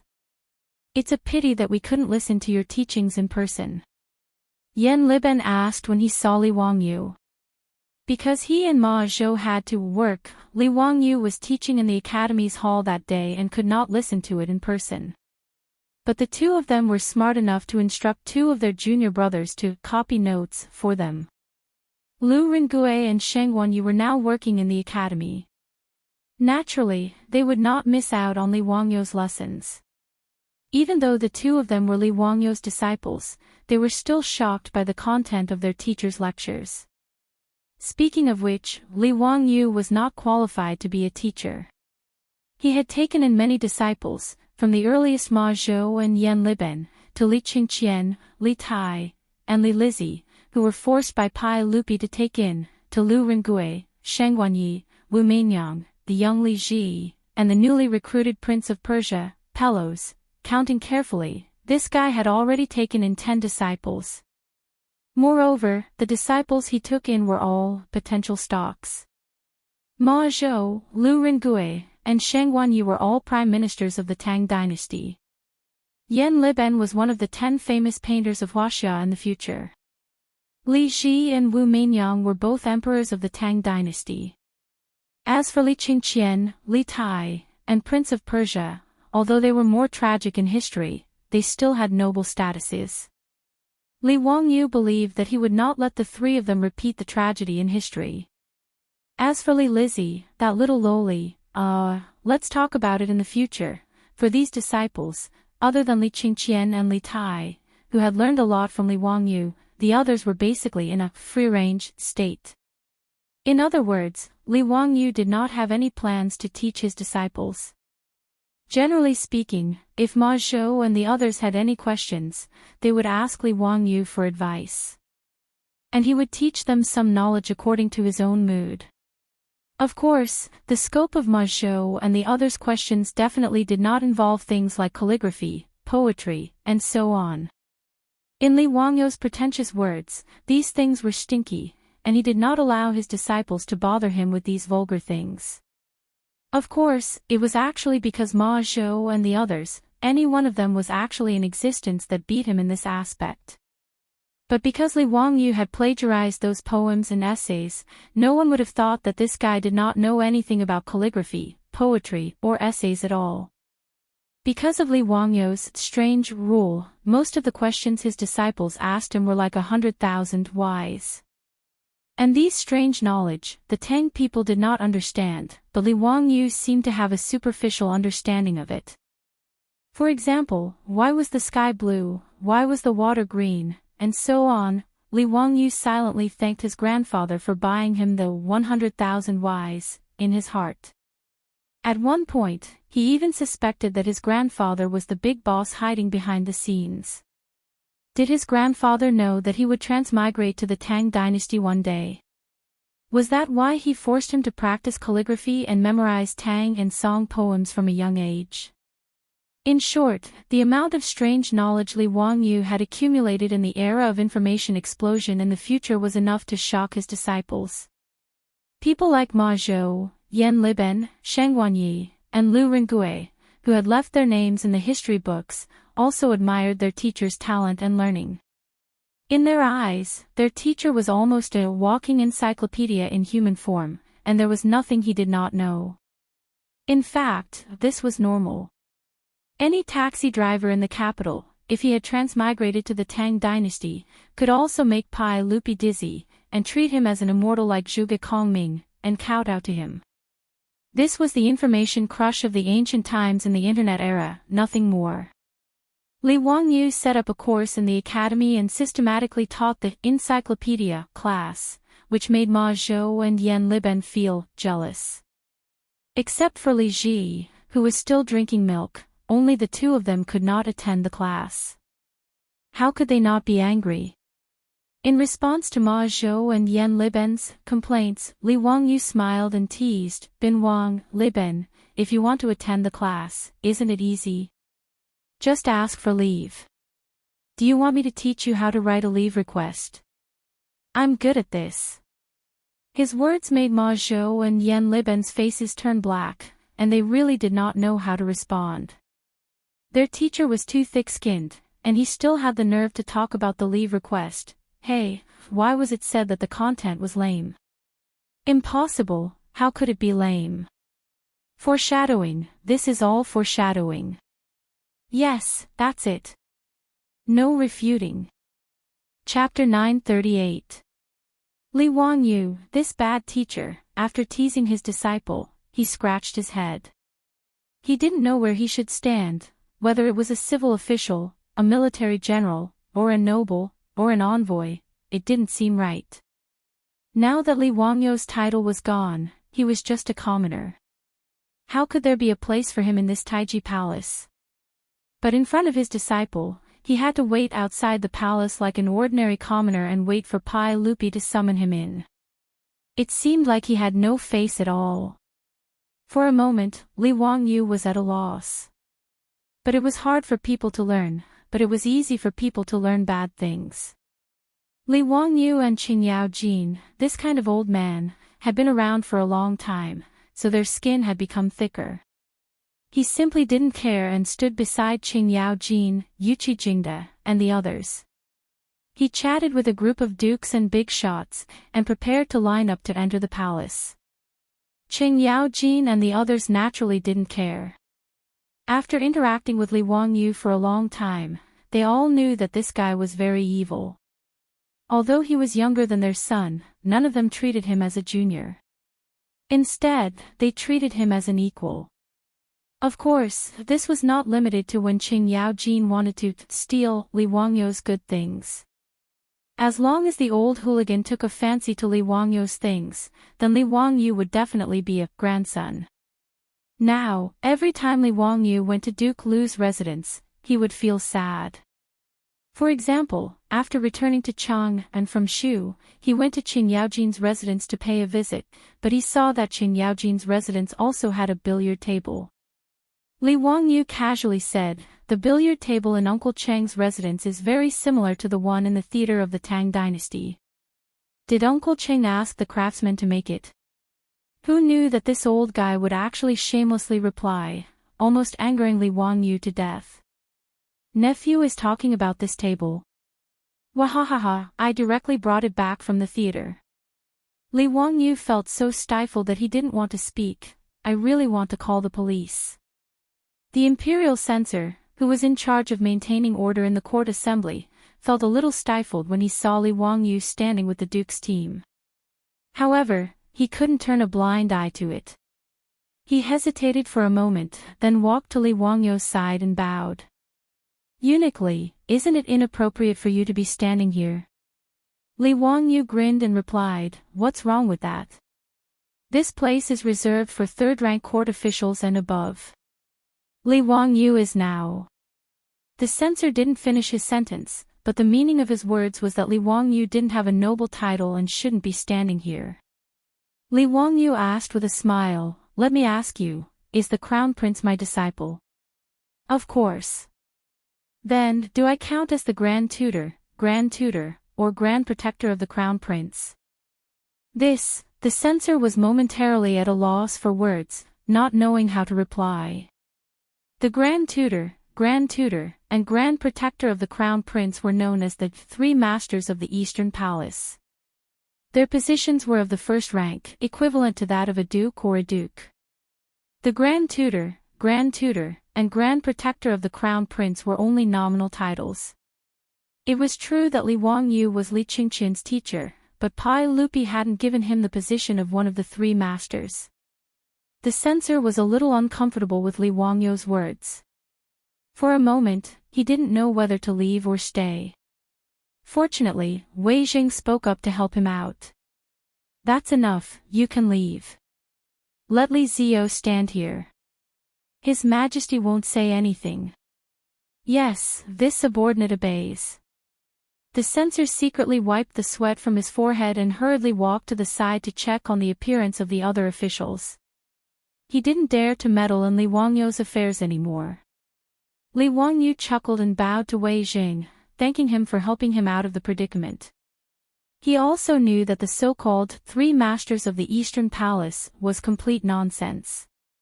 Li Wangyu was so thick-skinned that even Su Chongqing felt a little embarrassed to look at him. Ma Zhou and the others were even more ashamed. They lowered their heads and silently stared at the cracks in the bricks on the ground, as if trying to figure out how to get in. Li Wangyu didn't care how the crowd looked at him. He warmly greeted the group of officials and exchanged pleasantries with them. Including Wei Jing, the imperial physician, no one took Li Wangyu's impeachment to heart. In fact, no one knew who had impeached Li Wangyu or what the impeachment was about. In yesterday's court session, the person who impeached Li Wangyu didn't appear. Instead, he presented a memorial to impeachment. After Pai Lupi read the memorial, he had a strange expression on his face.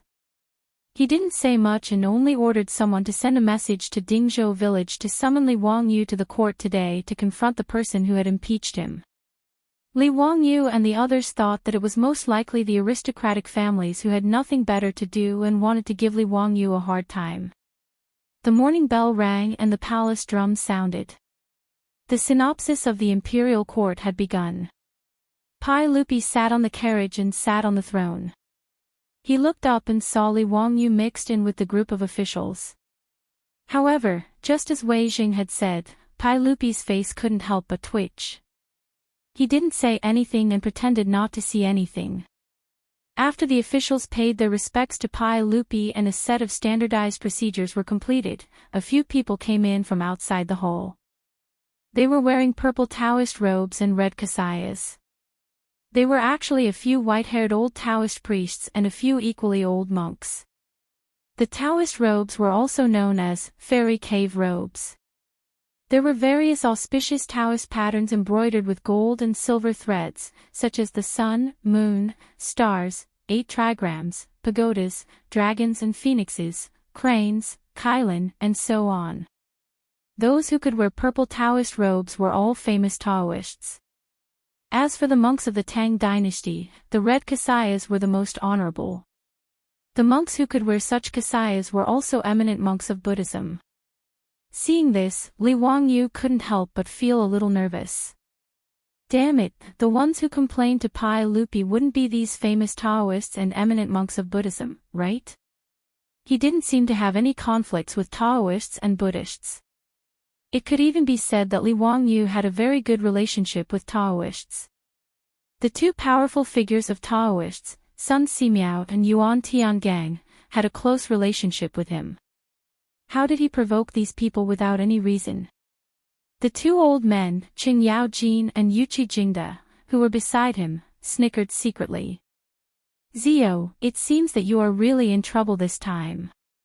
Hey, you may not know those old guys, but they are all Taoists and eminent monks of famous temples in Chang'an City.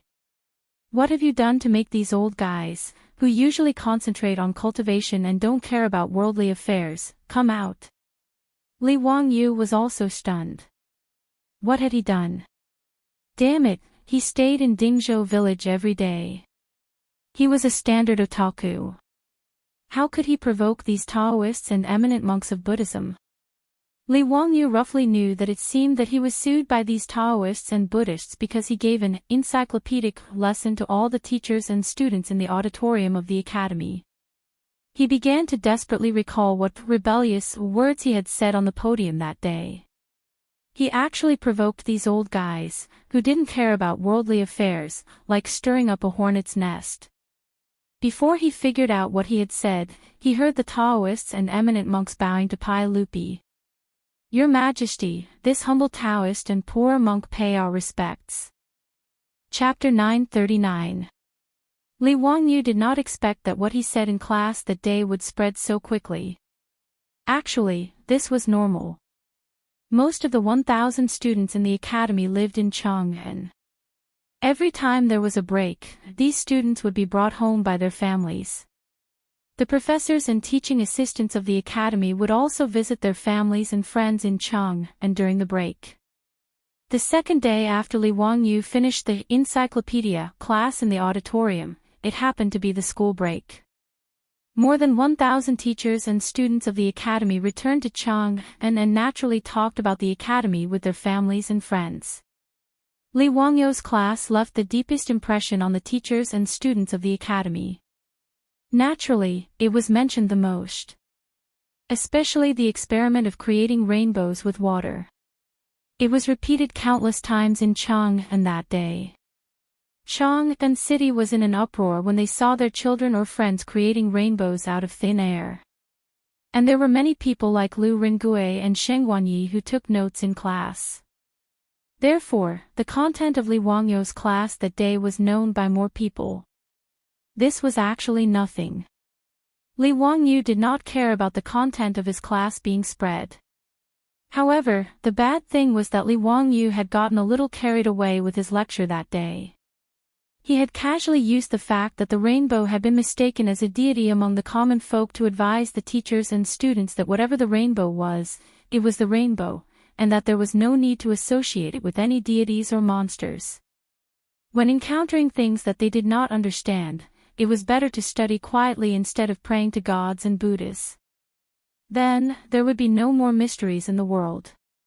He also advised everyone that if they were sick, they should go to a doctor to see a doctor and take medicine.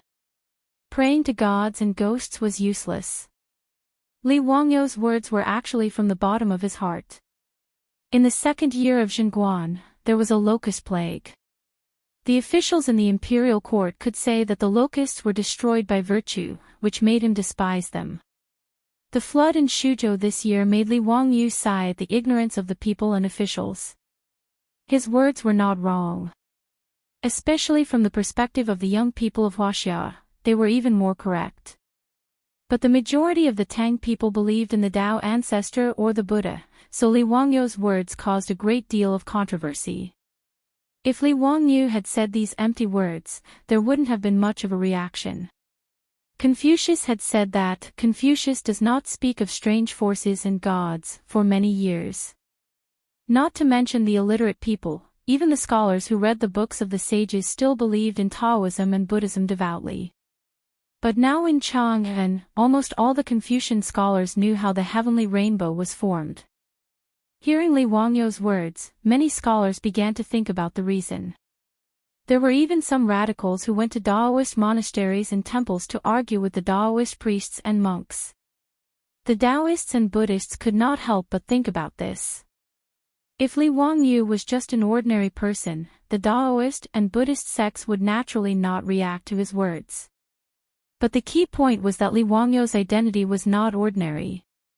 As the teacher of the crown prince, Li Qingqian, and the teacher of the future successor of the Tang dynasty, the Daoist and Buddhist monks could not help but think about it. The Daoist monks felt that Li Wangyu, as a member of the Li clan's royal family, was betraying them by saying such words. The Tao ancestor was the ancestor of the Li family. How could he say such disrespectful words to ghosts and gods? Disrespecting ghosts and gods was disrespecting the Tao ancestor. It was treason. The Buddhist monks were even more worried. Under Li Wangyu's teachings, if the crown prince did not believe in Buddhism in the future, wouldn't it be possible for Buddhism to be destroyed again? In history, the Emperor Taiwu of Northern Wei and the Emperor Taiwu of Northern Zhou had destroyed Buddhism twice, which frightened the Buddhist monks. No one wanted to go through that again. In fact, this was purely the Buddhist paranoia of being persecuted. If Li Wangyu knew what these Buddhist monks were thinking, he would probably laugh his head off. He was just popularizing science, and these Buddhist monks could make so many connections. In the Tang dynasty, there were indeed people who destroyed Buddhism. More than 200 years later, the Emperor Wuzong of Tang exiled Buddhism during the Huichang era, which was known as the Huichang Dharma disaster. Together with the Emperor Taiwu of Northern Wei, the Emperor Taiwu of Northern Zhou, and the Emperor Shizong of later Zhou, it was known as the Three Martial Sects and one sect destroying Buddhism. But why did they annihilate the Buddhists? Don't these eminent monks have any idea? Was it because they did not believe in Buddhism? In the end, the 4 Buddhist exterminations in history were nothing more than political reasons, problems with the monks' Daoist style, and economic conflicts between monks and laymen. It had nothing to do with belief. Of course, Li Wangyu was not a roundworm in the belly of the Buddhist monks, so naturally, he could not guess the thoughts of the Buddhist monks. In short, after Li Wangyu's lecture at the academy, the Daoists and Buddhists actually unified their opinions and signed a petition to complain to Pai Lupi. Of course, they could not say that Li Wangyu was wrong for not worshipping ghosts and gods. After all, the Tang dynasty still had freedom of belief. Therefore, the Daoists and Buddhists used the fact that Li Er was the ancestor of the Li clan to attack Li Wangyu. It was disrespectful to the Daoists and unfilial.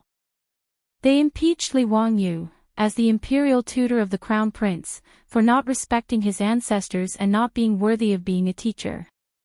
They begged Pai Lupi to issue an edict to remove Li Wangyu from being the imperial tutor of the crown prince. These Daoists and Buddhists who were focused on cultivation did not care whether they would offend Li Wangyu or not. In the Taiji Palace, in front of the officials and Pai Lupi, they bitterly complained that Li Wangyu had forgotten his ancestors and had no morals as a teacher. It was only at this moment that Li Wangyu realized why he had been accused of something bad. Looking at the agitated Daoists and Buddhists, Li Wangyu was speechless. Damn it, he just casually said that in class. Was it necessary? He taught his students. What did it have to do with these Daoists and bald donkeys? What was more, even if they wanted to accuse him of being disrespectful to the Daoists, it was the Daoists' business. What did it have to do with Buddhists? Originally, Li Wangyu had a good impression of the Daoists and Buddhists of the Tang dynasty because of Sun Simiao, Yuan Tiangang, and the venerable monk Wen Zai. But today, he was scolded in the hall for no reason. Li Wangyu, a cynical man, was not willing to suffer such anger. What was more, the accusations of the Daoists and Buddhists were not light. Being disrespectful to the ancestors and being unfilial was a serious crime that everyone had the right to punish. Li Wangyu did not expect that these sanctimonious Daoists and Buddhists would accuse him of such a serious crime. He immediately stood out and refuted, "Your Majesty, when did I ever disrespect the ancestors? On the contrary, I taught the students of the academy for the sake of the Daoists. Don't associate those messy things with the Daoists. Nonsense. As the teacher of the crown prince, you wantonly told people in the academy not to go to the Taoist temple to worship. Is that true?" Several Daoists immediately retorted. Absolutely not. Li Wangyu naturally refused to admit, "I just told the teachers and students of the academy that if they are sick, they should go to the doctor in time. Don't expect to be cured by praying to the gods and Buddhists." What, could it be that I said something wrong? Or do you think you are sick and don't need to go to the doctor and take medicine? You are obviously quibbling. I am telling the truth. Ridiculous. It's really ridiculous. Boundless Lord. Your Majesty, I beg your Majesty to issue an edict to punish Li Wangyu of Hu County. Several Daoists and Buddhists were not as sage-like as they used to be. Their saliva almost sprayed on Li Wangyu's face. Chapter 940. On the throne of the Taiji Palace, Pai Lupi glared at Li Wangyu angrily, complaining that he was looking for trouble again. Of course, Pai Lupi did not think that his nephew had done anything wrong. The content of Li Wangyu's lecture in the Academy's auditorium was placed on Pai Lupi's desk that day. Even the prism made of crystal was sent over. Pai Lupi even recreated the 2 experiments in high spirits, feeling that it was very magical. However, Pai Lupi did not expect that his nephew's lecture would cause such a strong reaction from the Buddhist and Taoist sects in Chang'an City. Pai Lupi had a headache when the 2 sects of Buddhism and Taoism attacked Li Wangyu at the same time. If this matter was not handled well, there would be a lot of trouble. Both Buddhism and Taoism were not easy to deal with. If they fought, it would be difficult to deal with. My dear ministers, you are all people of the Tao. Why bother arguing with a young man like Li Zio?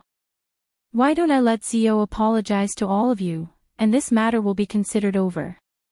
Pai Lupi could only smooth things over at this time. However, the few monks were not willing to give up and shook their heads. Your Majesty, it's not that I want to be aggressive and bully the young. It's just that this matter concerns the Tao ancestor, and we can't treat it as a game. Otherwise, who in the world will still respect the Tao ancestor? Amitabha. Although I am a disciple of Buddhism, I also agree. Li Wangyu was annoyed when he saw the cow noses and the bald donkeys being so unreasonable.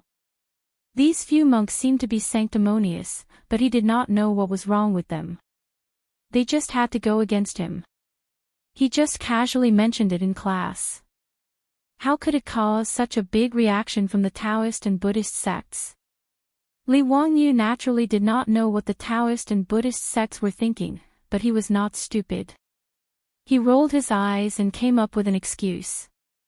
Esteemed monks, if you want to say that I don't respect the Tao ancestor and the ancestors, I am in the wrong. Now that things have come to this, I won't hide it from all of you.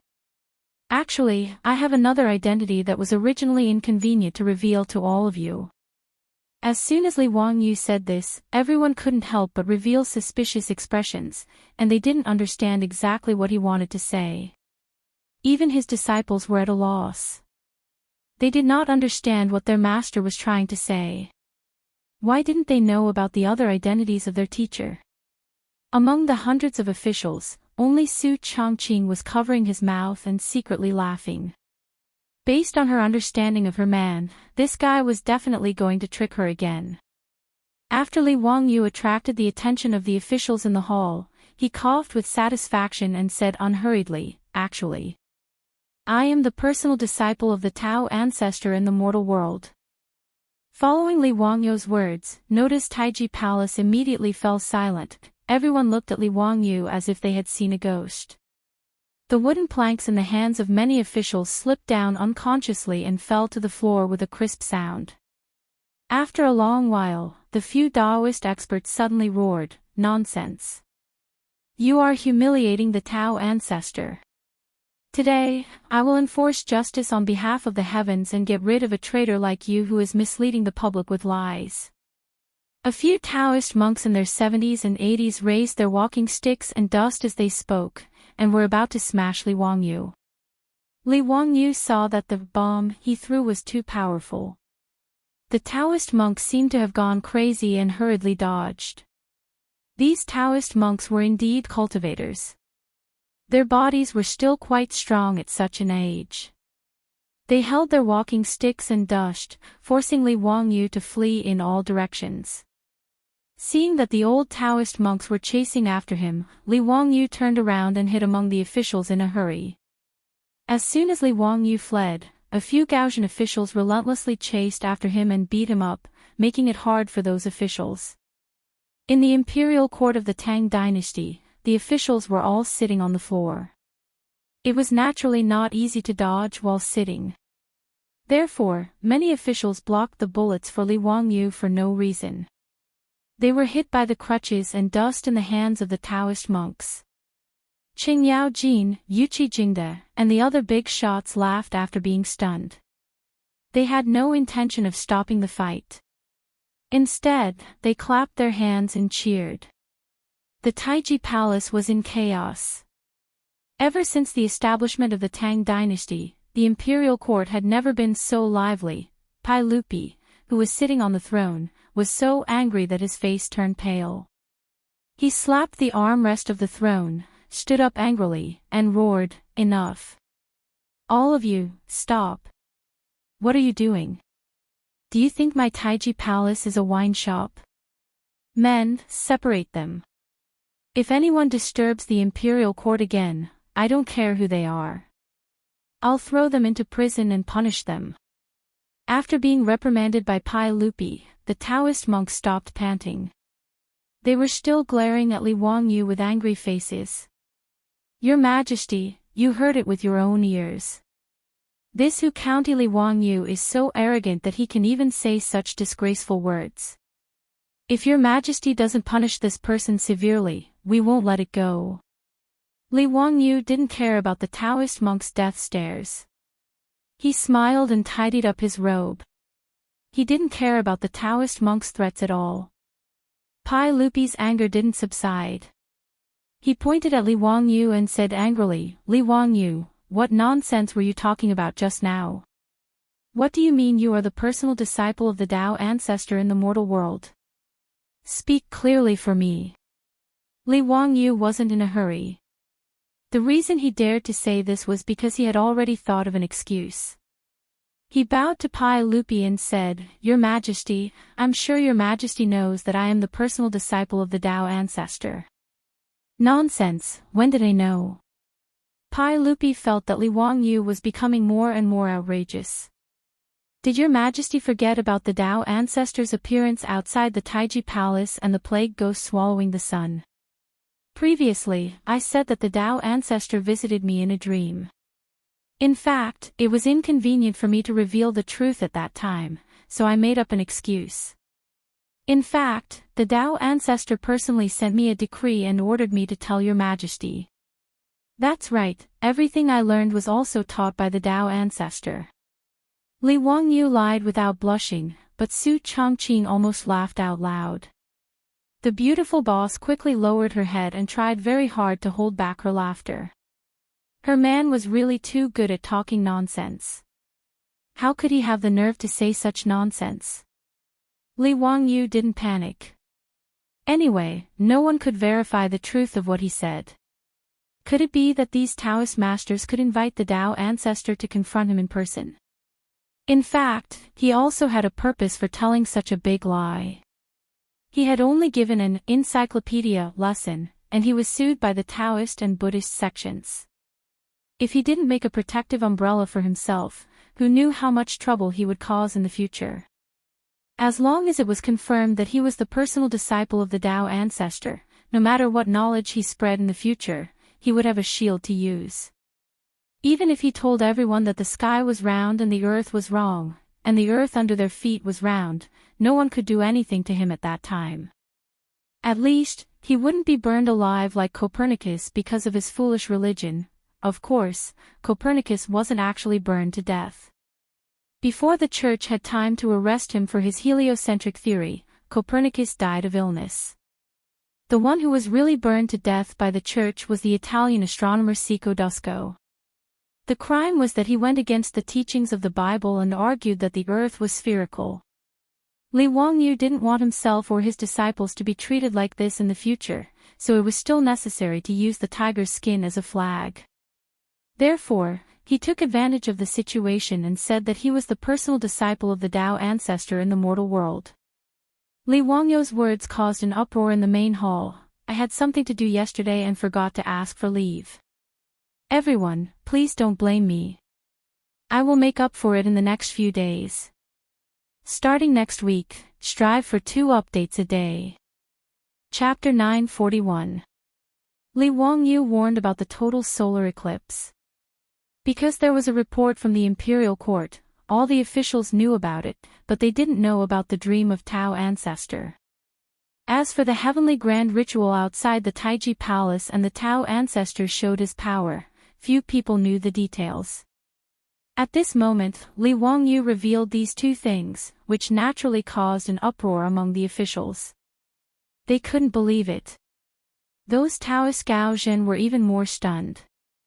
They stiffly turned to look at Pai Lupi on the throne, as if they had seen a ghost. Your Majesty, is what Li Wangyu said true? The Taoist Gaozhen naturally knew that the Tao ancestor showed his power in the heavenly grand ritual. The officiant that day was Yuan Tiangang, but there were many participants in the Taoist sect who witnessed it with their own eyes. The abbots of the various Taoist temples in Chang'an city were all the disciples and disciples of these Taoist Gaozhen. Therefore, these Taoist Gaozhen were very clear about the Taoist ancestors' divine manifestation. In the past 2 years, the Taoist sect in the Tang dynasty became more and more prosperous, which was also related to the Tao ancestor showing his power in public 2 years ago. Pai Lupi was also confused at this moment. For a long time, Li Wangyu had used the excuse of Tao ancestor showed his power in a dream to him. In fact, Pai Lupi was dubious about his nephew's statement. The Tao ancestor showed his power in a dream. This kind of nonsense was too perfunctory. However, Li Wangyu now said that he was the personal disciple of the Tao ancestor in the mortal world, which made Pai Lupi, the emperor of all ages, somewhat speechless. He instinctively didn't believe Li Wangyu's statement, but after thinking about it carefully, he felt that it might not be impossible. If his nephew was really the personal disciple of his ancestrally heir in the mortal world, then everything seemed to be explainable. Pai Lupi firmly believed that the Tao ancestor showed his power in the heavenly grand ritual. If Li Wangyu was the Tao ancestor's disciple, then it would not be strange for him to know about this matter, including the matter of the plague ghost swallowing the sun. Also, this brat had come up with so many strange and incomparably miraculous things. Pai Lupi and his wife, Empress Xianxia, had also privately gossiped. They didn't understand where Li Wangyu's abilities came from. Pai Lupi had already ordered the 100 Cavalry Department to investigate Li Wangyu's background. Even when he entered school, what kind of books he studied, and what his grades were, they were all thoroughly investigated. It could be said that before the age of 16, Li Wangyu was just an ordinary member of the Li clan. There was nothing special about him. His nephew seemed to have been enlightened overnight. After he moved out of Hu County and returned to Dingzhou village, all kinds of wonderful poems and articles emerged one after another. All kinds of inventions and creations dazzled people's eyes. Originally, Pai Lupi and the other big shots thought that Li Wangyu was the reincarnation of some powerful Taoist. But after hearing Li Wangyu's words today, Pai Lupi was somewhat convinced. No matter how big the hole in Pai Lupi's brain was, he would never have thought that this Li Wangyu was not the Li Wangyu he knew. Even if Li Wangyu told him everything about time travel, Pai Lupi would probably be more willing to believe that his nephew had been accepted as a disciple by the Tao ancestor. After Pai Lupi's imagination filled in the gaps, he believed most of Li Wangyu's words. He nodded and said to the Taoist Gao Jin, "Dear ministers, Zio told me about the Tao ancestor's divine manifestation and the plague spirit swallowing the sun in advance. As for whether he is the Tao ancestor's direct disciple, I have no way of knowing." Pai Lupi's words were tantamount to admitting Li Wangyu's words. This made the Taoist Gao Jin bewildered. They suspiciously turned to look at Li Wangyu, who was smiling but not saying anything. Could it be that what this young man said was true? How was this possible? This young man in front of them who had not yet reached the age of 20 was the Tao ancestor's direct disciple in the mortal world.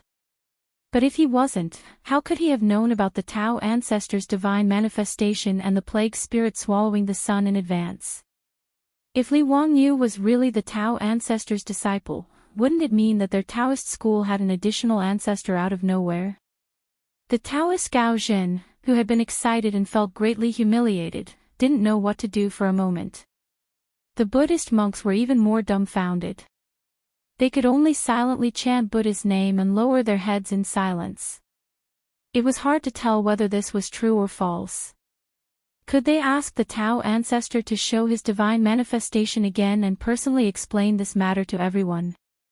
For a moment, the Taoist Gao Jin monks, who came to find trouble with Li Wangyu aggressively, were speechless. Li Wangyu saw that they didn't speak, so he was a little complacent. Li Wangyu still had a sense of achievement for fooling a group of celebrities of the Tang dynasty, including Pai Lupi. It was a pity that this kind of happiness could only be shared with Su Chongqing, which made Li Wangyu feel very regretful. When he was really proud of himself, he heard a very discordant voice among the officials. "Li Zio, you said that you are the Tao ancestor's disciple. Do you have proof? I'm afraid it's not enough to convince people with just your empty words, right?" Li Wangyu looked at the source of the voice, but it was the old guy Wang Ying, the Grand Chongqing. The people of the Wang clan of Taiyuan were really haunting him. Li Wangyu silently complained in his heart. He didn't know if he ate the rice of the Wang clan in his previous life, so he was so hated. Wang Gong, what kind of proof do you want? He, do you think that master needs to announce to the world that he accepted me as a disciple? Or does he need to inform the Wang clan of Taiyuan? Wang Ying was unmoved. He stroked his beard unhurriedly and said with a smile, Li Zio, what are you talking about? I, the Wang clan of Taiyuan, don't have such a big face. However, it's not easy to convince everyone that you are the Tao ancestor's disciple with just your one-sided words, right? It was impossible for the Daoist to ask the Tao ancestor to prove Li Wangyu's identity. In other words, Li Wangyu also couldn't ask the Tao ancestor to testify for him. Wang Ying had calculated this point, so he insisted that Li Wangyu take out proof. Facing Wang Ying, this old fellow's questioning, Li Wangyu also had a way to deal with it. It's easy for Wang Gong to want proof. Although master didn't give me any token as proof, he taught me a lot of knowledge that the world doesn't know. I wonder if Wang Gong can use this knowledge to testify for me. What knowledge that the world doesn't know, who can prove it? Wang Ying snorted in disdain. Li Wangyu's smile became more relaxed. Could it be that Wang Gong doesn't know what I taught in the academy a few days ago? Or does Wang Gong already know this knowledge? When the officials heard this, they whispered to each other again. Li Wangyu's words made sense. No one had ever thought that sunlight had 7 colors, and no one knew that the cause of rainbows was so simple. The officials in the hall were all knowledgeable people. They were sure that these things had never been recorded in the books of their predecessors. To be able to understand such knowledge, one must be extraordinary. To say that it was taught by the Tao ancestor was indeed credible. Wang Ying was speechless by these words, but he still refused to let it go. He argued, that doesn't mean anything. Perhaps you just discovered it by accident. It can't prove that the Tao ancestor taught it to you.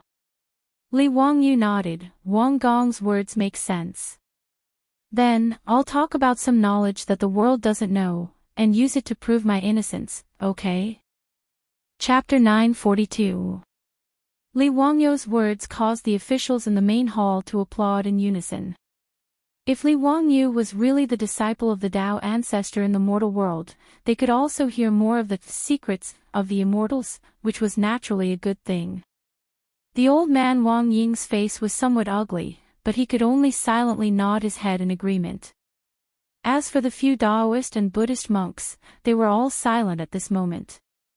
Even a few of them looked at Li Wangyu with a somewhat strange look in their eyes. Obviously, today's scene was beyond their expectations. No one would have thought that complaining to Pai Lupi would actually evolve into such a situation. As for whether Li Wangyu was the disciple of the Tao ancestor in the mortal world, everyone had their own guesses. Now that Grand Minister Wang Ying jumped out to challenge Li Wangyu, these old foxes naturally remained silent and watched the changes. Only Pai Lupi had a conflicted expression. He already believed 70 to 80% of Li Wangyu's words. At this moment, when he heard his nephew say that he wanted to continue to tell everyone about the knowledge that the Tao ancestor had imparted to the world, Pai Lupi was dissatisfied. The stingy Pai Lupi had already subconsciously regarded this knowledge as the wealth of the Li clan.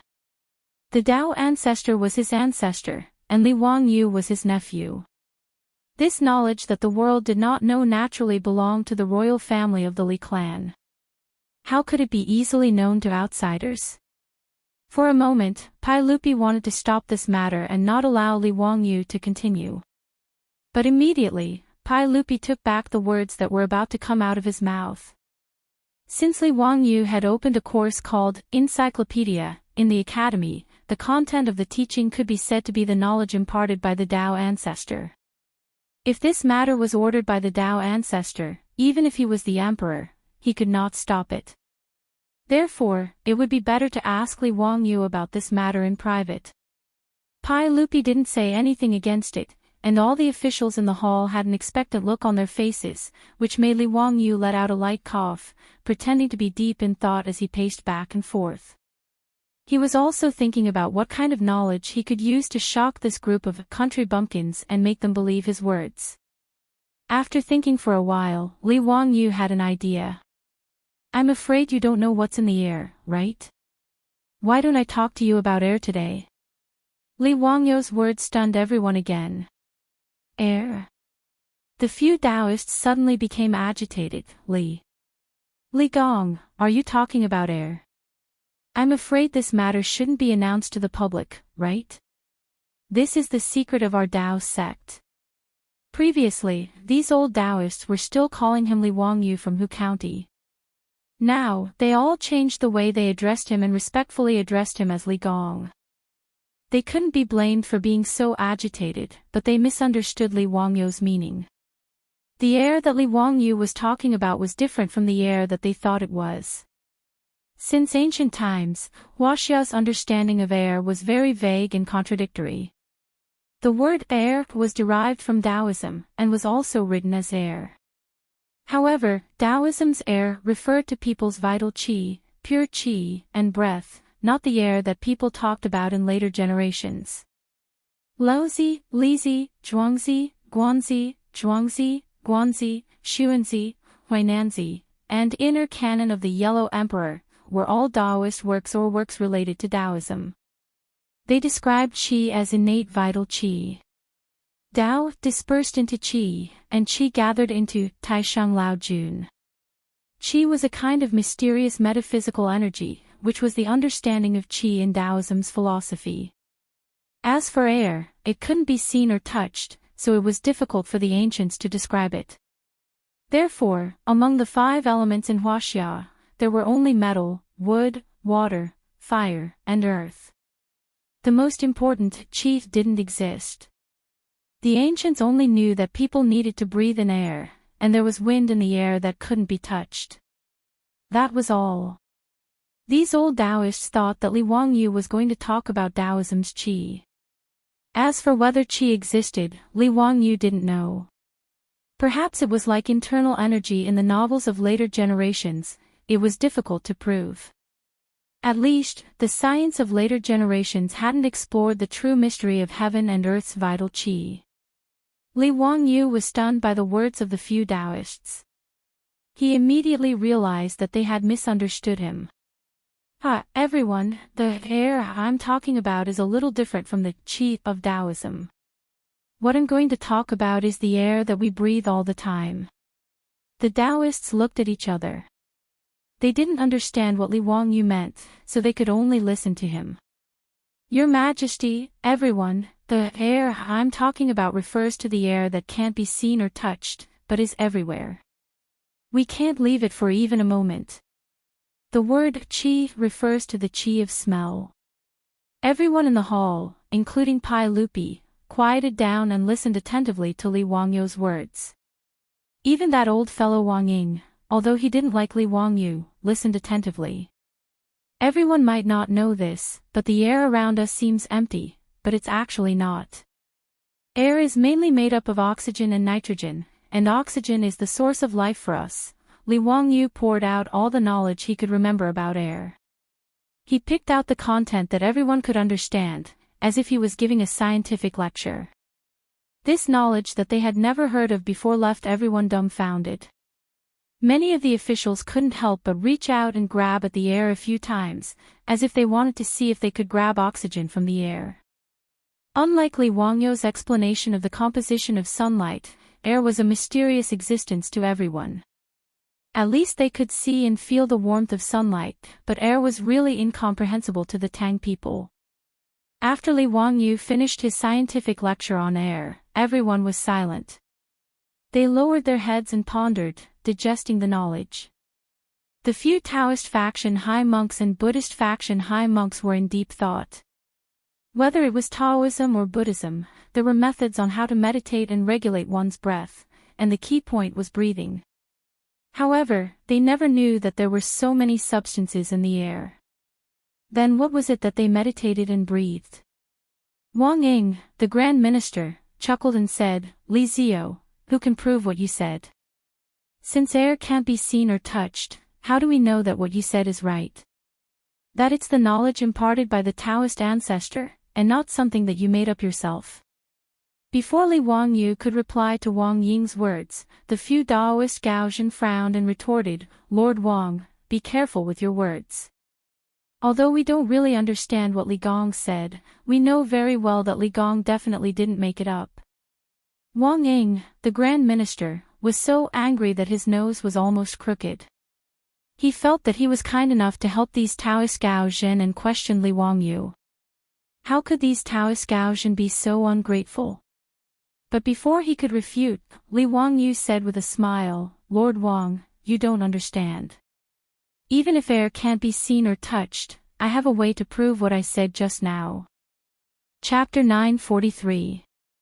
Li Wangyu did not have the ability to separate oxygen and nitrogen from the air. But it was not difficult to prove that the air was not empty. The combustion test could prove the existence of oxygen. The famous physics experiment, the Magdeburg hemispherical experiment, was enough to prove that the air was not empty, and clearly proved the existence of atmospheric pressure. It is not difficult to prove what I said just now. Your Majesty, everyone, Master once told me that all of us are under the pressure of the air at all times. Well, it's roughly equivalent to. Li Wangyu silently calculated in his heart and gave an answer. It's roughly equivalent to the weight of 200 stones. A standard atmospheric pressure was equivalent to 10 tons per cubic meter. 1 ton was 1,000 kilograms.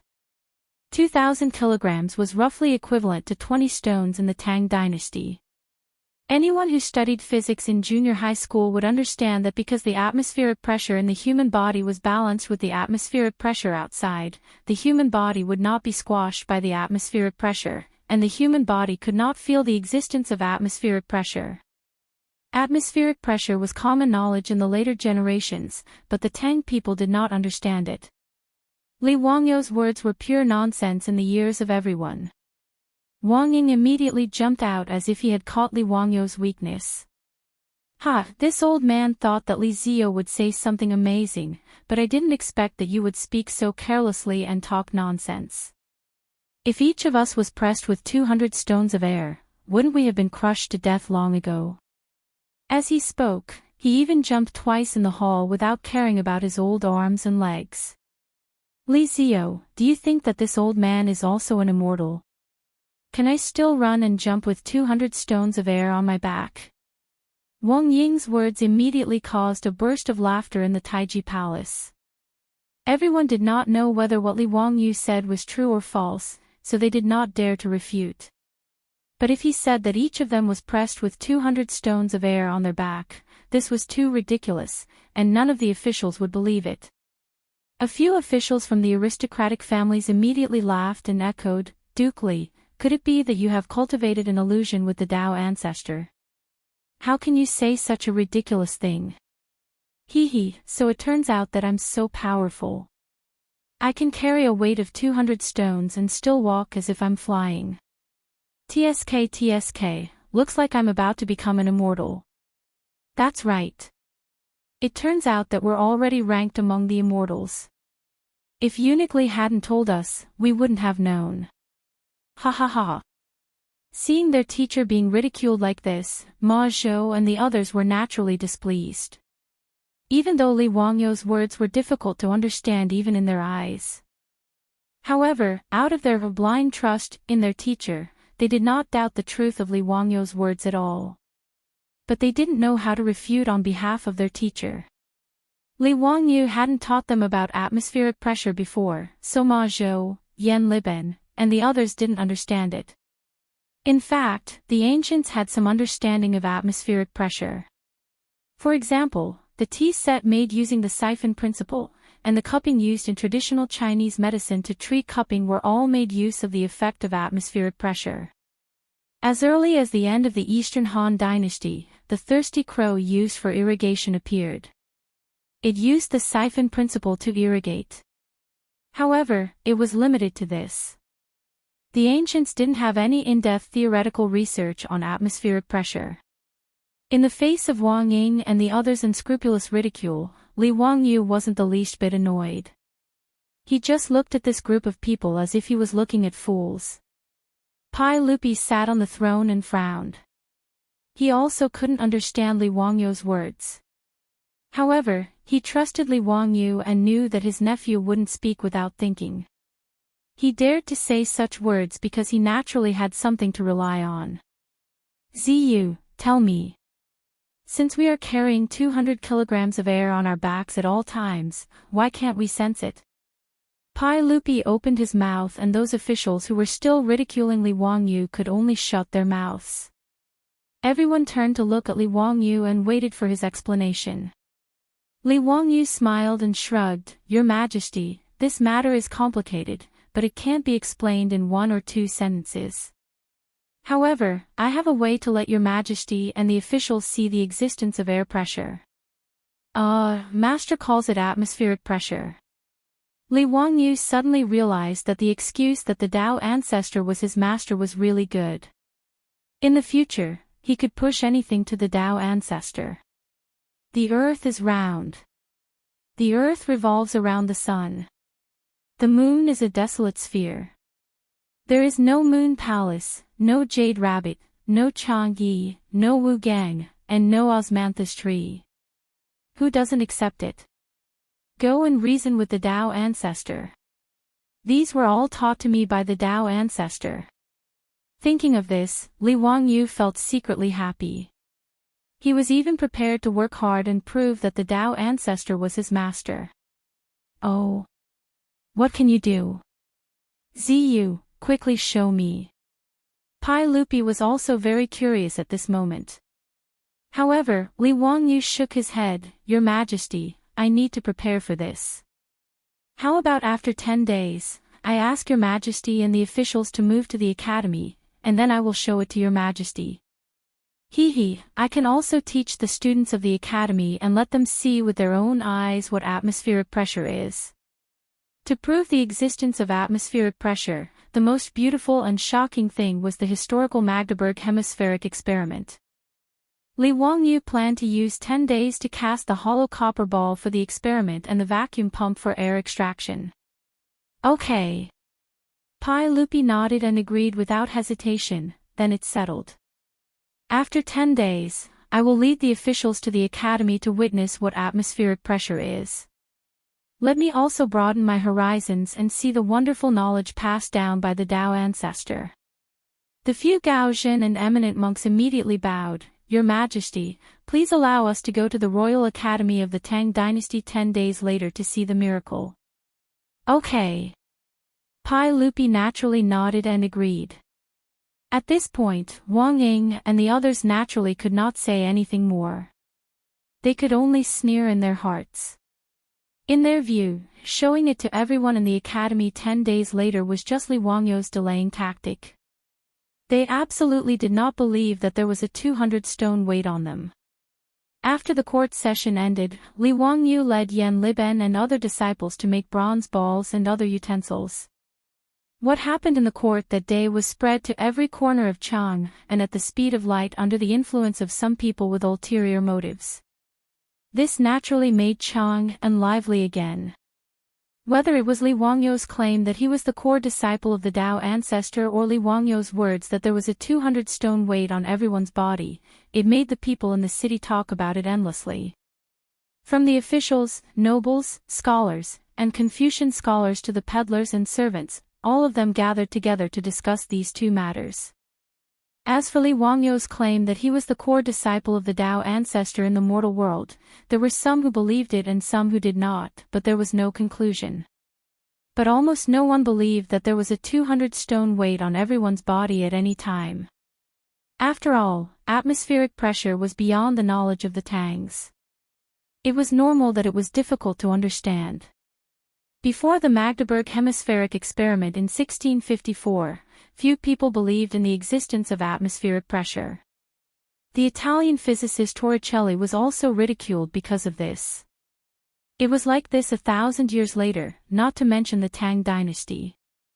As for what Li Wangyu would do in the Royal Academy of the Tang dynasty 10 days later, all the people in Chang, and were looking forward to it. Chapter 944. Li Wangyu, Yan Liben, and the other disciples were holed up in the general staff prison, experimenting with making hollow copper balls and vacuum pumps when Qin Yaojin and Yuqi Jingde came knocking. Zio, tell me, how are you going to prove the existence of that atmospheric pressure to His Majesty and the other officials? Are we really going to be pressured by 200 stones of air? Li Wangyu was very surprised. These two old hoodlums who ate, drank, gambled, and cheated, when did they become so interested in science? Did the sun rise from the west? Uncle Cheng, Uncle Yuqi, what do you mean by this? Li Wangyu asked in confusion. Qin Yaojin's huge palm landed on Li Wangyu's shoulder again. Bastard, isn't it to help you vent your anger? Brother Jingde and I are arguing with Ho Junji and the other bastards. In any case, hurry up and tell us clearly. Was what you said in the imperial court true? This concerns whether or not Brother Jingde and I will lose face. Li Wangyu secretly curled his lips. What face does Qin Yaojin, this old hoodlum, have to speak of? Before saying such words, could he at least return the things that he had snatched from Marquis Lu's mansion before talking about it? Of course, Li Wangyu only dared to ridicule in his heart. Otherwise, he would definitely be mercilessly suppressed by Qin Yaojin, this old hoodlum's iron fist.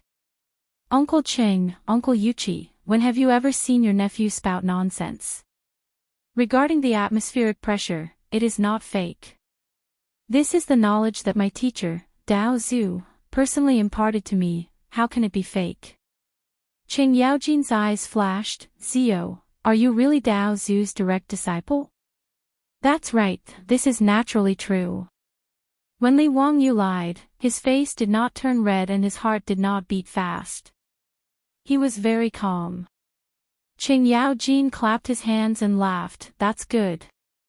Since Zio is Dao Zhu's disciple, why don't you show me some immortal techniques? Do you know how to turn stone into gold or ride on the clouds? When Li Wangyu heard this, he could not help but have black lines on his forehead. F***ck, did they really think he was a god? If he was really an immortal, why would he waste his time talking to Wang Ying? About that, Master didn't teach me any immortal techniques. This is also Master's way of tempering me. Only when I understand the knowledge of the mortal world in the future will Master teach me Daoist immortal techniques. Tsk, that's a pity. Zio, you actually didn't learn anything useful from the Dao ancestor. Qin Yaojin shook his head with a look of regret. He looked at Li Wangyu as if he was looking at a fool. Li Wangyu could not help but feel his temples throbbing. If it wasn't for the fact that he really couldn't beat this old hooligan, he would have fought with him long ago. He was disinclined to continue entangling with Qin Yaojin on this topic, so he hurriedly changed the topic and asked, Uncle Qing, Uncle Yuqi, and Duke Lu, what exactly happened? It's nothing. I merely made a bet with that tactless fellow. Qin Yaojin continued to slap Li Wangyu's shoulders. Zio, when the time comes, if you dare to screw up the chain for me, I'll come after you. Li Wangyu silently rolled his eyes. This old hooligan actually made a bet with someone else, and the one who made the bet with him was that idiot Ho Junji. He could not help but sigh. This old hooligan's luck was really good. Needless to say, he would definitely win this time. Uncle Ching, what did you bet with Duke Lu? It's nothing. It's just a small bet of 10,000 Tujua horses. More importantly, I can't afford to lose face, so I have to ask you clearly. Li Wangyu almost choked to death on his own saliva. He resisted the urge to give the old hooligan the middle finger. F***ck. This old gambler actually dared to say that it was a small bet for fun when he made such a huge bet. The price of the Tujua horses in Chang and was not that high, but it was at least 10 strings of cash. 10,000 Tujua horses was equivalent to a bet of 100,000 strings of cash. This was called a small bet for fun. However, Li Wangyu's thoughts changed.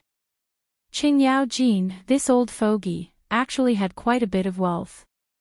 After following him for 2 years, he had reaped quite a lot of benefits. Just the few bets with the aristocratic families and the partnership with them to cheat the aristocratic families of their gold had already made Duke Lu's residence extremely rich. Not to mention, the several Duke residences had partnered with the Li family to open up a mine in Hu County. As a big shot whose family owned a mine, 100,000 strings of cash was indeed a small sum. Li Wangyu looked enviously at Qing Yaojin and Yuqi Jingde. These two old hooligans, why were their characters so bad, but their luck in gambling so good? He also hoped that someone would come and make a bet with him. Why didn't he have a chance to have someone give him money for free?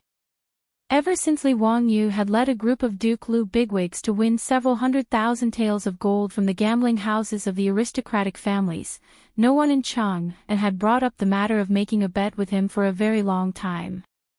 Even when Li Wangyu proposed a bet, the other party would immediately act like they had been bitten in the tail and immediately refuse. This made Li Wangyu feel that his life had lost a great deal of happiness, and he was extremely unhappy.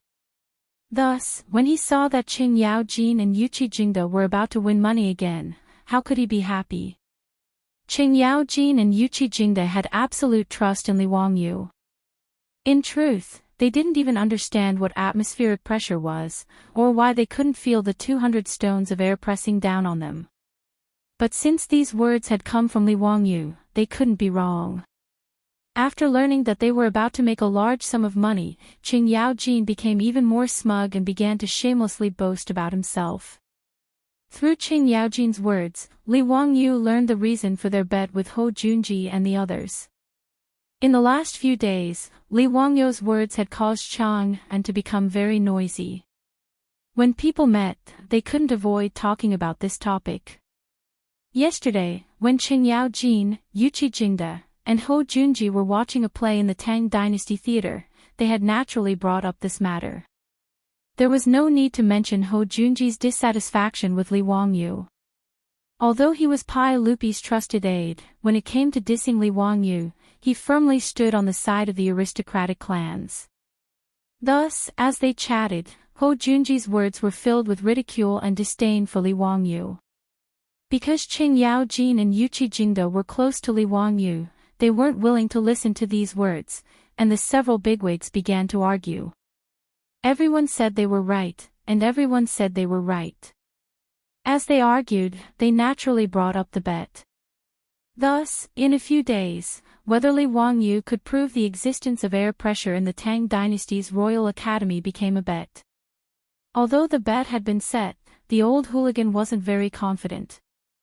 This was also the reason why Qing Yaojin and Yuqi Jingde had anxiously come to find Li Wangyu to inquire about the details. After understanding the whole story, Li Wangyu couldn't help but smile. Congratulations, Uncle Qing and Uncle Yuqi. The two of you are going to make a fortune this time. This little nephew dares to guarantee that Duke Lu will definitely lose this time. Wahahaha, with these words of yours, this old man can be at ease. Otherwise, if this old man loses, I might have to bring my entire family to live in your residence. Qing Yaojin's words made Li Wangyu break out in a cold sweat. When he thought of the frightening scene of Qing Yaojin bringing his entire family to his residence, he couldn't help but shiver. The hell, this old hooligan is really unreasonable. After chatting for a while, the two old hooligans took their leave in satisfaction. Li Wangyu secretly wiped the sweat off his forehead. Just as he was about to return to work, Niuwu came to report that the silk pants had come. Chapter 945. When Du Ruhui passed away due to illness, the two brothers, Du He and Du Go, blamed Li Wangyu because of their grief. However, Du He and Du Go were not ignorant people. After the pain of losing their father slowly dissipated, they also knew that the two brothers had wronged Li Wangyu. Under the urging of a group of debauches, the Du brothers went to Dingzhou village to drink and chat merrily with Li Wangyu. After getting drunk, the little bit of awkwardness from before was eliminated and the group of brothers reconciled. Li Wangyu was grounded in Dingzhou village by Pai Lupi and could not go to Chang'an. This group of debauches went to Dingzhou village every few days. They called it visiting brothers, but Li Wangyu felt that this group of scoundrels were here to eat up the rich. They ate his food, drank his water, and even took liberties with the servants in his residence. Shameless and vulgar. Li Wangyu did not find it strange that these debauches came to find him again. In Taiji Palace, he had boasted so much in front of all the officials. It would be strange if this group of debauches did not come to find him. Sure enough, the first thing Qing Chumo said when they met was, "Ziyu, tell your brothers, how are you going to prove the existence of that atmospheric pressure to His Majesty and all the officials? Are we really going to be pressured by 200 shur of air at any time?" Li Wangyu was speechless. Sure enough, they were all from the Qing family. The first thing they said when they met was exactly the same. "Brothers, could it be that you've also made a bet with someone?" Qing Chumo was stunned. "Ziyu, how did you know?" Li Wangyu directly raised his middle finger at the group of debauches. "Before you came, Uncle Qing and Uncle Yuchi had just left. Their words were exactly the same as yours." Qing Chumo, Qing Chuliang, and Qing Chubi looked at each other and then at the Yuchi twins. They could not help but laugh. "Ziyu, this is called a tiger father will not have a dog son. When brothers fight, father and son go to war." Li Wangyu's eyes almost rolled to the sky. What kind of nonsense was this? This uncultured pig. He was too lazy to pay attention to Qing Chumo and turned to look at Fang Yai and the others. "Tell me, who did you bet with this time? What did you bet on?" The debauches laughed heartily. Of course it's still that group of nobles. Other than them, where else would there be idiots who would rush to give us and our brothers money? Yesterday, her brothers ran into those bastards at Peace Square. They actually dared to insult Zio verbally. My brothers argued with them, and after a while, they decided to make a bet. Wang Ziqiao from the Wang clan of Taiyuan, Chui Daogu from the Chui clan of Qinghe, Chui Hong from the Chui clan of Bowling, and Lu Xiang from the Lu clan of Fanyang. As Li Wangyu's title of nobility gradually rose, they no longer dared to make a fuss in front of Li Wangyu. Last year, Pai Lupi used the case of missing gold as an excuse to drive out the heads of the 5 noble families from the imperial court. After that, the sons of the noble families lay low for a long time. However, the influence of the noble families in the imperial court was still enormous. Naturally, these sons of the noble families would not become obedient children because of this. Li Wangyu had long heard from the debauches that in Chang'an City, he still had a lot of friction with these sons of the noble families. "What did you bet on?" "Hee, we didn't bet on anything. You also know that our brothers are poor and can't take out much copper coins. Moreover, gambling is too vulgar, so we didn't bet on anything." Qing Chumo laughed. Li Wangyu nodded, understanding that these debauches were also embarrassed about their lack of money. Although he, Li Wangyu, had made a fortune, and along the way, even the dukes close to him had all made a lot of money. However, other than the 2 brothers, Du He and Du Go, the other families and manors were still not in the position of these debauches to make decisions. Therefore, they were still relying on the pocket money that their families gave them every month to live. Of course, although it was called pocket money, if it was placed in the homes of ordinary people, it would be a huge sum of money. However, for the debauches, the expenses were also large. Therefore, this group of debauches were actually poor ghosts, unable to take out a few hundred strings of copper coins in their pockets. "Then what did you bet on with Wang Ziqiao and the others?" Li Wangyu asked curiously. "Hee, just a few dozen beautiful maidservants." Fang Yi rushed to answer, "Speaking of which, compared to the little nurses in Union Medical Hospital, they are a lot less beautiful. It's better than nothing." When Li Wangyu heard this, his nose almost became crooked from anger. Damn, this group of bastards is really annoying and infuriating. Li Wangyu suddenly felt very stifled. He had led a group of disciples and worked tirelessly here to test the vacuum pump, but Qing Yao Jin, this old hooligan, and these debauches were actually enjoying the fruits of others' labor. There were those who won horses, those who won beautiful maidservants. Damn, for a moment, Li Wangyu wanted to kick back and stop. It would be best if these bastards all lost. Of course, this kind of thing was just a thought. Ziyu, you can't lose, your brother's happiness is all on your shoulders. Cheng Chimo's old face was thick, but he didn't forget to remind him again and again. After angrily driving away all the debauches who had come to inquire about the news, Li Wangyu looked up to the sky and sighed. When heaven is about to give a great responsibility to a great man, it must first make his will suffer, and his muscles and bones toil. I really have a hard life. On the side, Niu Wu's face twitched a couple of times. In his heart, he was crazily complaining about his Langjun. With such a lazy temperament, how could he have the nerve to say such things? Li Wangyu sighed and turned his head to continue to study the vacuum pump with Yan Liben and the others. The hemispherical experiment at Magdeburg Castle was not difficult. 2 copper hemispherical hollow hemispheres were filled with water and joined together. In the middle, there was a layer of leather soaked with oil to make the 2 hemispheres completely close together. One of the hemispheres had a connecting pipe to connect to the vacuum pump, and there was a valve that could be closed. Using the vacuum pump, after all the water in the hemispheres had been sucked out, the 2 hemispheres would be squeezed tightly together by the surrounding atmosphere. When Su Chongqing, the white bone fairy, was traveling in Germany, he had visited the Deutsches Museum in Munich to see the 2 hemispheres that Keurig had used for the experiment. 2 copper hemispheres with a diameter of 50 centimeters were not difficult at all. Li Wangyu had already ordered the craftsmen to make them. But the most difficult thing to repeat the experiment at Magdeburg Castle was the manufacturing of the vacuum pump. The mayor of Magdeburg, Otto von Guericke, was also a German physicist. He invented the piston vacuum pump, which made the experiment at Magdeburg Castle possible.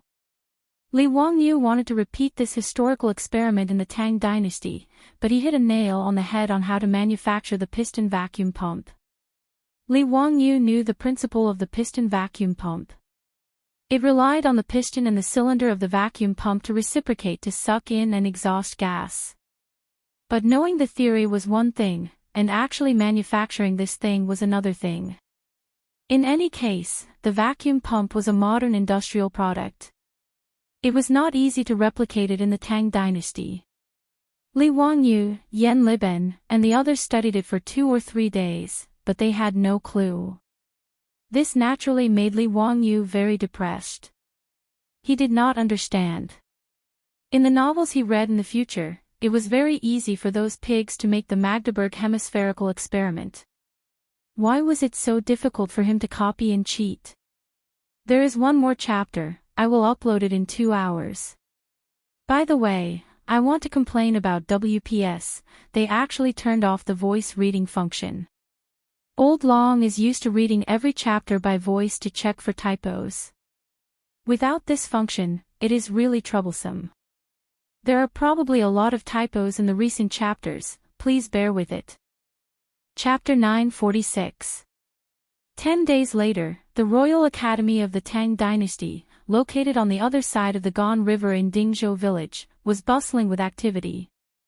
The academy in Noda was full of nobles in luxurious clothes. Hearing that Li Wangyu was going to show His Majesty and the officials what atmospheric pressure was, the relatives of the officials were all itching to see it. Who didn't want to see such a lively scene?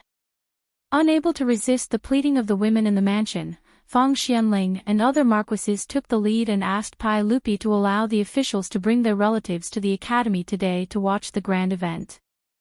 Pai Lupi naturally nodded and agreed. He also brought Empress Xiangsun, concubine Yang and other concubines with him.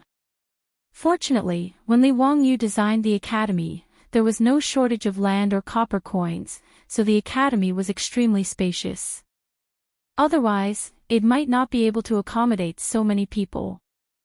Zio, why are you so haggard today? Are you prepared for that experiment of yours? I'm looking forward to it. Li Wangyu stared at his panda eyes, which were bloodshot, and said with a tired and bitter smile, Uncle, fortunately, I didn't disappoint you. Yesterday, I led Liben and the others and finally produced the equipment needed for today's experiment. He really tried his best this time. Originally, in Taiji Palace, he said that he had 10 days and thought that there was plenty of time. Who knew that when he really tried to make the reciprocating piston vacuum pump, he would know how difficult it was. Fortunately, Li Wangyu had some understanding of the principle, and Yan Liben was a rare engineering talent in the Tang dynasty. With the help of a group of skilled and experienced old craftsmen, they made the vacuum pump on time. Even so, Li Wangyu, Yan Liben, and others stayed up for several nights and were very tired. In this regard, Li Wangyu could only sigh silently in his heart. Sure enough, one shouldn't be pretentious, or one would be struck by lightning. In order to fool everyone that day, he casually told a big lie, but he didn't expect that it was not easy to cover up this lie. Fortunately, hard work always paid off. After today's experiment, let's see who would dare to question his identity as the Dao ancestor's disciple. Pai Lupi was very satisfied. He gestured to Li Wangyu to make preparations so that he could start his experiment at any time. Li Wangyu had only taken a few steps when he was surrounded by the silk pants again. Zio, why do you look so haggard? TSK, look at the dark circles under your eyes. You probably haven't had a good rest for a few days, right? Zio, don't hurt yourself. It's not worth it. Could it be that you're doing this because of the bet between us and Wang Ziqiao and those bastards? When the silk pants saw Li Wangyu's appearance, they all started to care about him, which made Li Wangyu very happy. Although he was unhappy in his heart, Qing Yao Jin was already a silk pants, and he could make a fortune from betting with others. But in truth, he also knew that he owed Qing Yao Jin, Yuqi Jingda, and those silk pants a favor. After all, regarding atmospheric pressure, Li Wangyu and Su Chongqing understood it, but whether it was Qing Yao Jin or the other rich kids, they definitely did not understand it. Li Wangyu could guess that those silk pants might not believe him when he said that each of them had a pressure of 200 stones on them. But the fact that they had dared to bet with Hou Junji and Wang Ziqiao on the basis of their trust in him naturally made Li Wangyu feel a little choked up. Brothers, be at ease. Your little brother is fine. It's good that you're fine. Wahahaha, today, your big brothers will wait to see how Zio will prove this atmospheric pressure and give those people who doubt you a few slaps. Let them know why the flowers are so red. Needless to say, these last words had been learned from Li Wangyu by the silk pants. Li Wangyu firmly nodded. Just as he was about to say some heartwarming words, Qing Chumo continued. It's a pity that Zio's Marquis Yanling won't allow it. Otherwise, we would have shared some of those beautiful maids with you. What a pity, wahahaha, Zio, you don't have this fortune. Brother Chumo's words are reasonable. Zio is good at everything, but he's henpecked. TSK, speaking of which, Zio, you don't have a noble title anymore, but your Lady Su is Marquis Yanling. Does Zio still have any status in the residence? I heard that the Ministry of Works is preparing to tear down the Hing Gate in your residence. Is this true? The excited Li Wangyu's face instantly darkened. He couldn't even be bothered to say anything to those silk pants and turned to leave. This bunch of bastards. I knew that I couldn't be nice to them. Pay. That feeling just now was all an illusion. Li Wangyu angrily left, leaving the silk pants behind him in bursts of laughter. When most of the people had arrived, Li Wangyu asked for instructions from Pai Lupi and led the crowd to a spacious lawn in the academy. The crowd was bustling with activity and it was extremely noisy. Li Wangyu was very satisfied with this. After today, the Magdeburg hemispherical experiment in history could be removed. It would be replaced by the Royal Academy's hemispherical experiment. Li Wangyu shamelessly fantasized in his heart for a while before walking to the center of the lawn and started to speak to the crowd. Your Majesty, everyone, today I would like to show all of you what atmospheric pressure is. This is also the knowledge that my master, the Tao ancestor, imparted to me. Just like what I said 10 days ago in the Taiji Palace, every one of us, at any time and place, carries the weight of 200 stones of air on our backs. But why can't we feel it? It's very simple, because there are all kinds of pressures in our bodies. For example, blood has blood pressure, and there is air in the stomach and lungs. This makes the pressure inside the human body equal to the atmospheric pressure outside. Therefore, we can't feel the existence of atmospheric pressure. But just because we can't feel it doesn't mean that atmospheric pressure doesn't exist. Today, I will prove this point to all of you. As Li Wangyu spoke, he motioned for Ma Zhou and Yan Liben to come forward and present the two hollow copper hemispherical balls. Everyone, these two hollow hemispherical balls, when put together, form a complete copper ball. As Li Wangyu spoke, he motioned for Ma Zhou and Yan Liben to put the hemispherical balls together. These two hemispherical balls don't have any mechanisms in between. Therefore, when they are put together, there is no need to use force and they can be easily separated. Li Wangyu motioned for Ma Zhou and Yan Liben to separate the copper balls again. Pai Lupi, the officials, and Empress Xiangxia were all confused by Li Wangyu's actions. Li Wangyu didn't explain. He only had Ma Zhou and Yan Liben bring the two hemispherical balls to Pai Lupi and the officials so that they could inspect them, indicating that there were no mechanisms in them. After carefully inspecting the two hemispherical balls several times, Wang Ying and Ho Junji were finally convinced that Li Wangyu was speaking the truth. These two hemispherical balls were just hollow copper hemispherical balls. There were no mechanisms in them. Zio, what do you mean by this? Don't keep us in suspense. Hurry up and get that air pressure out. Qing Yaojin impatiently shouted. Li Wangyu silently rolled his eyes. He was too lazy to pay attention to this uncultured old hooligan. He began to command Ma Zhou and Yan Liben to fill the copper ball with water and then connect it to the piston vacuum pump for pumping water. He also summoned Niu Wu and the other officials from his residence and began to pull on the pistons, slowly extracting the water from the copper balls. As the water was slowly extracted, the pistons became more and more difficult to pull. In the end, when 3 or 4 muscular men were no longer able to pull on the pistons, Li Wangyu finally had Ma Zhou close the valve on the copper balls. Everyone, now is the time to witness a miracle. Every chapter has been ridiculed for being water. Fine, I'll lay my cards on the table.